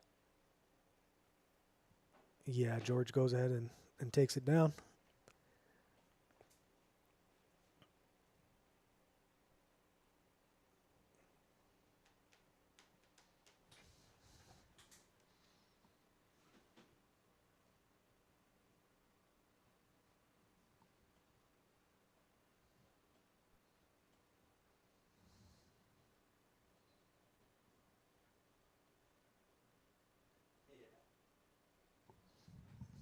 Got the high roller tomorrow, guys. It's going to be a $1,200 buy-in, 20K guarantee.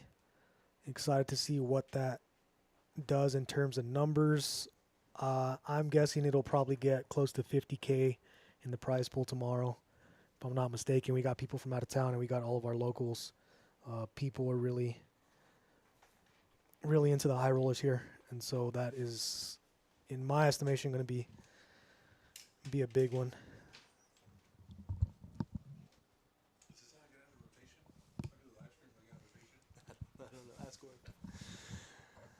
Yeah, that high roller is going to be a beast.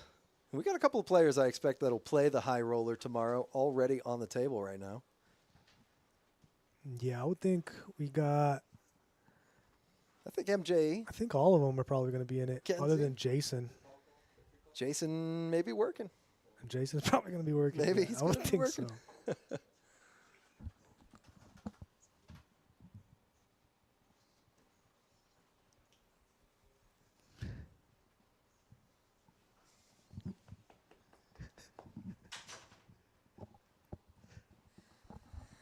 And there you go. House hand's going to take it down. King Jack. King Jack 9-6. It's a limp pot, and it ends up checking down all the way to the river, looks like. Yeah, Jason not going to go for value there. Too treacherous a board. So it's interesting. That's a big takeaway for me in this tournament is that a limp strategy in a PLO tournament is a valid thing. You don't have to pot it all the time. Merits being you're not overextending your stack and bloating the pot when you miss, which will happen more often than not. You allow players with weaker hands or weaker range, as they like to say, into the pot where they can be crushed. You know, I was watching, I think it was the heads-up game between Doug Polk and Negreanu, and they were talking about Phil Hellmuth and how he happens to be right about a lot of stuff. And one of the things that they brought up was that there should be, in GTO, a limp strategy for poker, that there should be a certain limp range of hands. And they were both dumbfounded because Hellmuth came up with that 20, 25 years ago and started doing it. And then all of a sudden the computers crunched the numbers and said, oh, yeah, actually you should be. I did not know that. Interesting stuff, man. That's crazy. Watching a heads-up match like that, 1,000 hands, not the most interesting thing in the world. But both guys great at table talk. You know, I think if it were any other two players, I probably wouldn't have sat through the whole thing. You said this was Helmuth and who? No, it was Negreanu and Doug Polk. Gotcha. They were talking mad trash online at each other leading up to the game, and then they sat down. They were like the best of friends. It was interesting. 6 deuce deuce, starting off with a paired board. We got pocket 8s for Alex, pocket 7s for Paul. Colin with a deuce in his hand. Champ with a straight flush draw. And Champ with the 6 as well. So he's got a pair and the straight flush draw. Yeah, he can hit better trips on the turn. MJ is going to continue with the nut flush draw. Colin looking for a jack, king, or a 9 here. Or deuce. Yeah, that's true. Deuce. Don't neglect the quads. Jack ball. He's got him drawn dead. Just spikes it right there. Look at the smile. Look at him. The smirk. He's excited. I would be too, man. The confidence. 21,000 in the pot, 34K in his stack. Let's see if he pots it. What's he going to do? Feeling good about himself right now, for sure. Bet 12,000. Good size, honestly. A little bit more than half pot. Not enough to get any customers. He will get the chips instead, though. And we are shuffling up hand number 88.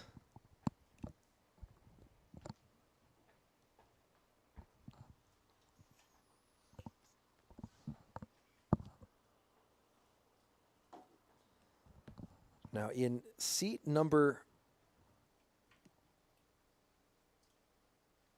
1, 2, 3, 4, 5, 6, 7. Yeah, seat number 7, that is Mr. Mark Hamilton. Not to be confused with Mr. Mark Hamill, but they both are one with the Force. If you know, you know. And here we go. Here is hand number 88. Let's see. Whoever's got pocket 8s, I've got them to win. Paul looking down at a pair of 3s. Got the 9 and the 6. Got some spades working for him, but he is going to fold out of position. Not a great hand to play under the gun, Champ. A lot of diamonds in that hand. Also a lot of Broadway calls. He is going cards. He is going to call 15. Alex with the pocket 4s and the small blind, getting a discount. Going to go ahead and make that call. Ooh, 7-6-5. Very connected board. 2 clubs on board as well. Super wet. Alex drawing to the second nut flush here. MJ no straight, but very good wrap. Got a couple of boat outs as well. Going to bet 5,000 with the draws and get everybody to fold. Takes down the pot. 40K in his stack, adding a few more chips to that total.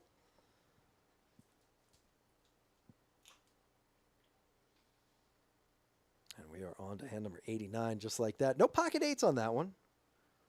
That's okay. Button moves. Alex Cruz in position here on cruise control. I guess that's what you call it when he runs over the table, cruise control.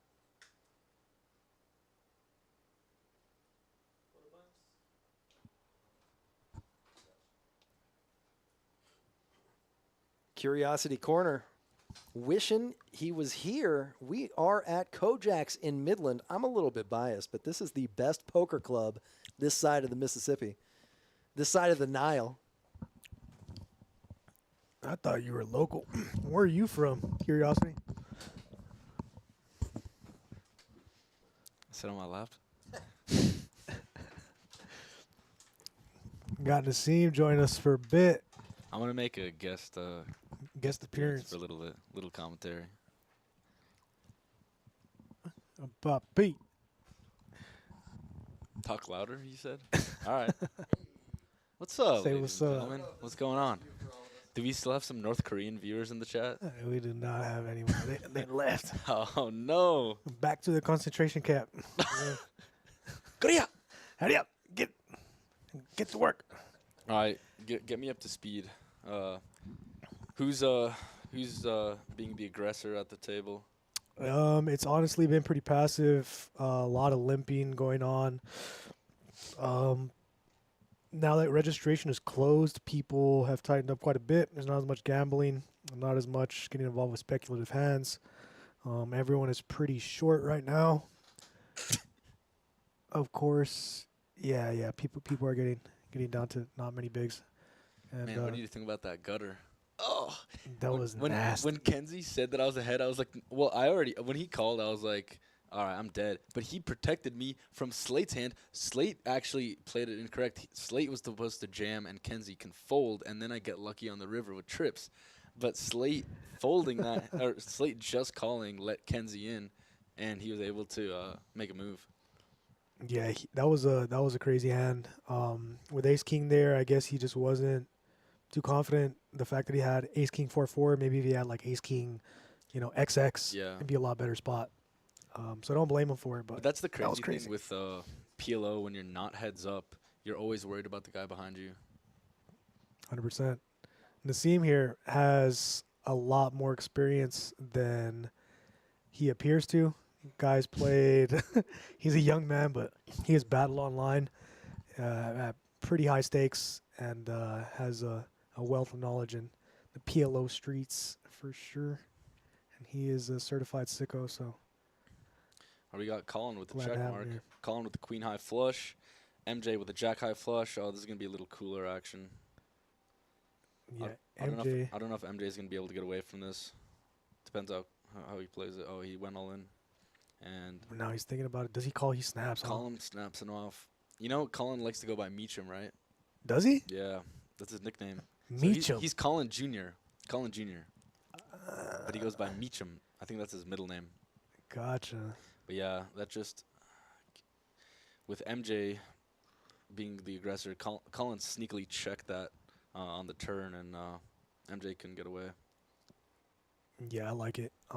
If you check the queen high flush out of position, you will be able to get value from the dry ace and maybe sometimes the dry king, but definitely the dry ace. Whereas if you lead out and you bet, you're never getting called by that hand. Definitely. So I do prefer the check call line versus the lead. It was a nice hand by him.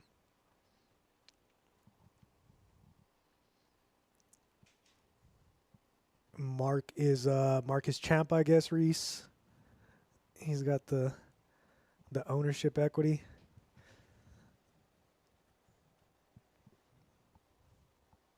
I like it. Cruz takes a step away from the table. Kenzie takes a step away from the table. I guess they're having a conversation. They're just like, okay, let's just ride it out to the end. They're so far ahead in terms of stack sizes that they're not too worried about What's the average stack right now? losing a hand. Do we know? Average stack is. Let me try and get it pulled up. Nah, I'd have to pull it up on my phone. Didn't bring my phone in with me. 4 ways to a flop. Nobody wanted to raise this one up. Queen Jack 10. Monotone. Not monotone. The opposite. Rainbow. Rainbow. Skittles, as they say from the lodge. Ace of clubs on the turn. This is gonna be a check down hand, I would think. Colin does hit trips. Looks like they just want to check it and It's- see their showdown value. Yeah, it's Nobody also wants to bet. a club. Loses to just about everything. Yeah, Broadway, flush, boat. You see Paul getting involved with a hand like King 8-6-5, single suited to the 6 on the button. Not something that I would recommend, but he does have the button. I would like to see him using the King of Spades in his hand to bet the turn. If not, then you're just getting involved for no other reason. And I will say, on some of these multi-way limped pots, even if I have a marginal hand and I'm in position, I'd rather pot it than just call, because it's easier to play heads up, being the aggressor in position, than play multi-way with a weak hand. Because then you're able to represent a multitude of hands if you're the aggressor in position. I mean, in any poker variant, position is extremely important, but especially in PLO, I mean, position's everything. It's huge. It's huge. We were talking about that earlier. I've read some articles by some pros, and they consider being on the button as having an extra card in your hand. And, Definitely. You just got to use it. You know, you got to have the knowledge and the guts to go with your reads and make those plays even when you don't got it. And that is something that Nassim here definitely has plenty of. He has the reads and has the guts to go with it and make those plays. You think Paul's gonna make the call, or is he gonna let it go? He has the diamonds working, and he's got Jack 10 6. He Makes the call. Jack 10 flops really, really well in PLO. yeah, Jack 10's a very powerful hand. 100% hits the set. Colin was listening into your commentary. In the future, it seems like he does elect to pot the ace 9 8 4, which is a junk hand. Yeah, he does turn the straight draw. We'll see what happens.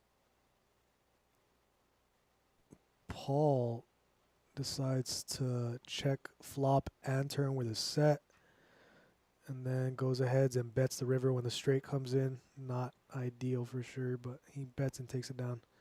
Would have liked to see a bet on the turn from him. He essentially has the nuts on that turn. It's a nice pot for Paul. He needed that. Basil in the chat. Let's go, BB Boy Cruz. Got some Cruz fans. Basilio from North Korea. North Korea, Mexico. Maybe. Shout out to Basil, one of the most recognizable and prominent characters that we have here at Kojaks. I know whenever the streamers and visitors from other places come out here, they always seem to land on Basil as a character to watch. Has a great personality and a good sense of humor. Likes talking crap and has a lot of one-liners that And he has the people best appreciate. outfits in the building. If you know, you know. Always wearing a mask and he's got his swag on for sure. Very creative man. Colin with the Jack 9, Queen King. And now Queen decides clubs. to limp the cutoff after raising the Interesting. ace 9 8 4 on the previous hand. I've got king queen jack 9 and just limps. Kenzie with Ace Jack 7 8 3 diamonds. It's gonna this is gonna be a flop that we're gonna want to see. Let's see. Ace 10 8 2 clubs. Colin flops massive. Kenzie flops 2 pair with backdoor nut diamonds, and Colin with the world nut clubs straight draw. Colin has a massive equity advantage on this hand. Yeah, it's more than half the deck. He can hit a 7, a 9, a jack, a queen, a king, or a club. That's a lot of cards there. That's a super wrap Okay, if I've ever seen one. Colin does decide to raise it on up. Kenzie will proceed with the call, looking for a diamond on the turn to improve his hand. He has a gut shot that's no good. He has top and bottom pair and backdoor diamonds. Colin does hit his straight.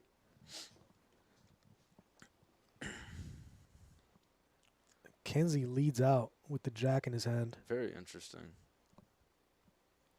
I'm curious whether or not Colin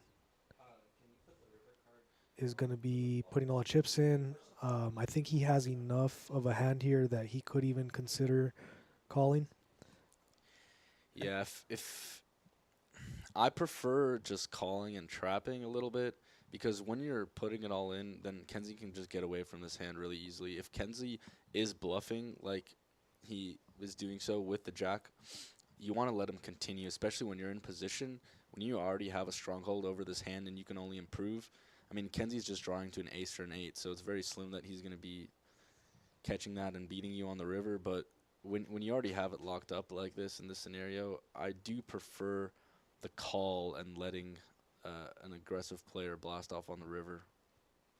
100%. 100%. I guess that I would agree on that if they're bluffing, you want to allow them to bluff on rivers, especially in position.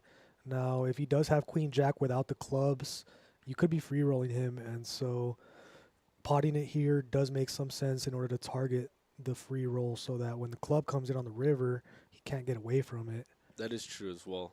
So it's one or the other. But someone like Kenzie, he's pretty aggressive. He will have bluffs, and so I think I'll probably continue through a call just to allow him to bluff rivers. For sure. If you are gonna raise it, and you think that a player like Kenzie does have the straight already, then maybe a min click could be at your advantage. But when you do pot it like that, it's an easy escape. Lets him off the hook. But a nice hand from Colin. Nice pickup. He chips up to 121K, so Nice. in a good spot. He's doing well. Mr. Meacham. I've played with Colin before. He's a student at Baylor University, so he's studying the charts on his free time. In the lab, as they say. All right, Paul with 7, 7, 8, 10 with spades, and Colin with 10, 10, ace 5 with clubs.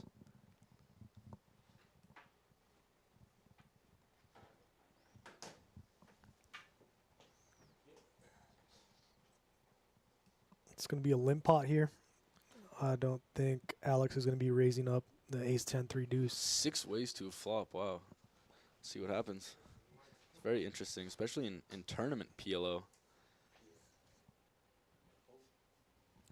Colin flops the advantage with ace 10 of clubs. Not flush draw on this flop. Champ with top pair and jack high clubs. This might get spicy. Yeah, Kenzie is going to pot it with Ken- top 2. Yeah, Kenzie does have top 2. Colin has a pile of chips, and Kenzie has enough behind that he has the implieds to go ahead and take a turn and try and turn the nuts. Mm-hmm. Yeah, if there's a safe turn, I'm sure Kenzie's going to be betting pretty large on the turn. That is not one of them. Colin locks it up with only 10% for Kenzie to hit his queen or 8. This is the face of a man sitting on the nuts. Colin is running hot. He is running good. And look at him, calm, collected. So 14K. What, bets about a little over half pot? Yeah, I guess it was 14 into 24, a little over half. Kenzie sizing him up. Wondering if he's using any of the straight draws to bluff with. That is the only thing that could be going on. He does have the queen of clubs in his hand, blocking the flush. I could see him continuing here. Counting out a stack and deciding whether or not he's going to... Make a move and pull the trigger or let it go? Yeah, it's possible, right? I think that would be a crazy decision, but Yeah, he decides to let it go. right on. It's a good fold. Yeah, good fold from Kins for sure. I don't think there's many players out there that are going to have a straight draw on the flop and just bet into Kenzie there in position. They're a rare breed that can represent the hands that aren't in their actual hand. So when he bets there, I think probably 90+% of the time he's just going to actually have what he's representing. I will say, though, Colin is a very capable player. He's definitely bluffed me too many times. That No doesn't shit. count. Respect. I haven't had a lot of tables line with Colin. Always struck me as like a really nice kid, genuine. Never gripes about taking losses, and it's pretty cool about when he wins. So I like the young man. He's a good dude.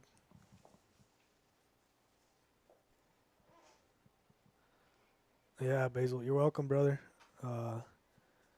Speak from the heart, and so I meant it if I said it. And Nassim, that dream is in the booth, hanging out,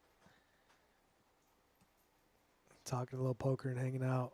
It's nice to have someone to talk Kenzie poker with in the booth. finally hits a nice hand, but It's a limped pot, so let's see if he's able to build it up and get some action on this. Yeah, Yeah. Betson takes it down.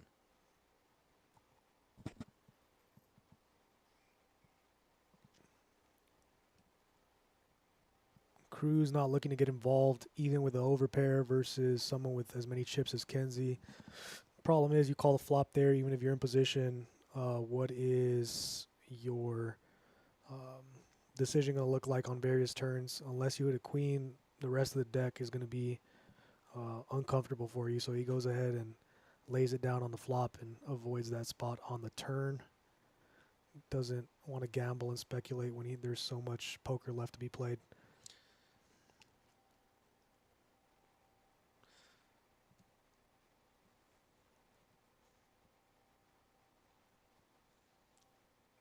Jason with 13 big blinds limps in with the ace, king, jack, deuce. Kinsey with the nut spades and some middling cards to go with it does raise it up. I do like the raise from Kenzie. Does have a nice middling hand and draw to the nut flush. So we'll see what happens on this hand. See if Jason does indeed decide to make the call. Let's see a flop.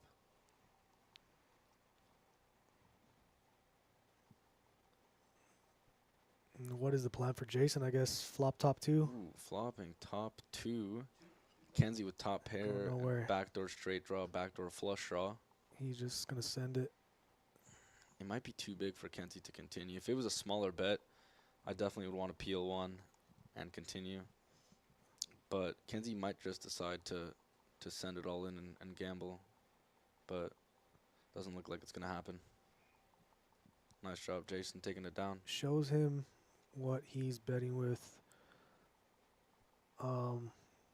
Yeah, I think Jason is probably pretty face up in general as a player from what I can tell. No offense, but yeah, he's just trying to make a hand and then bet. I mean, in PLO, sometimes playing face up, people still might not believe you. They don't. That's the beauty Nobody of ever the game. wants to believe you. You can sit there and just bet when you have it, and you're going to get action because people still won't believe you. It's pretty impressive for sure.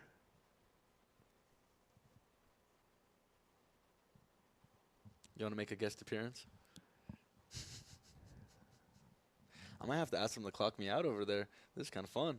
It's fun, bro. Honestly, it's nice to have someone to bounce ideas and the poker chat with. Makes it a lot more interactive and entertaining. Hopefully, we can get the players' voices in the future. We're trying to figure out how to get. Oh yeah, if it's mic'd up on the final table, man, it's a completely different stream. I mean, I think half of the stream is just hearing the players interact with one another and talk and see what happens. I mean, of course, in a tournament, it's going to be a lot less talking than a cash game. Right. But it is interesting to see some of the side commentary. Yeah, table talk is a big part of the game. It's also like, you can pick up people's general vibe and their energy and the tone of their voices and how much fun they're having, how lively it is. And there's like a certain sense that you get of the game that's different when you can hear what everyone at the table is talking about and how they're feeling.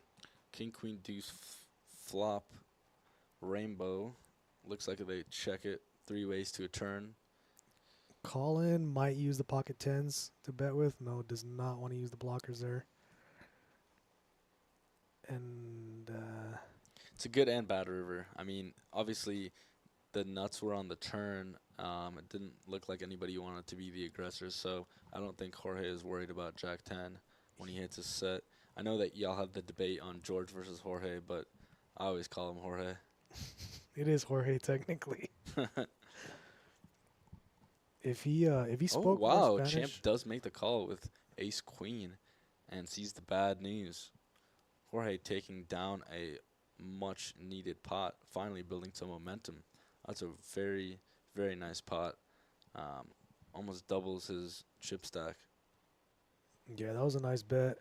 That was a nice bet for sure. I guess I can see where Champ is coming from, trying to pick off a bluff. So in Champ's head, he's thinking, okay, look, if he had the straight, he probably would have bet a little bit on the turn So when I hit my 2 pair, I'm most likely good. I don't hate the call. No, it makes sense.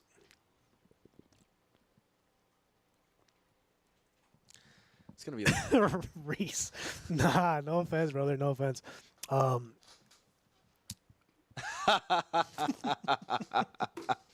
I see his comment. What's up, Reese?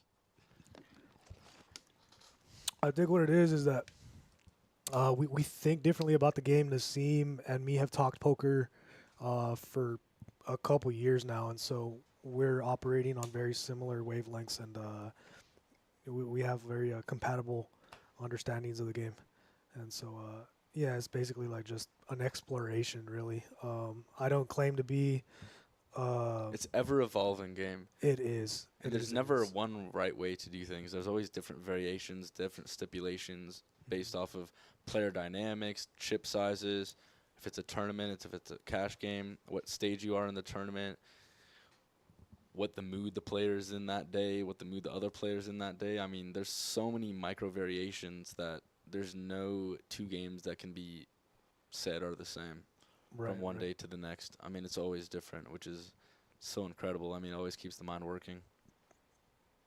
Yeah, it's a beautiful thing, and you know, for people that are cerebral and thoughtful, when you think you have everything figured out and you have the answer pinned down, it stops your learning and your growth curve.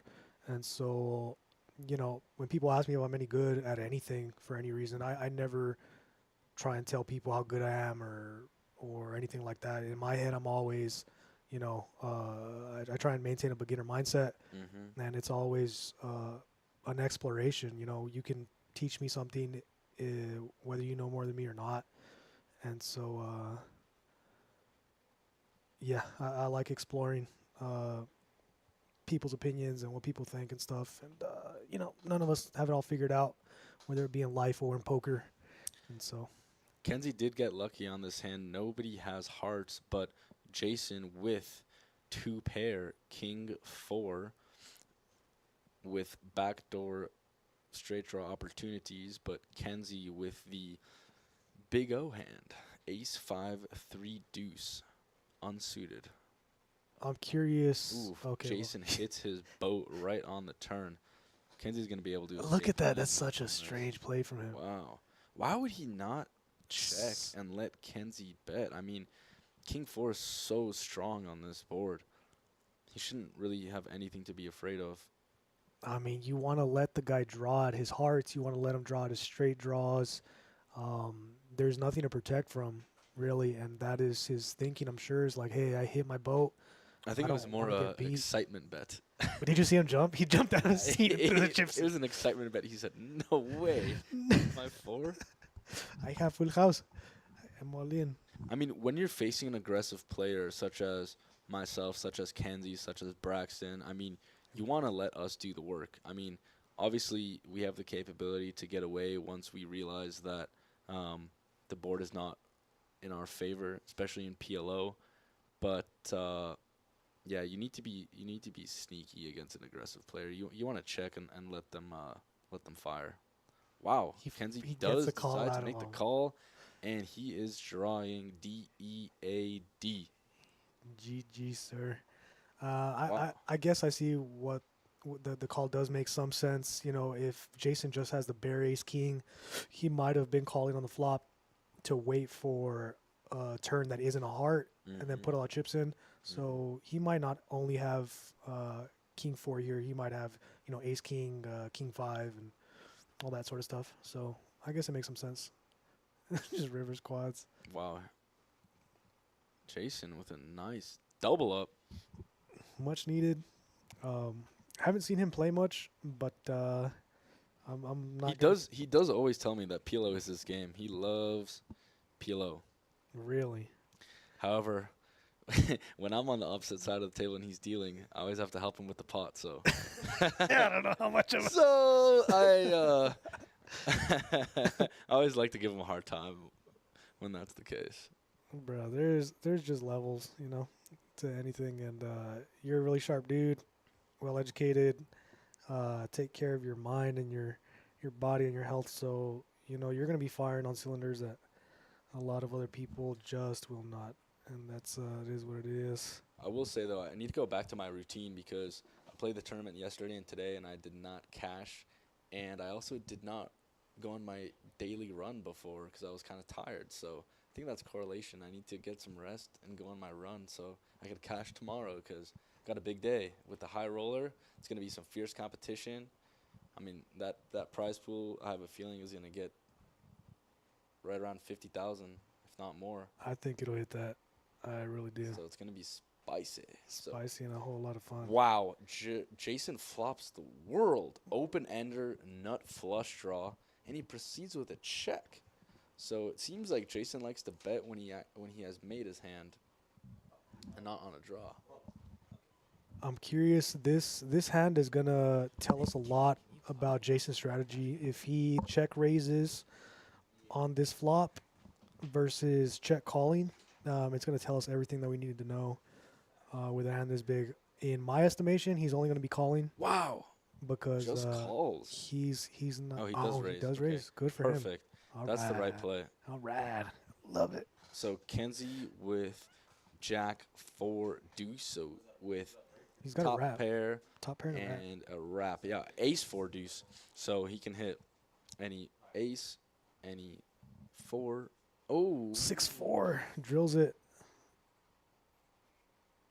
Drills it. Man, JC is running good. I guess this is his game. PLO master. Pilo champion.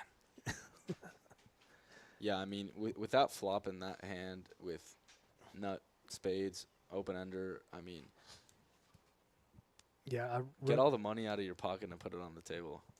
Yeah, the problem with flatting in a spot like that, you know, if you miss, or I'm sorry, if you hit, you're not going to get any value, and it is what it is. You just go ahead I mean, and yeah, get the I mean, chips in. if you're against the set, which is the best hand Kenzie can have right there, you're still almost an even.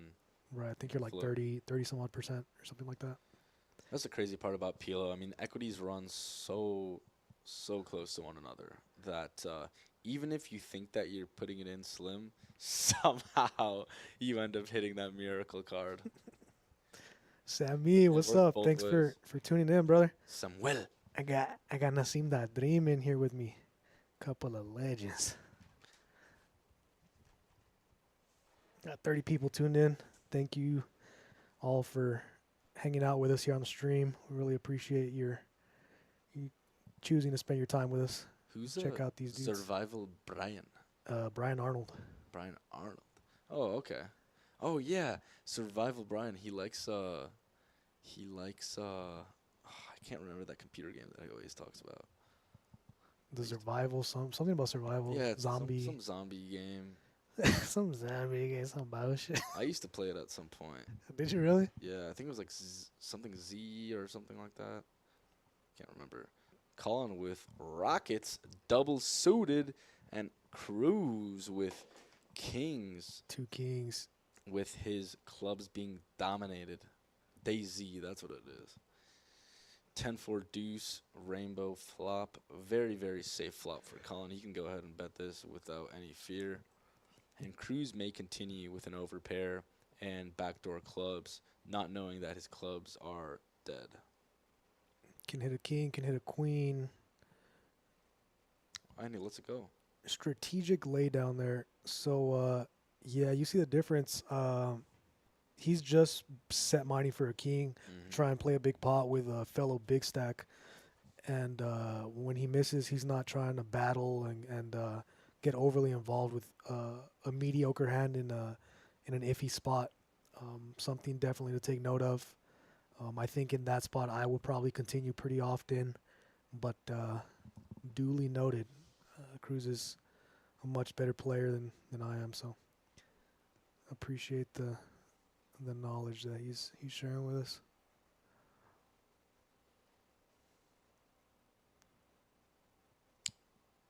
Is that the same hand again? Wow. Colin with the Rockets again. Running good. This time the diamond variety. Jason with king 9-7 deuce is gonna let it go, Cruz from the small blind. and Colin takes it down. I think he had king queen 8-4 double suited. Does not get hypnotized by the double suitedness of his hand and lets it go out of position. Versus Colin, who is sitting on 135K. So they're the two biggest stacks at the table. Knows that in order to get involved with a stack that's as dangerous as Colin's, you have to be drawing to the nuts or be in position. And there's no ifs, ands, or buts about it. You just have to set those guidelines and be disciplined and not get involved in a suboptimal spot. Reese with the nice shout out. CCC primetime dealer Abram in the box. The tables have turned now. I'm commentating and I make fun. We gotta find something to make fun of. Ace 7-7-6 in the small blind. Jorge decides to complete. King, king, queen, 2 spades flop. Looks like Colin has the nut flush draw. And Paul with trips. Cruz betting the button, trying to take a stab here to take it down. It's not going to work. It's not going to work. He's up against a straight flush draw, a royal flush draw. Let's see if he can think a miracle 9 on the turn, though. Oof. Quadzilla for Paul.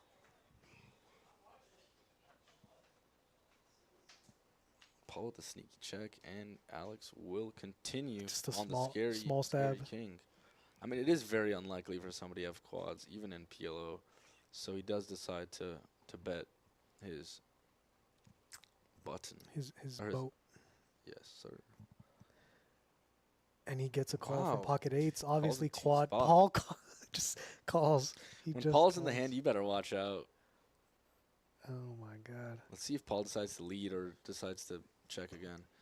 Oh, I do not. He like tries to this. go all in, but has to settle for 21-5.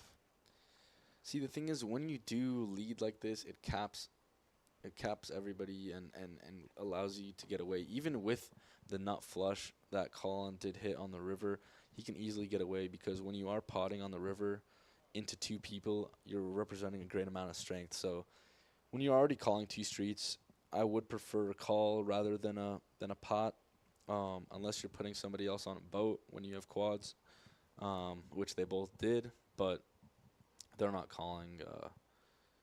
They're not calling that light. Not at all. Yeah, I think that's. I don't know the right way to play that, to be honest. Flop checks through. If you're gonna bet, I would bet tiny, bet another 2,000. Yeah, I like a and 2K reduce bet. the bluff rather than pot. At the very least, you're gonna get a call, and it might not seem like much, but 2,000 in chips is 2,000 in chips. See, that's the only thing in PLO. I feel like people abuse the pot word more than they should. I mean, you can bet any range of between 0 and pot. You don't have to just use the pot because it is in the name. Ooh, Cruz flops top set against Collins gut shot. I don't think he's gonna get much action. Something to pay attention to is his sizing here. Queen Jack Deuce monotone. He does need to protect. He does protect. He does want to protect against your king 10s, your 9-10, your ace 10. There's a lot of backdoor flush draws.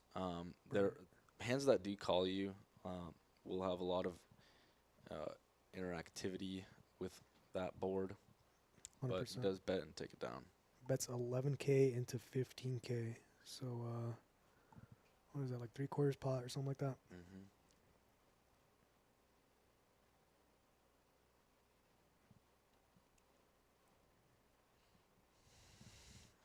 Johnny, you might have to be solo in the next couple of minutes. I'm gonna have to retire. I'm getting sleepy. Hey, brother, go do your thing. Been up late the last couple days. I can't believe it's already 11:30. Yeah, it's gonna be a long night. How many people are left in this thing? So there's 2 tables left. I would guess that there's about 12 or 13 remaining. So we're almost down to a final table. Right on. 10 left? Okay, we're almost there. You're not streaming the final table? Interesting. 1, 2, 3, 4, 5, 6. Okay. Yeah, 10 left out of 45. Top 5 places pay.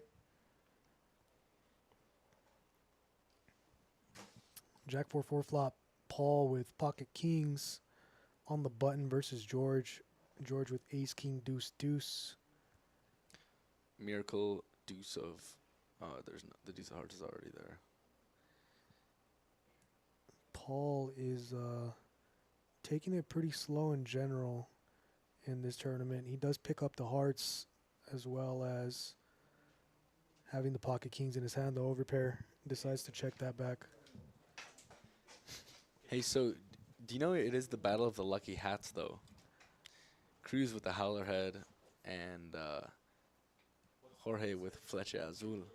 Flecha Azul. Those They're are lucky hats, and then Jason with his one-of-a-kind Kojak self-made hat. Is that what that is? Did he make it himself? He did make it himself. I did not know. He wants to put it for sale. If there are any buyers. Yeah, the Cruz and George hats, those are iconic for them. They wear those hats so often to Uh-huh. the tournaments. It's true, though. I mean, when you have your lucky attire, you might as well use it. I mean, I had my lucky shirts this weekend. Yeah, you do. What is that, like a crochet? Something got on? like that. Something like that. Gotta keep it spicy. Spicy, sexy. Sexiness, always. Yeah, like Reese says, we really do appreciate everyone coming down from the surrounding cities, Odessa, Angelo.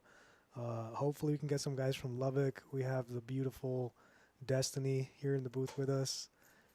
Kojak's is on the come up. I mean, from what I saw yesterday, that was incredible. That's what Kojak's should be like, and that's what it can be. And it's just the start. I mean, there's still a lot of room to grow. I mean, there's a ton of people from Odessa that need to be exposed to what Kojak's has to offer, especially during this tournament series. I mean, there's a lot of money on the table over here in the tournament series, and I think it's something that needs to be hyped up a little bit more. 100%. I have a lot of faith in Kojak's moving forward. We got a little bit of a change in management recently, and things are looking up. I'm excited for the future for sure. For sure. Yesterday, we had Especially after they 80 put me on the advisory board, you know. Bro, it's on. And we got you in the booth. Fuego. 10-7 deuce flop, very innocent looking flop. Paul with ace king of hearts, turns a heart draw and a straight draw. Looks like he will bet after it's checked to him, and he'll take it down.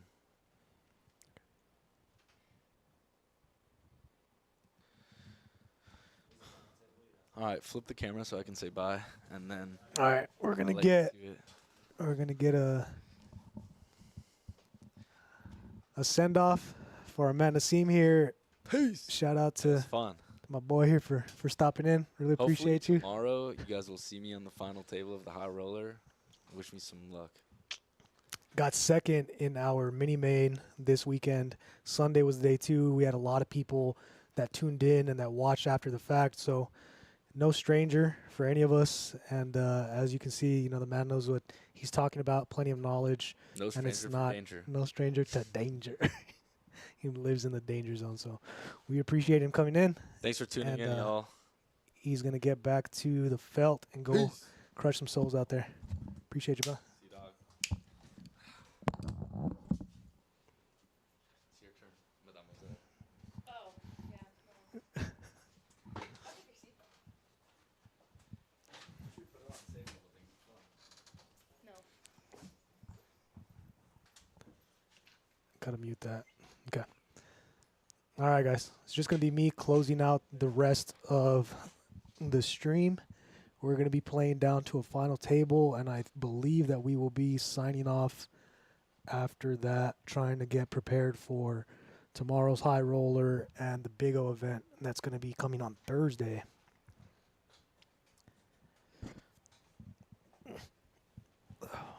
Let's see. Colin yet again with the aces. See, I think this is like the 4th or 5th time in the last hour that he's picked up aces. He's been doing well. The biggest beneficiary of this live stream table, he's chipped up 82,000 since he arrived. Second to Jason, actually. Jason is up to 125K, up 95K from where he started.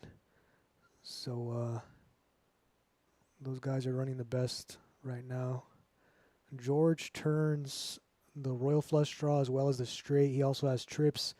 He is only drawing to the royal flush draw. Unfortunately, Colin is running extremely pure, sitting there with pocket aces.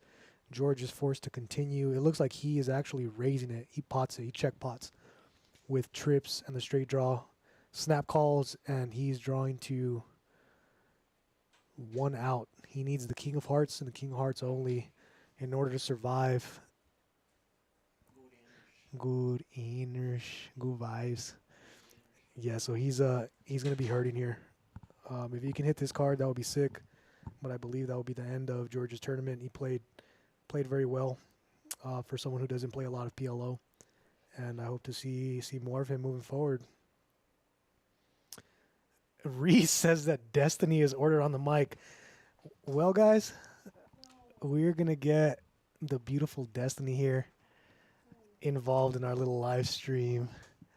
She's been a welcome addition to the team here, and really appreciate her showing up and taking initiative to learn the snack bar and really take care of our customers. And so I'm happy that she's here with us and get a little feminine energy and beautiful looks on camera and on the stream for us.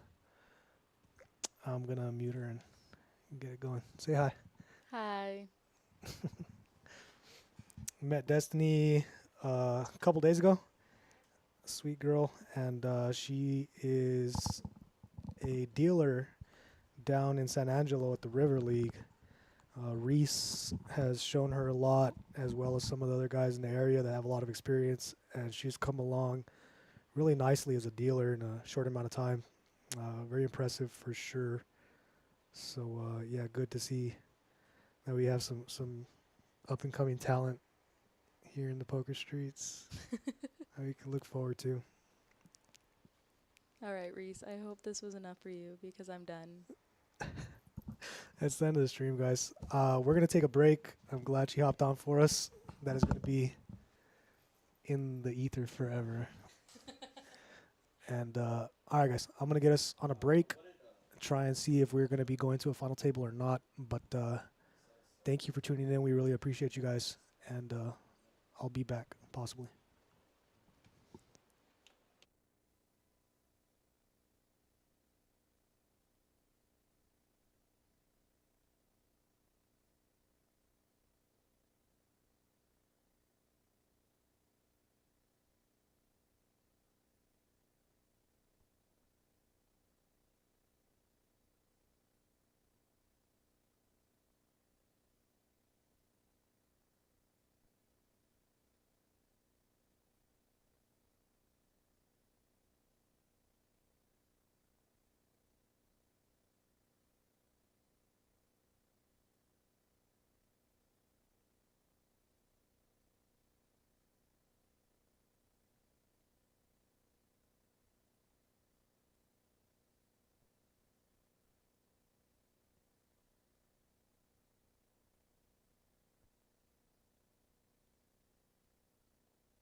All right, guys, I'm back. Reese with with a good time laughing over about Destiny's little visit. She handled it well, for sure, and gave us some good to look at here on the stream. We are on hand 109 of the live stream. We are not going to be streaming the final table for this event. I'm not sure if tomorrow we will stream feature tables and not the final table as well, or if we will let the tournament play down to a final table and stream the final table instead. Yeah, we'll see what the big guys decide on. But as of now, the final table will not be live streamed. You'll have to take a look at the socials to see who is the champion of this event, number 6 of our championship series. Paul is on the button with a suited ace, ace-queen 8-3, and he decides to raise it. Interesting decision by him. He's raising for a position more than anything that is not a playable hand by any means. Very, very often you're just not gonna connect with the flop in any meaningful way. He does flop bottom pair. No backdoor hearts, runs into resistance. Jason has ace king 7 deuce, so he has a gut shot to the wheel, top pair and backdoor clubs. He does turn top and bottom pair as well as the nut clubs, and he's going to go in and lead it, trying to protect from counterfeit outs, I suppose. Paul would fold, I would assume. Yeah, he does go ahead and let it go. After playing as conservatively and as slow as he has the entirety of the tournament, I'm not sure what's changed in his mind for him to go ahead and pot it on the button with that hand, but not in alignment with the rest of his play throughout today's stream. Got Mr. Martinez here in the booth with us. Played cash games from 2 p.m. until 6 today, all day. They were playing 5-10. It's gonna be a fun night. They're gonna keep playing. We have cash games going all week, guys. 2 p.m. 5-10s are gonna be starting up here at Kojak's tomorrow and Thursday as well. Tomorrow is our Hold'em day. We'll be playing 5-10 from 2 p.m. onward, leading into the high roller. That's going to be kicking off at 6 p.m. Big O is going to be happening on Thursday, which is a rarity these days since our dearly missed friend Clyde's passing a couple years ago. Mark.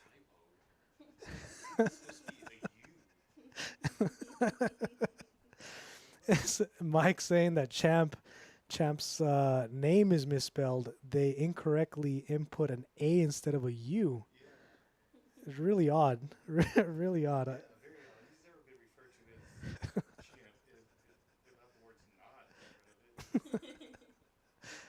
So we have he is involved in this hand.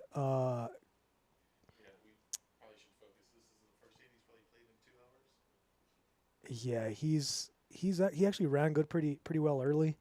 He's so tight, he can't smile. Look at that. Look, he's got top and bottom pair. He'll pull a muscle if he smiles. He's so tight. He ends up leading out. Does pick up 3 pair on the turn. I assume he's going to be barreling off on this one. He will continue protecting from the clubs and from the wheel draws. A club, for sure. He's going to be scared of the 5-4 and the 3 as well, I would think. Paul is coming along. He's got the clubs and he's got the gut shot working for him. I would like to see him represent.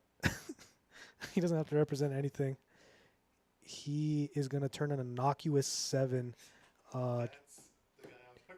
Champ is going to be so upset about this one. That is not a card that is scary. It looks like he's turning his clubs into a bluff, and I think Champ might end up paying this off. Yeah, that's a brutal cooler for him. 7 comes in on the river, and it looks like it's a brick that you check call in order to pick off the bluffs. But it turns out that the guy has pocket 7s. If they would just stop at the turn, he would win almost every hand. Problem is, there's a river. It's weird how that works. It's weird. It's horrible. Yeah, PLO's a fun game, man. There's a PLO, hope it holds game. yes. Hope it holds, hope you get there. One or the other. And that is the name of the game on PLO. I think the turn, in my opinion, the turn is probably the most important street in PLO. So much can change from the flop to the river. On the turn, the texture and the runouts are not going to change that much going into the river. And so you have a pretty good sense of where your equity's at. And there's only one more card to come. So you can have a better plan on the rivers as opposed to the flop where there's 2 cards to come and everything can change.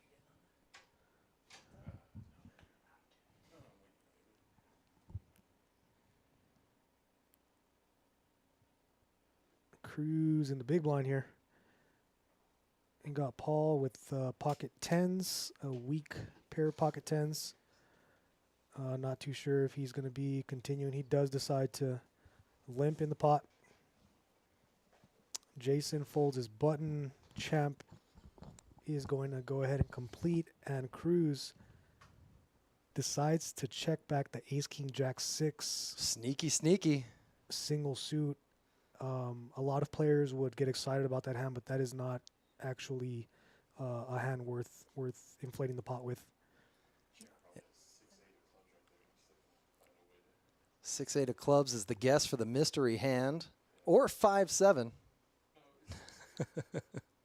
If he has 5-7, he's going to be in a lot of pain. Yes, Paul with the top boat here, and he does fold. The champ does fold. Interesting bet from Cruz. Yeah,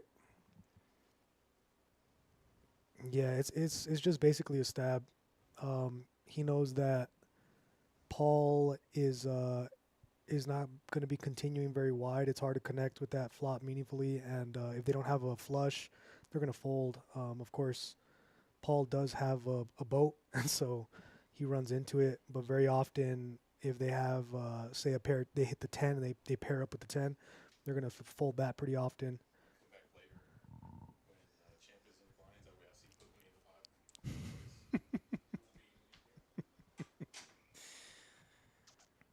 A special guest appearance there. And it looks like we are moving on to hand number 113. Is that right? Yep. This live stream has been going on for a long time. Thank you, everybody, for checking us out. Got a lot of viewership today. Thanks for stopping by, leaving comments, leaving likes, subscribing, and everything.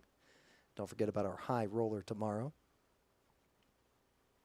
Yeah, definitely tune in for that. Do you know if we're going to be doing the feature table thing tomorrow with the high roller, or are we going to do final tables? We are going to be doing the featured table once again. Get the action going on these tables. And you'll just have to subscribe to our Facebook page to see who placed and who won. Yeah, I think Makes the sense. I understand. tournament's a lot of excitement when you have rebuys and people going all in, stuff like that.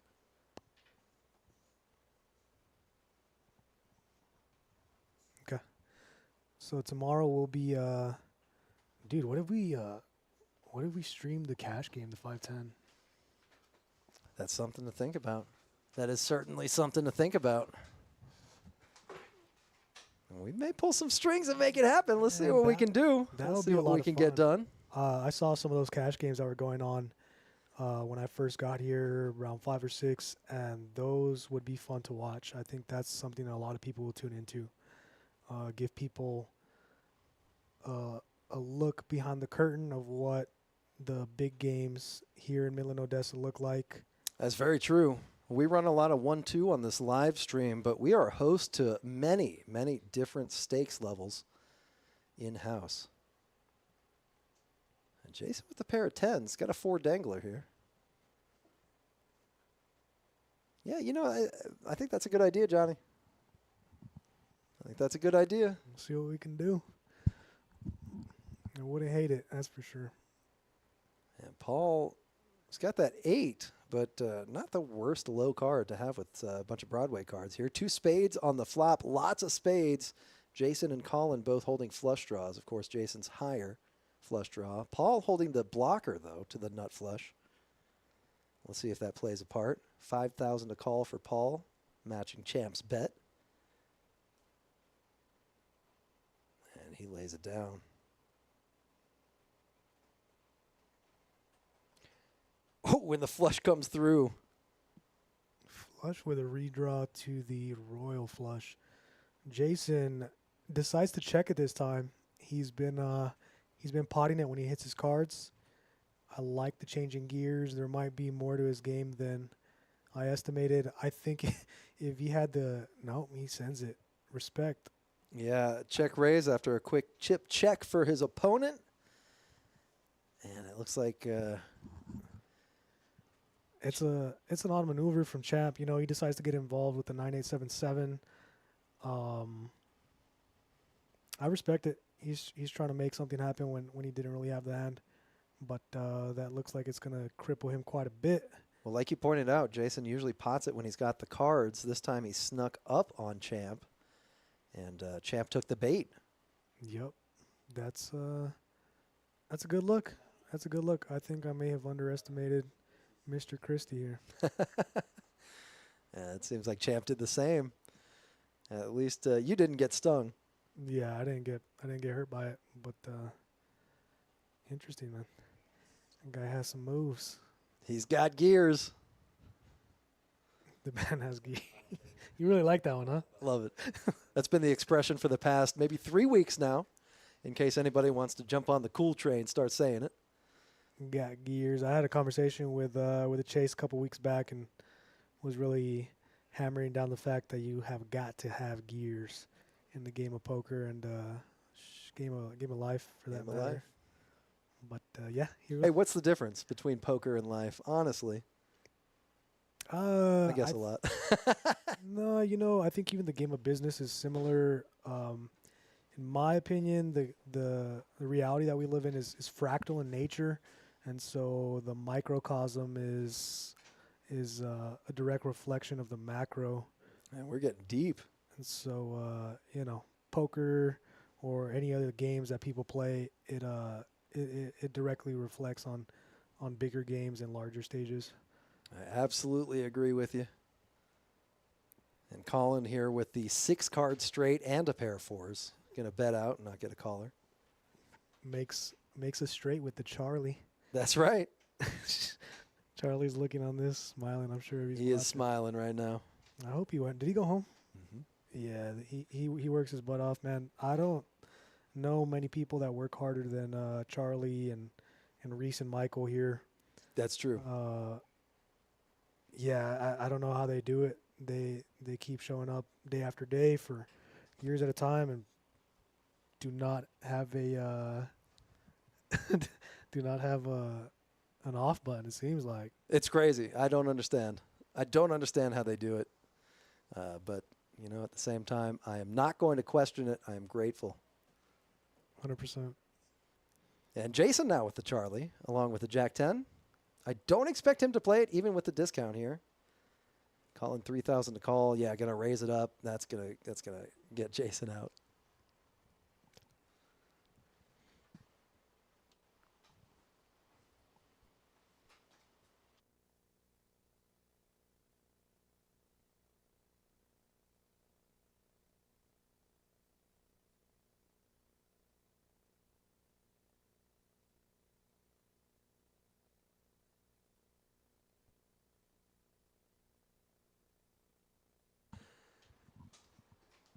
All right, Queen Jack on the flop along with a 6. Champ with the pair of jacks, just barely notching Colin's 10s.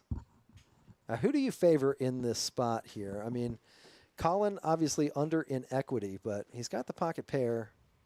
Yeah, it looks like he just folds. Not as interesting a spot as I was trying to make it out to be. Champ with a chip up, much needed. Champ is, I guess he's a regular at the River League down in San Angelo.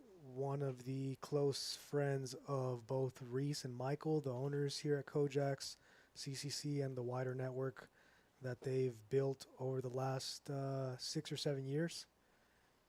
And, Michael was coming in here making fun of him, saying that, who's that guy, Champ? It should be Chump. Pretty funny.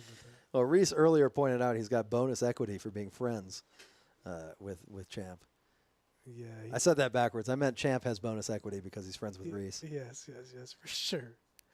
I do like his trim up on his beard. It Looks good, says a lot about him. Like, he's a clean cut guy and but also rugged at the same time. yeah, look at the cut. Proper as fuck. Super proper. Gotta respect it. The YouTube man. It's okay. The YouTubes. Champ with the 10-9-6-5. 2 diamonds. Speaking of, and no diamonds on the flop, but he does have a 6. That might be an important card, I think. He's not gonna get any action from Cruz with the napkins in his hand. But does pick up those chips, much needed. Now sitting on 41K, roughly 13 big blinds, 14, excuse me. Quick pot math right there. Quick blind math. And Jason still with a bleeding heart. Still with the bleeding heart.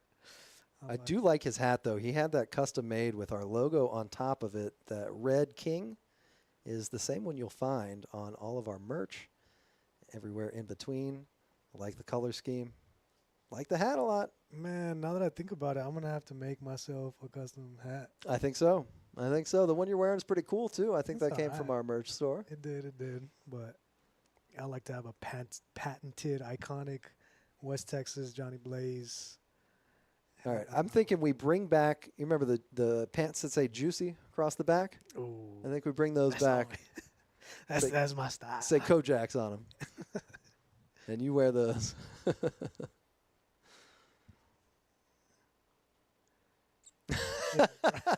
Brian. In the poker game of life, women are the rake. That is a great quote from a great film. That No is doubt about it. pretty good. I'll have to check that film out. And here we go. On to the next hand. 119. A prime number. Is it? Uh-huh. Man, this guy's a wizard. You know how you can tell if it's prime, you know how you can tell if it's divisible by 3? Add up the digits. And if the sum is divisible by 3, then it is also. Math is wild. Math is wild. You ever heard the idea that math is the language of God? Oh, yeah. Yeah, you would know that. Yeah. Oh, man. Blaze giving away my hippie secrets. That's pretty I come off like a clean-cut guy, I think, to most, and I like to keep that illusion going. Yeah, definitely an illusion. Got to know Chase a little better over the last couple months, and he's a freak. Whoa! He's a freak of nature. Yeah, it's true. Wild animal. Takes one to know one, you know. Well, that's right. That's right. And Jason, all but the nut flush here. And he has a set versus set situation with his nut flush draw. Wow, they take it slowly. He's going to get Ooh. to take a turn He's here. going to see a card. Let's see how good he's running. This is fireworks here, everybody. Those prime number hands, I swear. Oh, and quads. My Alex boats up. Come on, give me a heart on the river, though. Jason with that paired board, I think he is experienced enough to know that second deuce means danger. Let's see him asking a question to the dealer here. Cruz, stoic as ever, not giving anything away with his face. thinking about sizing, very likely thinking about what their ranges are right now. And you got to think Alex thinks he's good here, right? Yeah, you have to. He's not worried about pocket kings. Pocket kings repots on the flop Yep. 100% of the time. Yep. Pocket deuces is basically the only hand that beats him. He gets value from king deuce and six deuce. More often king deuce. He's also charging. Ooh, and look, a raise here. A check raise from Colin. Damn. So now alarm bells are going off in Alex's head. he is not going to be able to fold on this turn. Well, he's beating 6 deuce. He's beating 6 deuce and king deuce again. Colin doesn't have pocket kings. I think everyone that's at this table, if they're sitting there with pocket kings facing a bet from the button, they're going to be repotting. I'm actually honestly kind of surprised to see him call here. You're right. There's only one combination that beats him, but Well, you don't get any value from potting, right? So if no. Instead of folding. instead of fold, Yeah. you just can't fold. You can't fold. You only lose to one hand. Yeah, you're right. You don't get any additional value because if the hands that are beating you are the ones check raising. Oh my god, it's so nasty. Oh, Yeah. wow. Yeah. Look at how he handles the beat. You know, he's been here 1,000 times. Like a pro. Uh, And that is one of those situations where, hey, if you've got the quads, you've got the quads. Here are my chips. yeah. You know, one of the Very logically probably the second best hand you can show up with. It's the one hand that he loses to, and he runs into it. Yep. Not happy about it, but it's not course. gonna impact his life one way or the other. It does sting, and now he's down to And, 13,000 chips.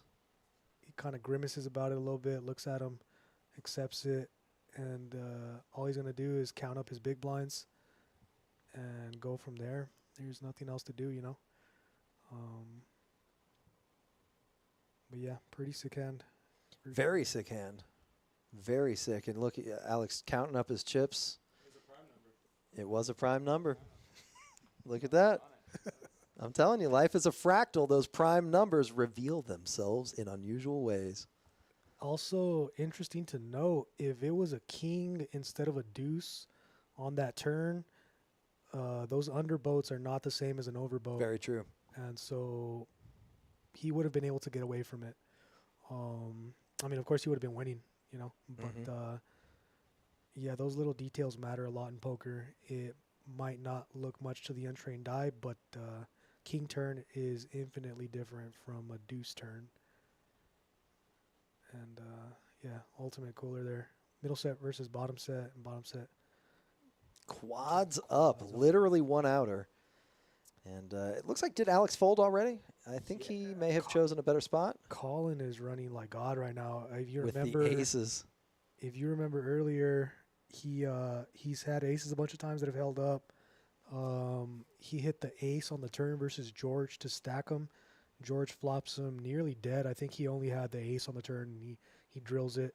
I wouldn't be surprised if it was a one-outer. It was probably folded amongst other hands. So Colin in a prime position to do really well for himself going into the final table. If he keeps running this hot, then he's going to have himself a nice payday for sure. Yeah, I think Colin would have to blunder hugely in order to not make it to the final table.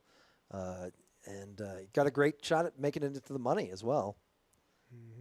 King, Jack, 9, deuce for Paul. Gonna play it. One off of the button.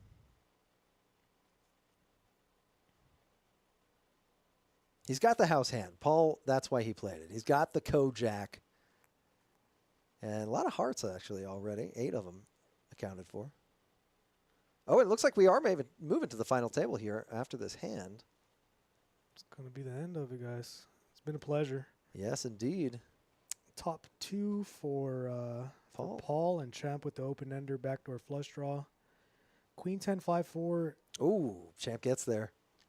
Smashes. Smashes. Both players with hands that you would probably not call premiums. But straight, feeling pretty good. And it looks like he may be proceeding with a little bit of caution with those 2 clubs on the board. No, not really. Nah. You have to charge the clubs. That's the thing. Is That's right. if they're going to be drawn to their cards, you want to make sure they're paying for it. He checks and Paul checks. No, he bets. He leads into Paul and Paul folds. Oh, okay. We got a couple more hands. I saw a table tap and a couple players get up. That's why I thought it was the final table. We are at 5 and 5 right now. And Alex Cruz now in the big blind. Surrendering one of his 4.5, was it? 4.5 bigs? I'm not too sure. He's gonna have a hard time coming back from that beat, and then he'll probably jump on his phone and play for $20,000-$40,000 buy-in when he's done. So he's not hurting. Very impressive, don't mean to toot his horn too much, but what he's been able to accomplish in the realm of poker here locally is nothing short of amazing. He's the only person that's been able to do it as far as I know locally. So Excellent player, excellent guy, and I'll leave it at that. I don't want to give away any of his other secrets, of his other talents, but he has many of them, including getting trips in his hand.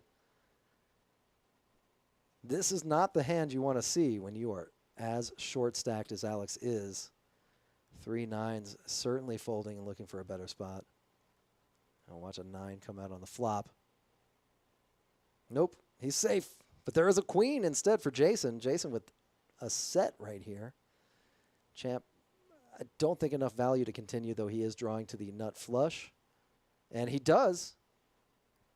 this is going to be a key hand. Champ with the nut flush draw and a gut shot going into an all-in situation versus top set.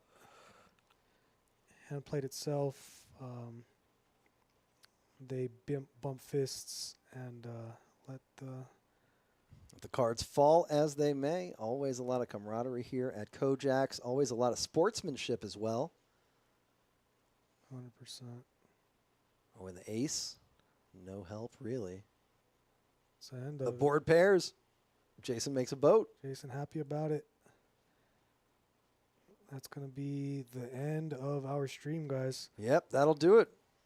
We really appreciate you tuning in. Thank you, everyone, for spending your time and giving us your attention. We hope to see you back tomorrow. We might get some 5-10 action on the stream. Be sure to follow and subscribe for more from us in the future.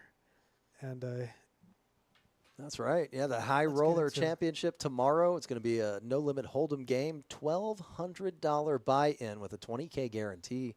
And if you want to come play cash, we are still running the Flush Frenzy. Got a couple people with 3 flushes out there. It might hit tonight. We'll see what happens. yeah, what time is it? It's It is. 12:15. Yes, I'm turning into a pumpkin. They got a couple more hours to hit it. So yeah, guys, that'll be the end of it. That'll do it. We'll see you next time, everybody. Thanks again for joining us.